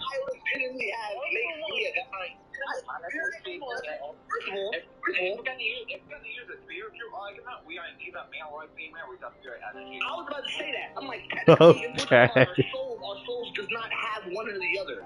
So. Oh my gosh. It is no. I'm sorry. You will never get me to be convinced that it is still not wrong. It is still very wrong. I don't have to convince you, bro. I don't have to convince you. I just have to convince myself that I think you're wrong. Right. So, say for instance. Then I'm convinced myself that you are wrong. But like, I just gave you logic. You can't give. You gave me bullshit. It is still wrong. No, you can't call it bullshit when it's legitimate. It is still bullshit. Fuck you. But it's because see, I understand now, Danny. You felt like you lost already. I get it. It's cool. You don't gotta call it bullshit. I ain't lost shit. I didn't give up the argument. I'm not giving up the argument. You are losing. I'm not giving up either. You just like, no, see, I'm not giving up, but I'm not giving up with facts. You're not giving up just calling me bullshit. That's different. Yeah, that's the point. I'm still arguing, so fuck you. Nobody's losing. Everybody, no, at this point, everybody's losing. No, but I'm not losing still, because I'm still on my point. You're just trying to hit me with the, Jay, you're dumb, and it's stupid, because I think so. Like, dude, it is still very inherently gay, because originally the person is still male. No matter if you change the body, the mentality is still there that they are male. No, he is not. Yes, he is. I don't give a shit.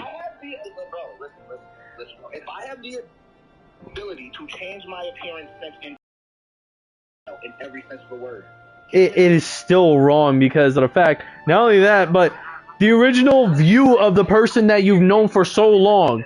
No. Not only. That's what he's thinking of it as. He's thinking of it as. I'm like, this is pure guy into a girl. That means the guy is now a girl in XX chromosomes and all the way down to the tip ass vagina organ.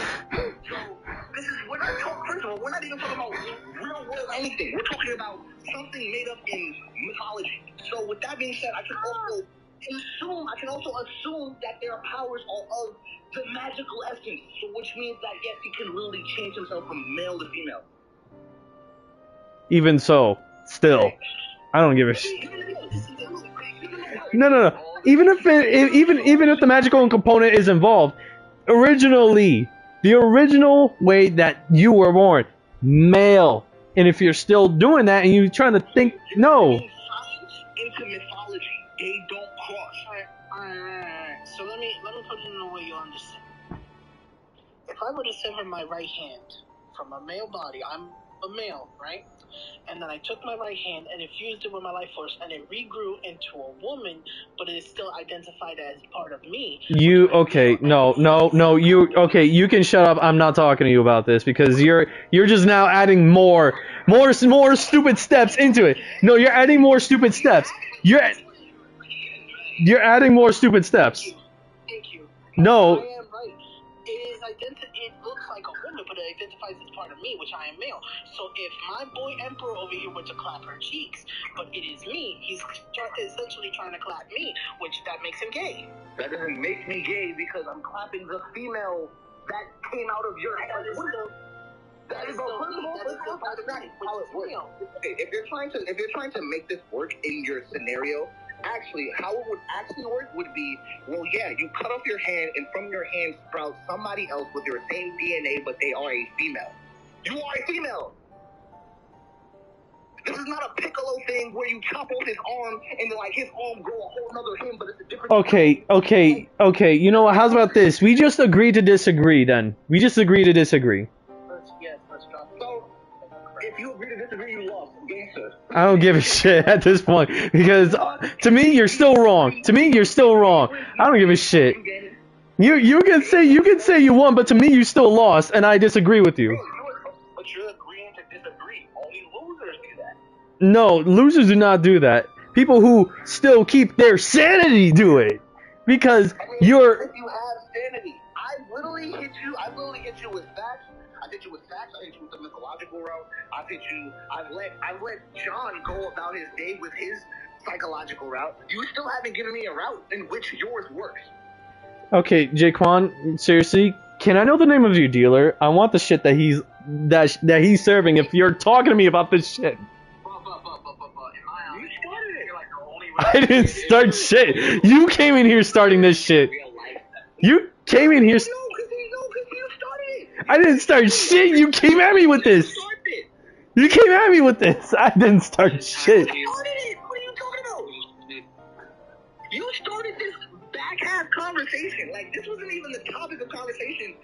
Then what was the topic of conversation? Because, no, the original topic of conversation was me coming at Robert because he started his fucking spamming bullshit and catch them all.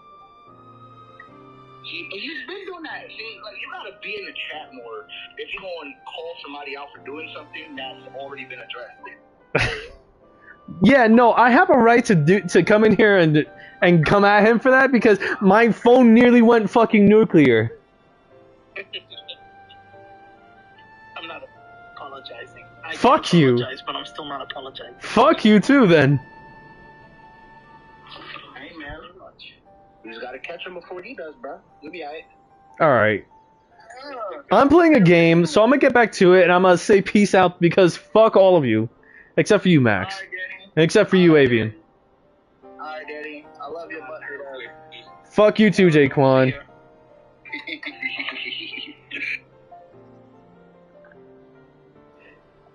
So you caught all that. I'm back, Jin. So you caught all that?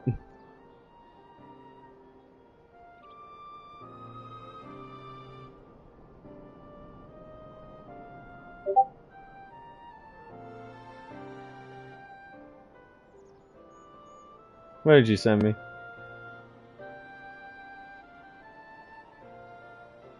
Your friend group chat can never be fucking leaked. I feel like I lost.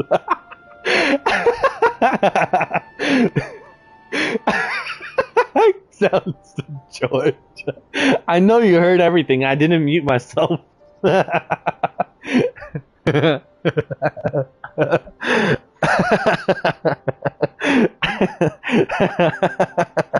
Yeah, funny enough, this was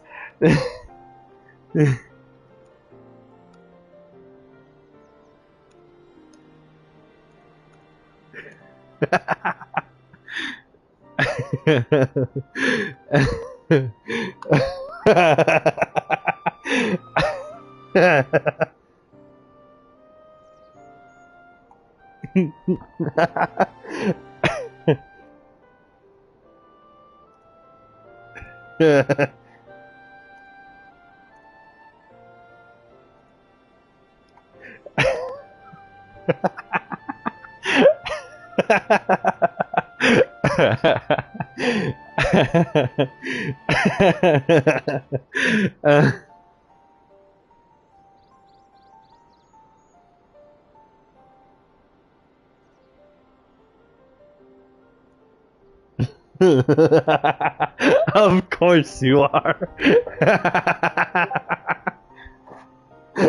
Every last word. Let's continue.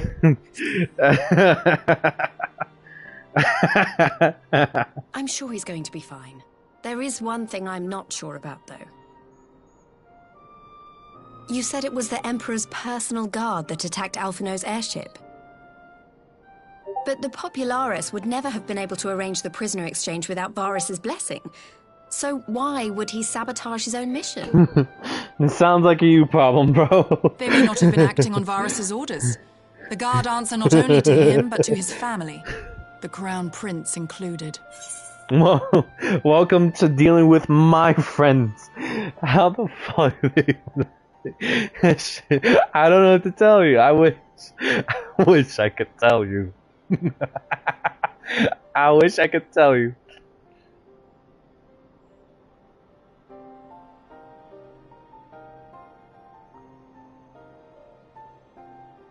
I genuinely wish I could tell you, but nope. I cannot. Whew.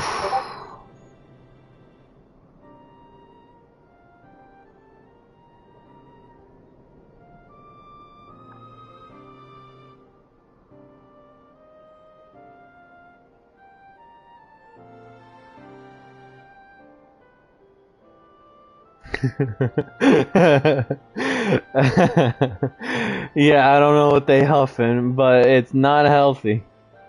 If anything, it's funny as shit, but still.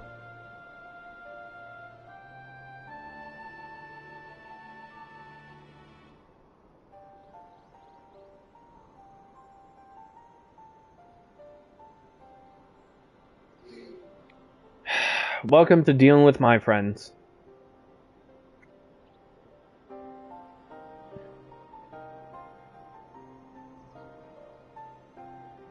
I need therapy, they need an exorcist.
Oh yeah, I forgot. You have work, I have the day off.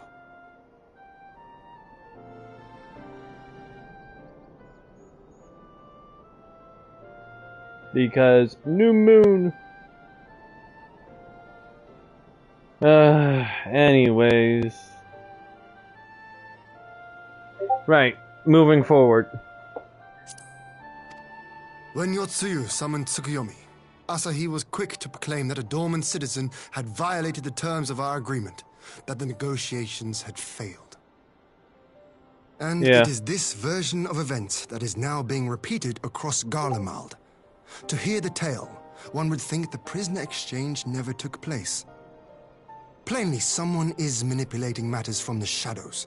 Most likely Xenos, or whoever it is that wears his face. Whichever Ascian you mean. We all know the nature of our adversary. Oh yeah, and not only that, but technically, they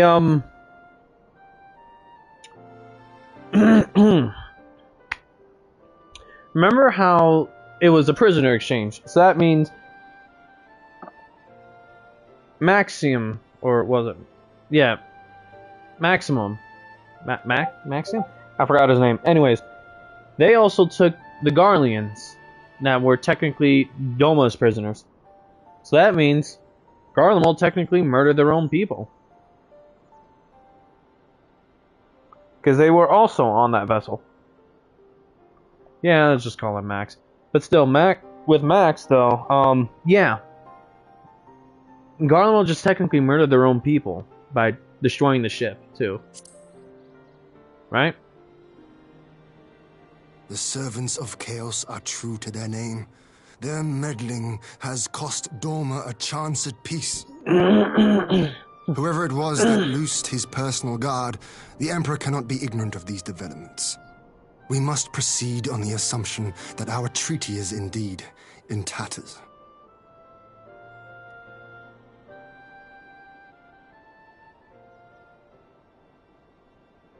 Of course you're glad about it. But come, Lys, you have journeyed far. Let me hear your petition. Right. So the big news is that Alamigo has agreed to join the Eorzean Alliance. To make it official, and discuss where we all go from here, the leaders of the 5 nations are planning to hold a meeting, and we were hoping you might come too. We've already seen what we can achieve when we work together, and the Alliance hopes to work even more closely in future. They think it's our best hope of keeping the Garleans in check, and I agree. No. 3 city-states were never enough. By coordinating our efforts in the east and west, we may be able to discourage them from committing their forces to a single front. Well, not only that, but clearly the Eorzean Alliance of before with just Gridania, Limsa Lominsa, and Ul'dah were not enough. Of course. The Namazu are not warriors. They never fight. But as I was saying though, the original Eorzean Alliance had been the members were just Gridania, Limsa Lominsa, and Ul'dah. Now it has expanded to include Ishgard, and now Alamigo and Doma. So that's 6 nations. Of course you will. But yes, now that's 6 nations up against the entirety of the Empire. I accept your invitation. I must, however, ask for time to attend to some pressing matters here.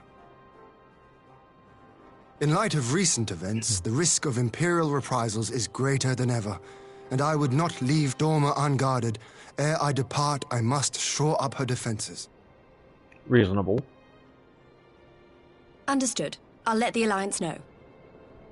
We'll wait to hear from you before setting a date. The meeting's to be held at the Royal Palace in Alamigo, incidentally. Do you remember the way? I'm sure he does. He flew there. Well enough. Please assure my hosts that I will not keep them waiting any longer than I have to. Consider it done. And thank you for agreeing to come. If we all put our heads together, we're sure to find the best way forward. For everyone.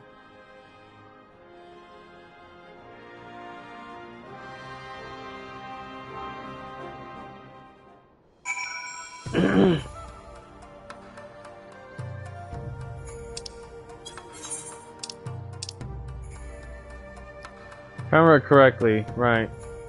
That's the Sea of Stars. Ilzabard.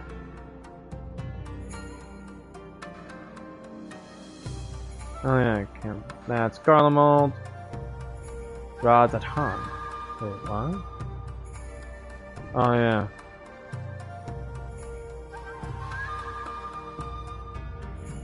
I don't know why this is. Anyway. Garlemald is all the way over here. Oh, wow, the Sea of Stars also. What the fuck? Oh, right. There's now new areas to search through. Never mind. Saktural. Yaktural. Okay, so, right. Garabania is literally the one closest to Garlemald. So, of course, the war front will take place there.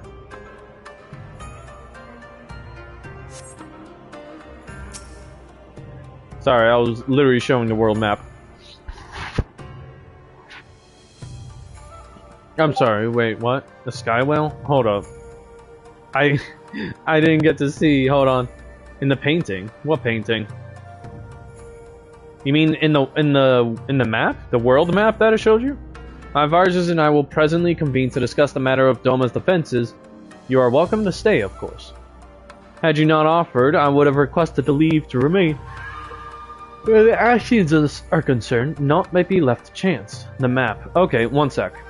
As ever, we would benefit from your experience. I thank you for coming, Lise. Even if it was... Oh, son of a bitch. I thank you for coming, Lise. Even if it was unofficial business, I had hoped there might be time to show you the land you helped to save. But I will settle for a fleeting visit if needs must. There never does seem to be enough time for anything, does there? But I did get to see a little of the Enclave. You've made excellent progress, I must say, and soon you'll have the chance to see how we're getting on too. Till the meeting then. Mary? Nexarius? I was wondering if I might have a word with you two before I go. In private. Go on, my friends. I will send for Hakuro and the others in the meantime. Great. I'll wait for you at the docks.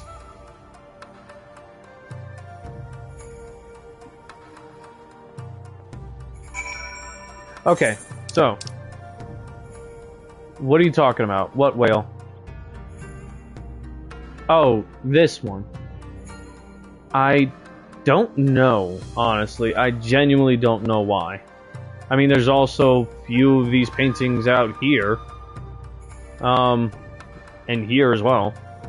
Look at that, see? A bunch of these. I don't know why or how.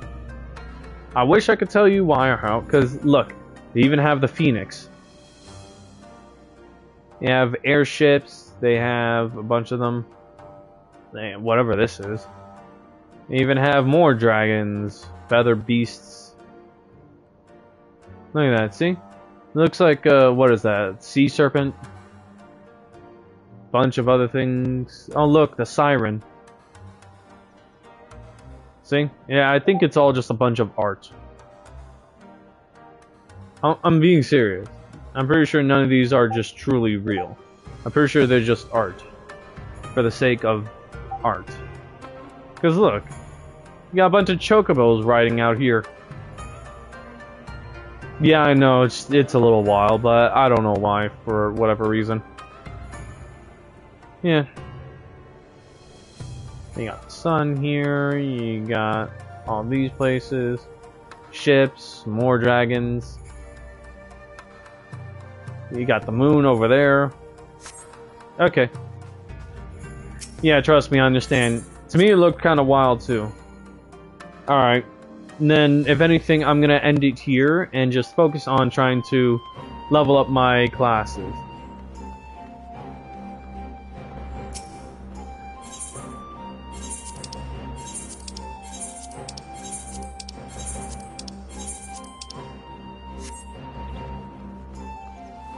I mean, if anything, to me, any conversation with my retarded friends, to me, it is never wasted time.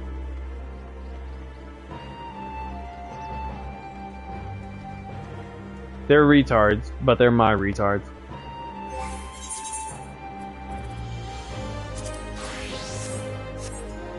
Good night, Jin.